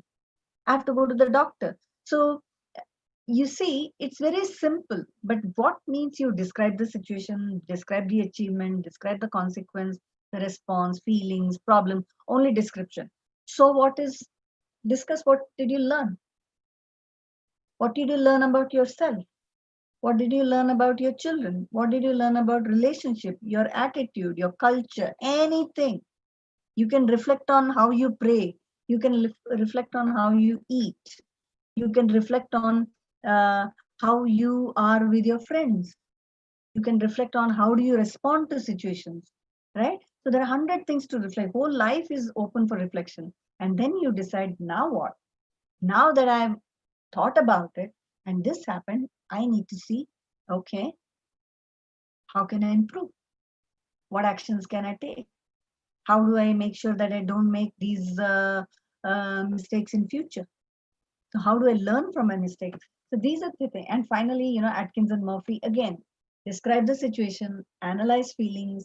What is the relevance of that knowledge? What learning has occurred? Can I pen it down? And then you create a new experience.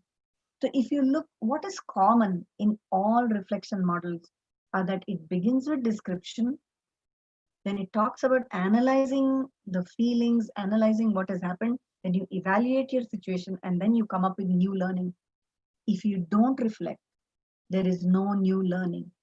This is the reason many teachers say, oh, I have 25 years of experience. But what did you do in 25 years? You did the same thing. You woke up in the morning, went to the room, taught the lesson out of a textbook, gave an exam, and done.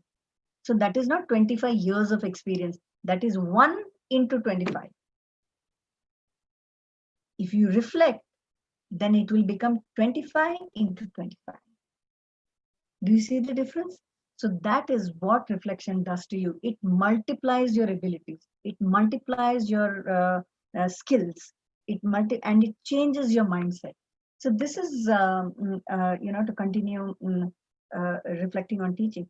I would say go back and explore these models a little more. I hope you have, taken some of them down, and you will find plenty of information, all over the internet. I want you to think about what words come to your mind when you see this picture. Quickly, Dr. Premlata, I request you to, read out some of the responses. Till What words come to you? Okay, what? Till nothing was posted. Okay. What It is a words government come? school. It is a government school.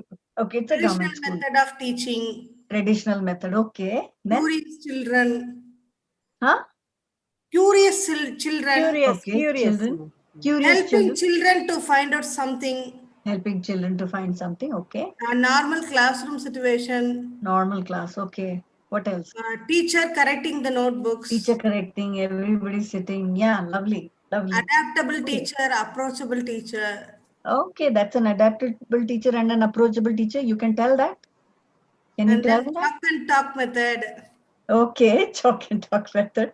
All right. Yeah. Okay, thank you. Now here's another. Now what can you see? Now what words come to your mind?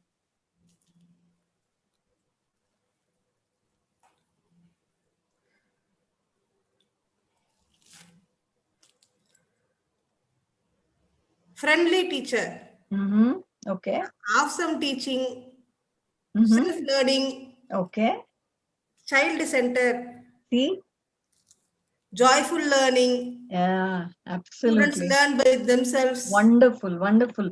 So you see, Play-related. absolutely. Thank you. So you see the almost same age group of learners, but here there is a teacher who is all controlling. The environment is very, very school-like. The teacher is in charge of everything. Children are not talking to each other. They're all looking at the teacher, right? Now, learning, imagine learning happening in a place like this and learning happening in a place like this. Which learning do you think will be much better?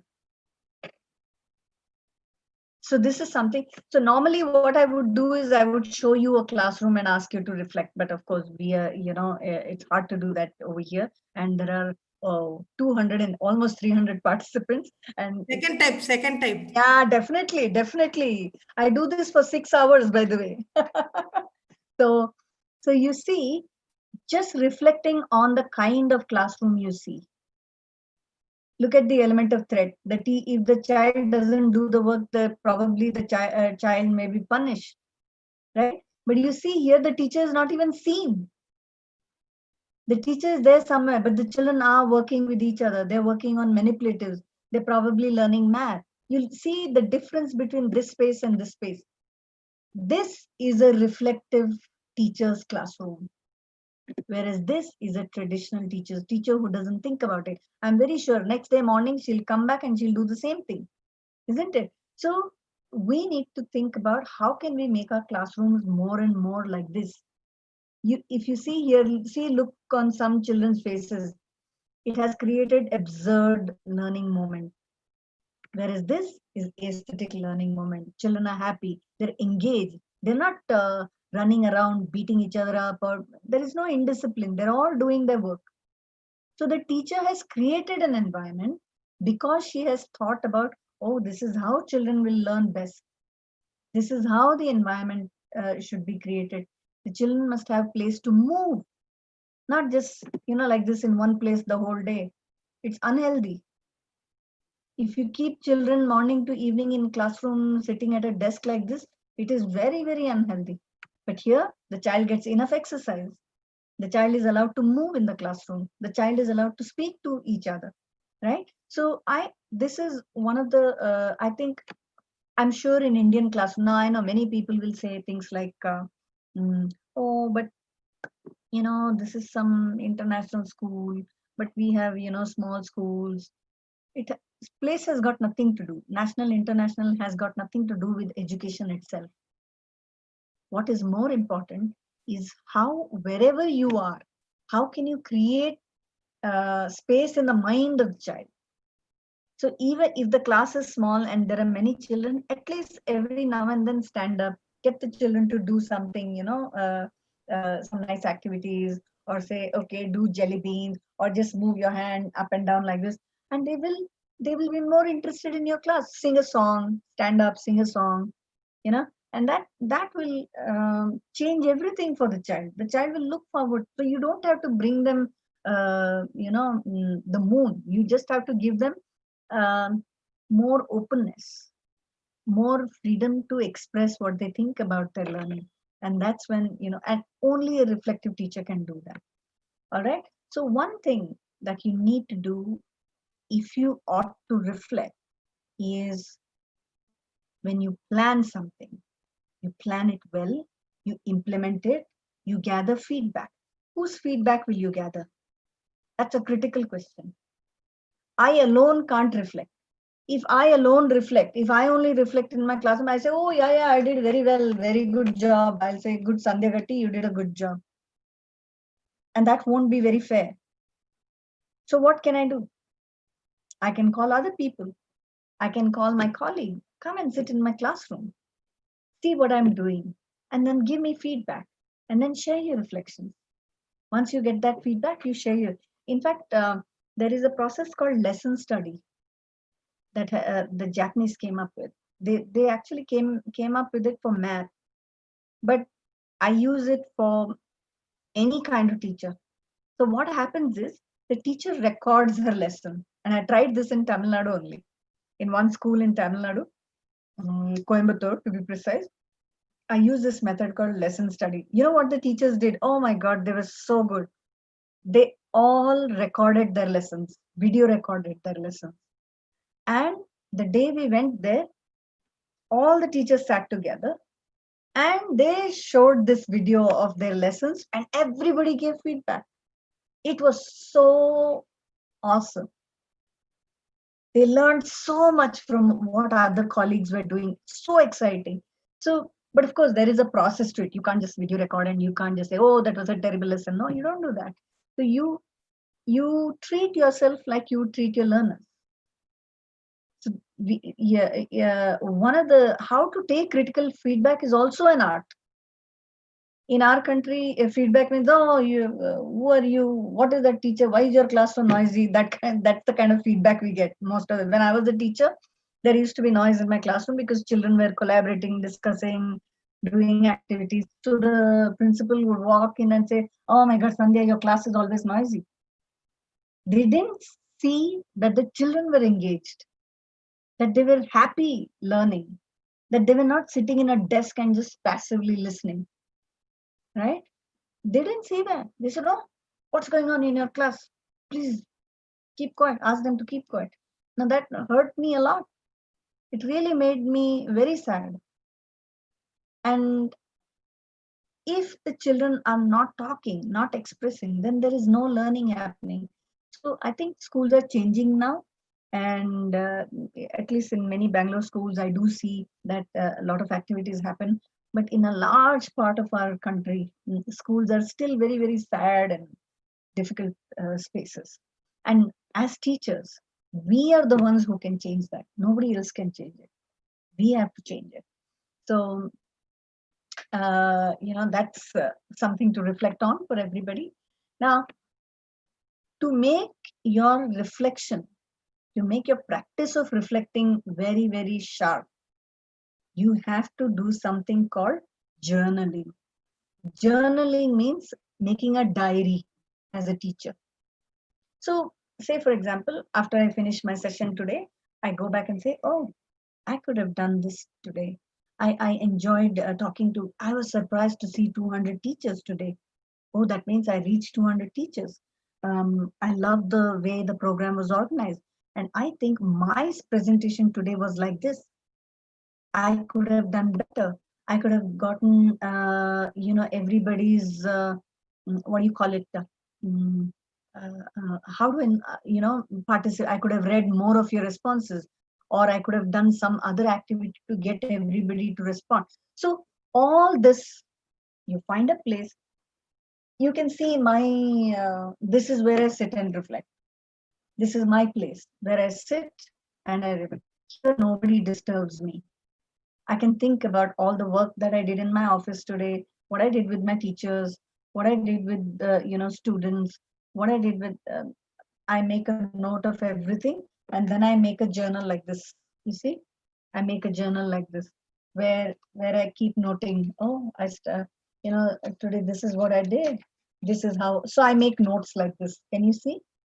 So I keep a little. You can keep an interesting diary, and then I write a lot. I write a lot of articles on something that bothers me. For example, NEP, and the National Education Policy. I wrote an article on that. That's also reflection, because my work is as a teacher educator, so I need to reflect at that level. If I have to, so if I've learned something, for example, I'm on a course, I'm a student of doctoral studies, so I keep my journals here with all my learning there. So you could decide how you want to journal, and you will be very, very amazed at how you grow. You'll see, okay, today I gave a lecture, can I to do something else tomorrow? Then you'll start investigating, you'll find more ways of doing things. You'll start penning everything. Oh, I will make notes, this is a great group activity, I will do it, right? Then you will add interesting bits. Oh, today I took my colleague's help to teach a lesson, and that was amazing. Today I and my colleague, we both taught a lesson, and that was such a great experience for my children. Ideas come when you think about things. not otherwise. Okay, so you can make a little booklet. At the end of the year, you will be surprised to see how, oh, I used to, in the month of June, I was only giving lectures, but I started reflecting, I started penning down, and when you pen down things, you can also think of which child did great work, you put it there because of what you did. How children who were never talking or who would never come up in class spoke, or children who never write nicely wrote. You collect all of that and see what happens at the end of the year. You will see your growth as an educator, as a practitioner, right? And I would certainly love to have your journals, so that I can show it off to everybody and say, look, our teachers are also changing, right? So that's now. What are the tools? Just like if you are a carpenter and you want to make a nice shelf or a nice vase, what would you do? You'd need tools, right? You need chisel, you need hammer, you need nails. So for a teacher, what are her tools to reflect? Make videos of your classes. Look at student work. Say, for example, when I started teaching grade 3, learner A was messing up the spellings, was getting all spellings wrong. So I decided to teach like this. And then I did this activity, then I did that activity. And now in June, July, August, September, there are no mistakes. So students' work, their assessments also tell you a lot about you as a teacher, right? So that is so important, so important. Use your reflective journals and logs. Logs are entries. So you can make a table and you enter, today I did this. So you can have a log or you can have descriptive journal.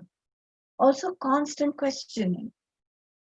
Don't just be happy, oh, I did a great lesson today. No. Think about the lesson. What was great about it? What was not so great about it? What kind of questions will you ask yourself? Why did that strategy work? Why is this concept difficult to teach? What teaching aids can I use next time when I teach this session, or teach this topic? Awareness and observation, oh, absolutely. They're like two hands of a teacher. The teacher must know what is happening in a class. She can't just walk into the class, oh, I taught everybody and I'm done. No, she should pay attention to everybody. She should observe what the children are doing. She should observe what the children are thinking, what are they feeling. Very, very crucial. If you want to be that great teacher, you need to do this. The other is peer mentor observation and feedback. Call your colleagues. Tell them to observe your classroom and tell them, oh, I need feedback. What can you tell me? What can I improve? And also take feedback from your learners. What do learners think about you as a teacher? Many of us, are afraid of taking feedback from learners because they tell the truth. Isn't it?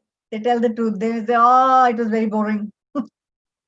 But then that's feedback. It's important to get learners' feedback. After all, they're the ones, they are our ultimate customers. We are there for them. The school, the teachers, we all exist for our learners, not the other way around. But we think, oh, the children are there because of us. No. We are there because of the children. That's another way of thinking, right? That's reflective thinking. So taking feedback from the people you teach is the ultimate source of, feedback for reflection, right? Also, if you look at, so how would you use these tools is something that, again, it's a lot of practice. It's doing things, like I said, any day I'm available. I'll share my email ID with you guys. You can anytime, write to me and ask me, how do I do this? And I'll be very, very happy to help. We do very affordable, small courses for teachers to understand this thing. So you're welcome anytime. To close, I would say reflective practice means, one, you are aware of yourself. that you have a personal response to experiences, to situations, events, or new information. Even when you read a book, you can reflect. You can reflect after an experience. Something went wrong, didn't go, some meeting did not go well. You can reflect on it. A class did not go well or actually went well. You can reflect in both the stages. So there is no, and there is a processing where you think and say, okay, I'm trying to understand all of this. And in my effort to understand, I'm learning new things. I'm growing as a person. I'm growing as a professional. So, like you say, there is no right or wrong way of reflective thinking.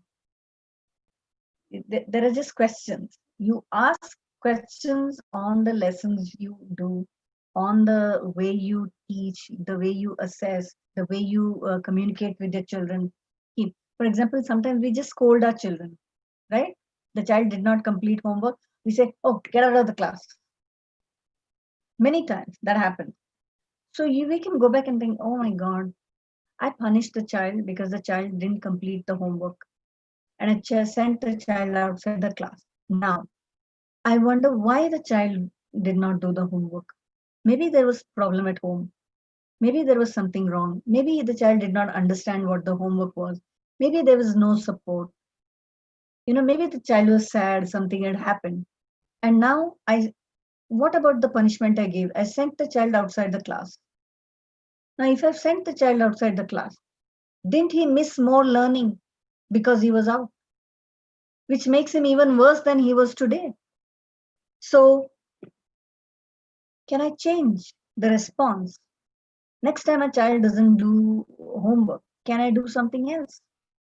Maybe I can sit and make the child complete the homework right in front of me. Actually, this is how I changed one child, first grader, in my very first year of teaching. Oh God, he was so terrible. I mean, I was just 19 years old then. So that he didn't know how to write. Absolutely didn't know how to write. So he didn't know how to hold the pencil. And by some, I was checking the books and I thought, oh God, what a terrible page. And I wanted to, score it off like this. And I thought, okay, let me wait. Let me see if I can understand what the child has written.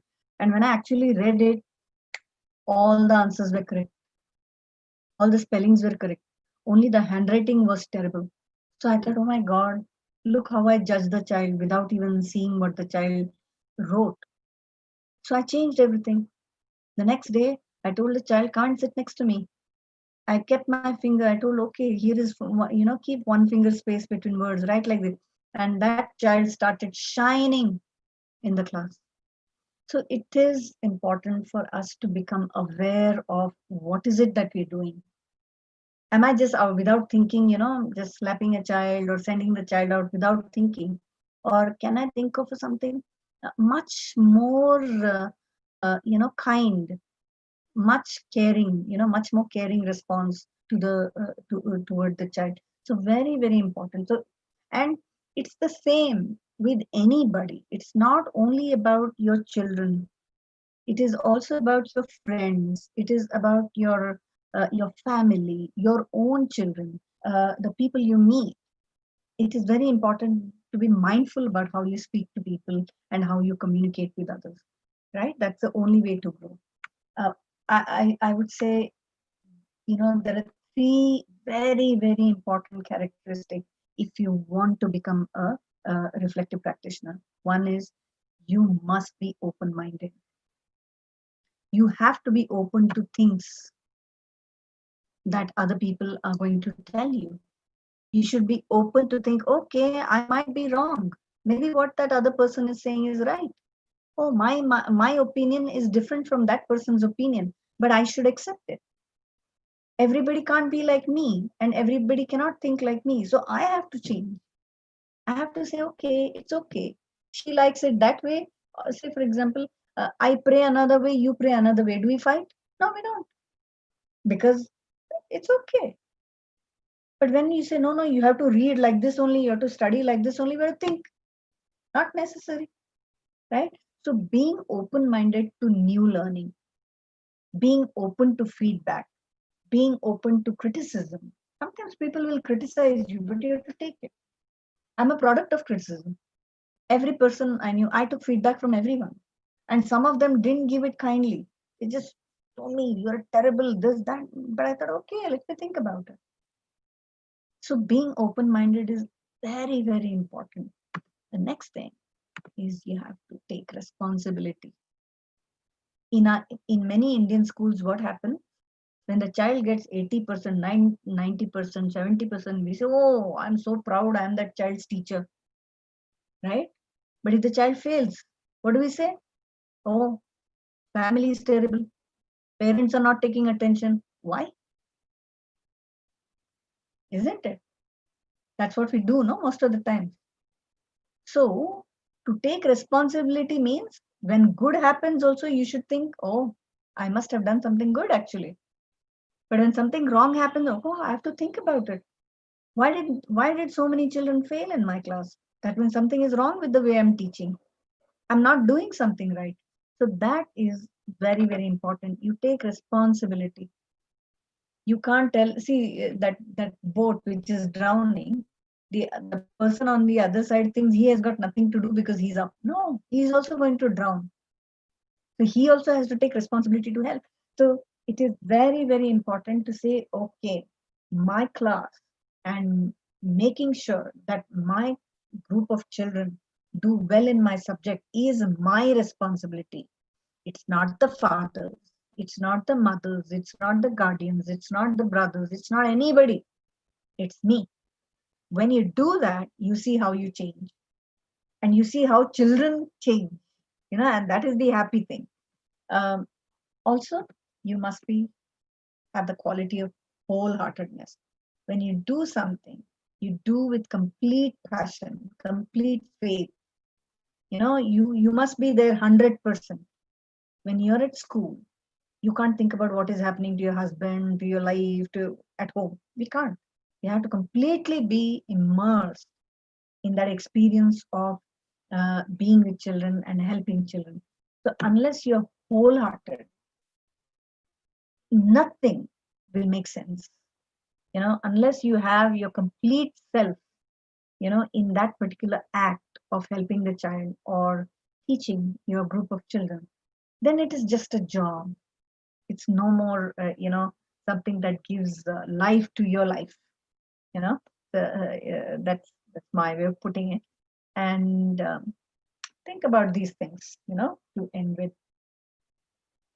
is it realistic to,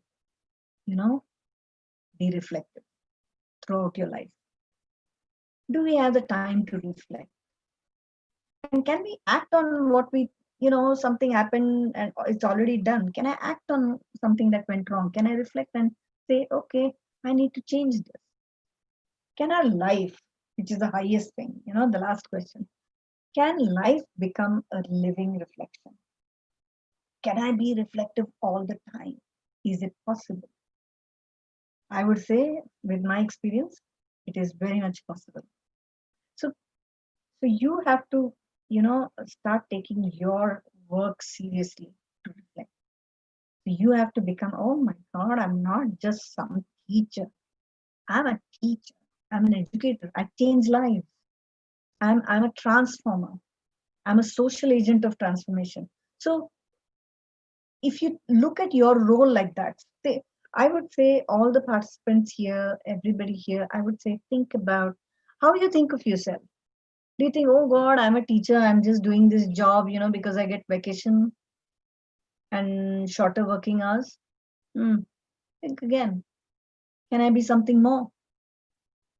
Can it be about, much bigger than what I am?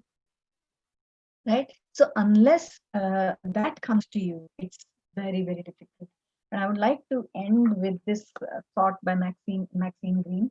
She said that if teachers today are to initiate young people into an ethical existence, first of all, as teachers, we need to learn what is ethics, right? So if we want our young people to have an ethical existence, then we must attend to ourselves more fully. We must understand what is our life like, what are our lives like, and what do we require, and then we need to move away from mechanical living. Oh, I wake up in the morning, I go to school, do da da da da, come back home, cook and sleep. So instead of that, can you think of, okay, I did things this way today, tomorrow I'm going to. So look at the quality of the life you have. So take a break or move away from your mechanical life and don't work out of habit. Even if you think, oh, this is a great habit, but think about, oh, am I falling into a rut? I'm doing the same things again and again without thinking. And you have to ask why. Why am I doing this? Why am I going to school? That is when all moral reasoning begins. That is when you begin the life of a reflective practitioner. And that's about it. So what I would like is for all of you, you can take any one stem from here, any one, and complete it. So what did you gather from today's session? If there is anything, if you understood something, if you did not understand something, if there is, if you learned anything new, then just complete that statement. If you can put it on your chat and share it with me. I will ask Dr. Premlata to be kind enough to share with me. So you could say something I didn't notice earlier, but now I do. Or something I found out about myself today as a person, as a teacher. Or something that you're happy about, something you're not so happy about. Or when I think of tomorrow, I imagine anything. So just complete any one or whichever you want, whichever. I'll give you a minute. Dr. Premlata, if you have any responses, I request you to share it, please.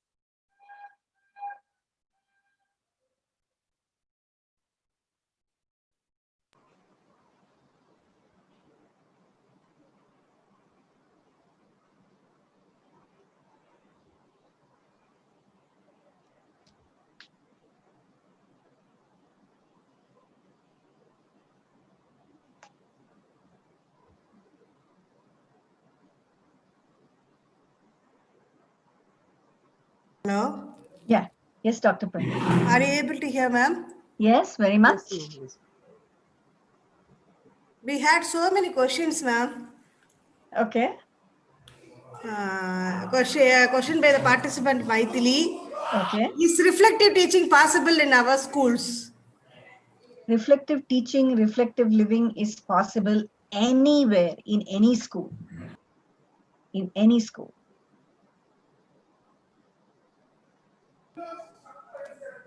Private educational institutions give priority to mark-based learning strategies and not for healthy environment. Why it is so? Well, it's a systemic problem. Who asked this question? Samraj. Samraj, it's a systemic problem. We have been. This is like I said, because nobody reflects in our country. The things are the way they are. Nobody's changing it because nobody's thinking about how we are doing things. 100 years ago, we taught like this. Today also, we are teaching the same way. That's because nobody thought, oh, maybe we should change the way we are doing things. Nobody's thinking about it because everybody's comfortable. They don't want discomfort. So it should begin with you. Whether it is a private school or not private school or a government school, it doesn't matter. A teacher's job, a teacher's role is to excite the children, to make learning interesting for them. It is not only something private schools should do or only government schools should do or one kind of school should do. Every single teacher, every single school must change the way they're doing things. So Samraj, you could be the person to begin. Question by Sankaram Keshari Panda. Yeah. Generally in the classroom, some students are very poor in learning. Yeah. In this case, what is our role? Okay. So now a child may be poor in learning for many reasons. Many reasons. One, it could be their lack of interest in the subject. It could be their health. It could be a learning difficulty. It could be the environment in the classroom. It could be the teacher. It could be the way the concept is taught. So there are several reasons why a learner does not, catch up with the rest of the class. So the role of the teacher is to find that out. When the teacher needs to understand all her learners. She needs to know what is the learner's readiness. That means in this topic, in topics, say for example, addition, where does my learner stand? What does my learner already know? So unless you know that, you can't just go ahead and teach. So you need to know where does the child stand in math, that is readiness. Then you also have to find out about the child's profile. That means, does the child like to listen and learn? Does the child like to use materials and learn? Does the child like to see a picture or a video and learn? Or does the child want to move around while learning? So that is profile. How does the child learn? That you must know. Third is interest. You should know what is the child interested in. Does the child like cartoons, Spider-Man? Does the child like some funny cartoon character or a superhero, or which game, basketball, football, cricket? If you find does the child like to dance? So if you know the child likes to dance, then you can tell the child to do addition, subtraction with a little step, like a dance step. Do you get it? So any learner, not just poor learner, any learner in your class, it is the teacher's moral responsibility to know the child's readiness, that is the ability level in the subject, learning profile, that means how does the child learn, and what are the child's interests. If you know these three, then when you plan your lesson, you'll think of activities for that particular child or that particular group of children. Once you do that, no children are poor learners. I would like somebody to complete a STEM sentence that you see on the slide.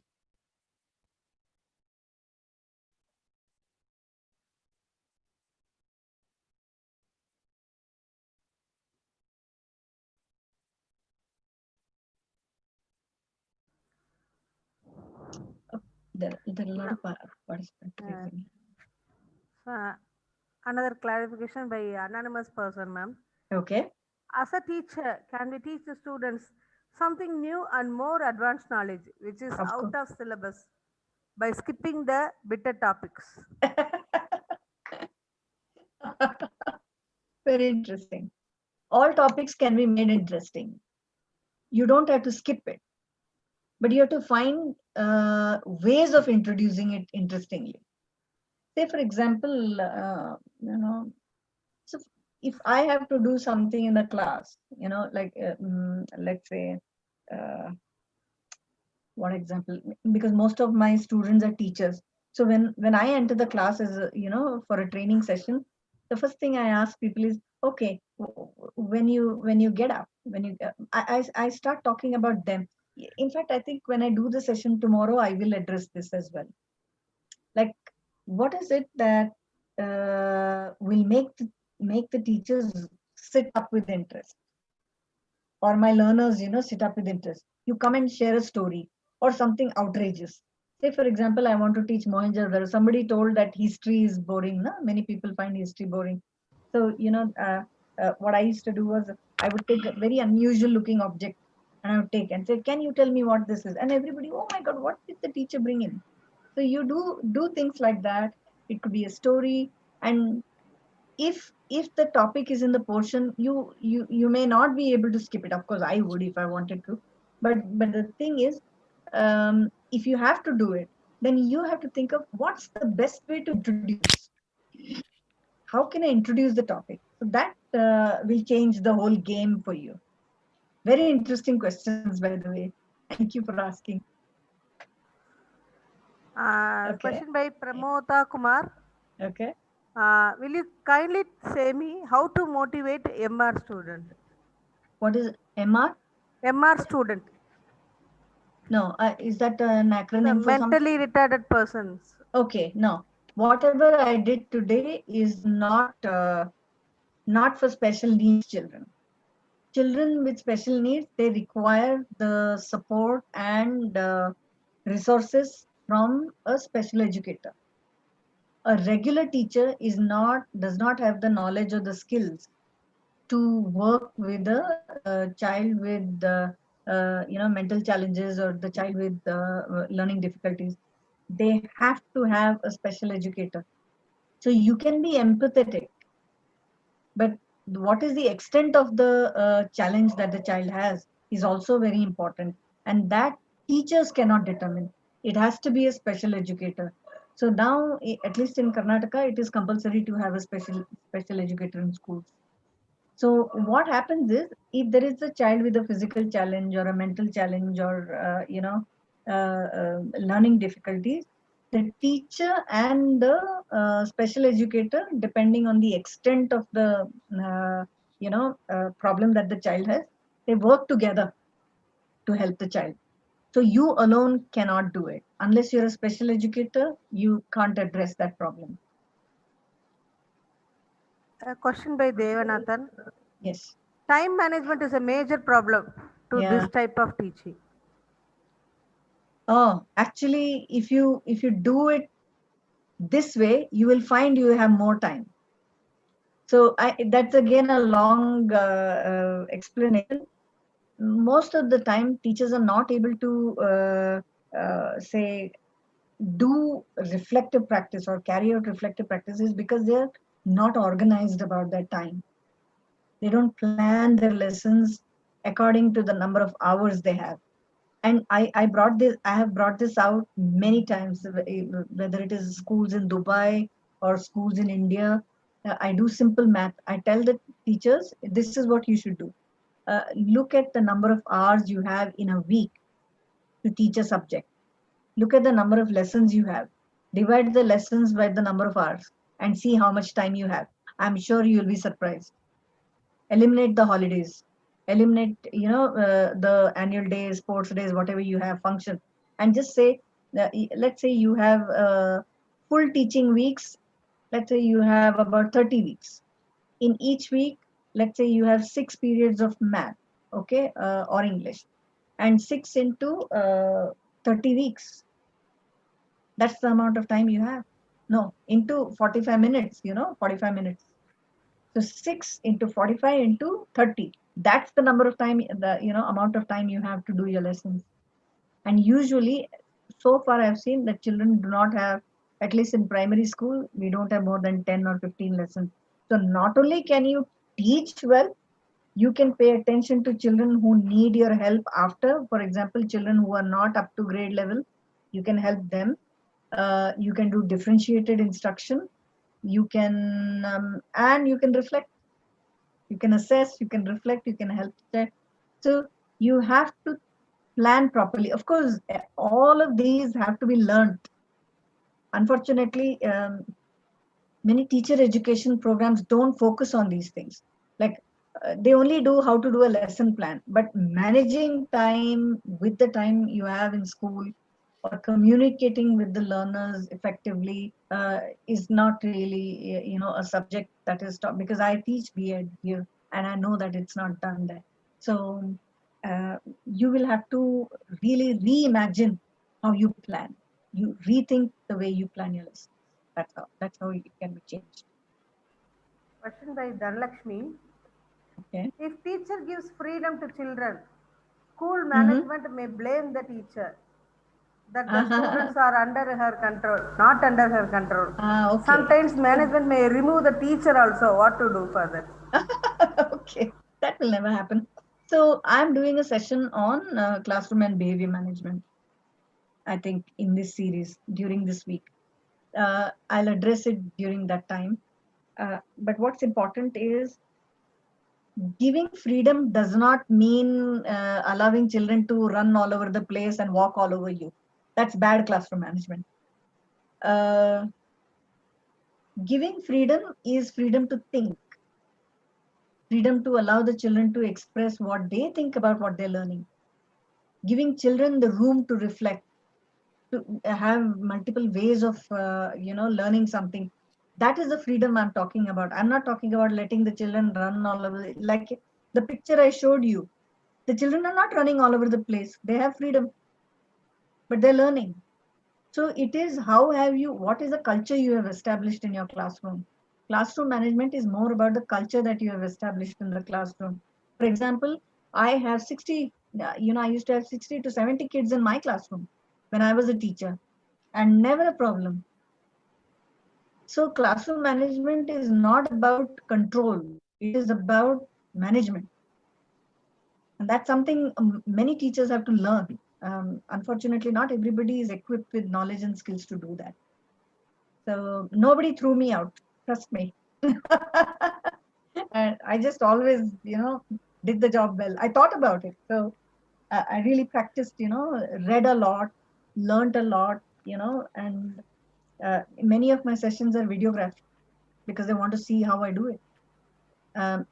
In fact, these days I don't do anything. So if, there was this international school where in no other class, no other teacher would find them sitting, but they would come to my class and see everybody sitting and working. And everyone The was so same doubt surprised. only the another participant also asked. As you Yeah. told, video of our own teaching is not in practice nowadays.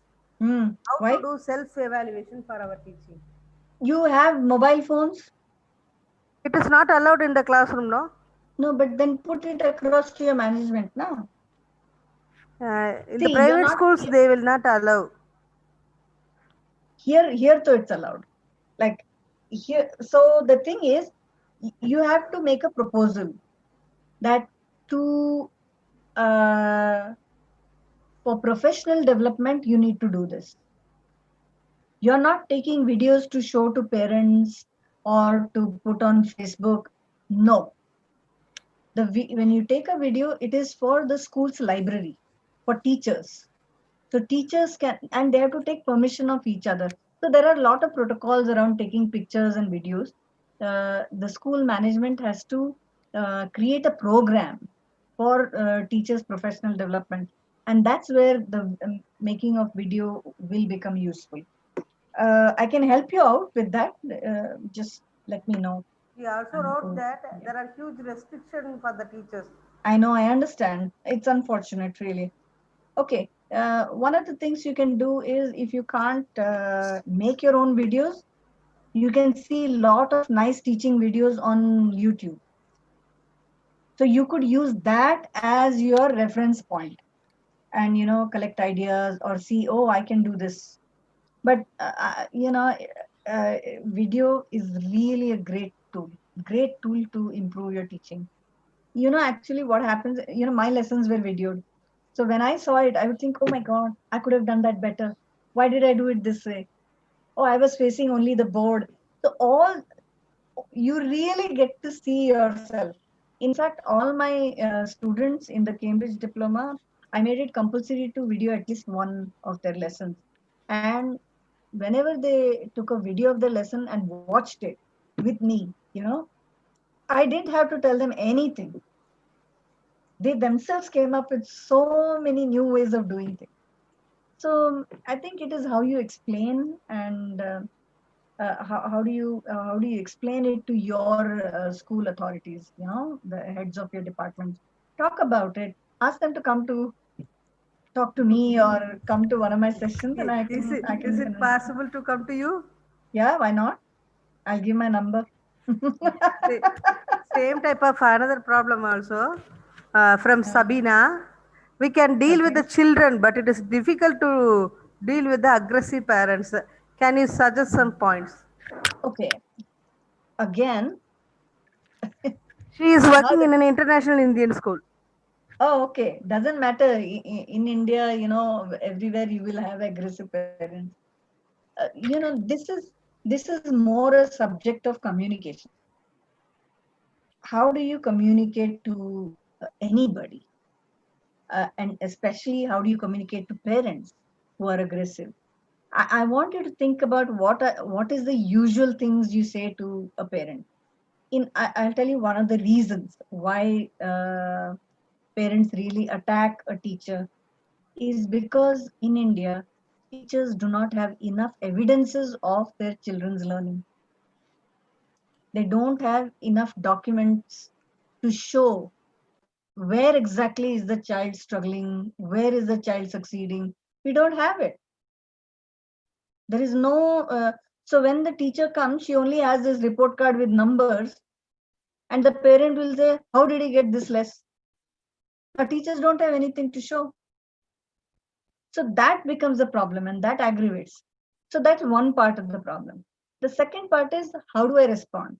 When someone comes, aggressively, you make that person sit and say, okay, listen, let the person give it all out. Then you say, done. Now may I speak? So you don't lose your calm. Of course, it is part of communication. Again, that's another session and another workshop where, I talk about how do you deal with problematic people, difficult conversations, conflict situations, everything. Sabina, everything, there is so much to learn. For your clarification, Sabina is from Saudi Arabia. Oh, okay. I'm saying all over the world. Whether you're in Saudi Arabia or anywhere, parents are parents. She mentioned again the same thing. Yeah, okay. So it is another subject altogether, Sabina. Again, like I said, I'm creating a platform where teachers can come together and talk about these issues. I'll be happy to share about it. We can discuss that in detail.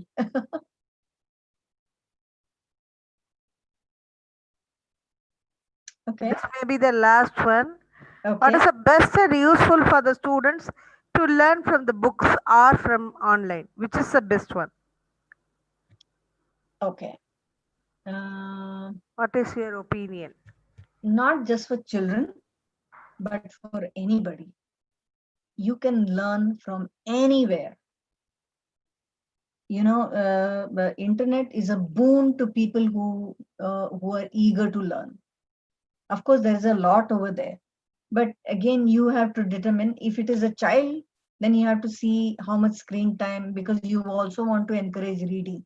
So you have to balance the two, right? Because I'm an evidence of a person who has learned so much from the internet in the past 20 years. So both are important. You can't run away from technology anymore.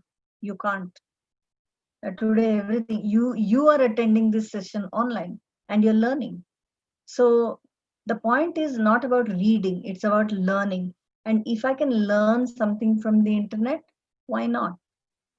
But I also need to go to books. Like you see, I have a big library here, and that's how I am. But that doesn't mean because I have the books, I don't look at books on Kindle or books on the internet. I do, because these are sources of knowledge, and sources of knowledge can come from anywhere.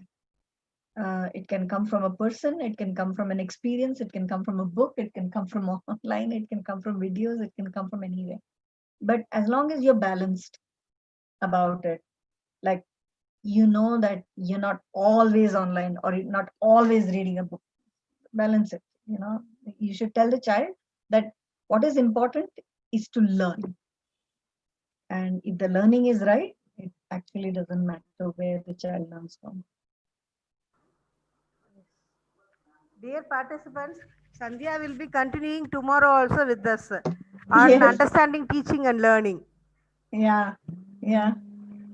So Shakti madam, yes, I ma'am, think yes, doubts are clarified. Thank you.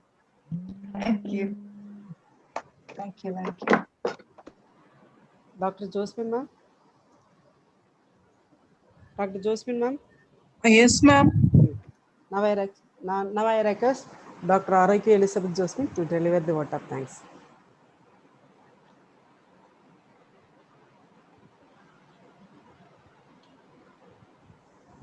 Gratitude is the most wonderful form of courtesy. Today, I take this opportunity with all my gratitude in the form of words to propose the vote of thanks for the first day of 1 week training program on reflective teaching practices organized by Center for Capacity Building Programs for School Teachers. Tamil Nadu Teachers Education University in collaboration with Teacher in Bangalore and Brain Orchid, Dubai. At the outset, we are grateful to Ms. Sandhya Kati, founder and director, Teacher in Bangalore, for giving an excellent coverage on reflective practice in action.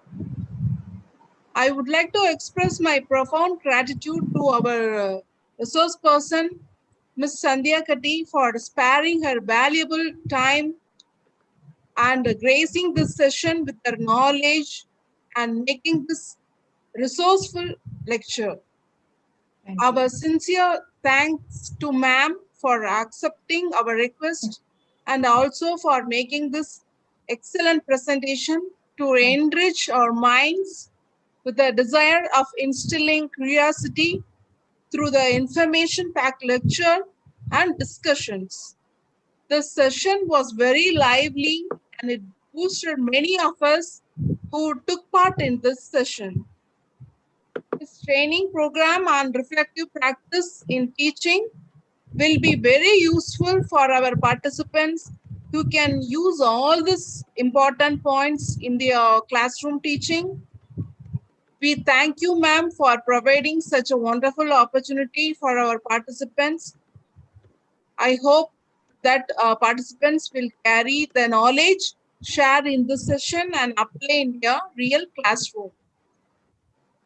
I also take this opportunity to extend my gratitude to all our organizing committee members of this 1 week training program, and also for the coordinator, organizing secretary, Dr. Sivashakti Rajamal, coordinator, Center for Capacity Building for School Teachers, for her constant support and suggestions. I also thank all the participants from various institutions for their active involvement toward this 1 week program. I hope you all find this session useful. Once again, thank you one and all. Thank you so much, ma'am. Thank you so much, Dr. Sandhya Kati. Thank you so much. Thank you. Thank you. Thank you, Dr. Shivasakti. See you tomorrow. Thank you, ma'am. Thank Yeah. you. Bye Thank you, bye. Dr. Premalata, ma'am. Thank you, Dr. Subramanian sir. Thank you, Dr. Josephine, ma'am. Thank you very much. Thank you all the participants. Thank you so much. Bye. Bye. Bye. Sandhya-san, Bye, thank you. ma'am. Thank you so Bye. much. Thank you. Thank you. Thank you, ma'am. Thank you.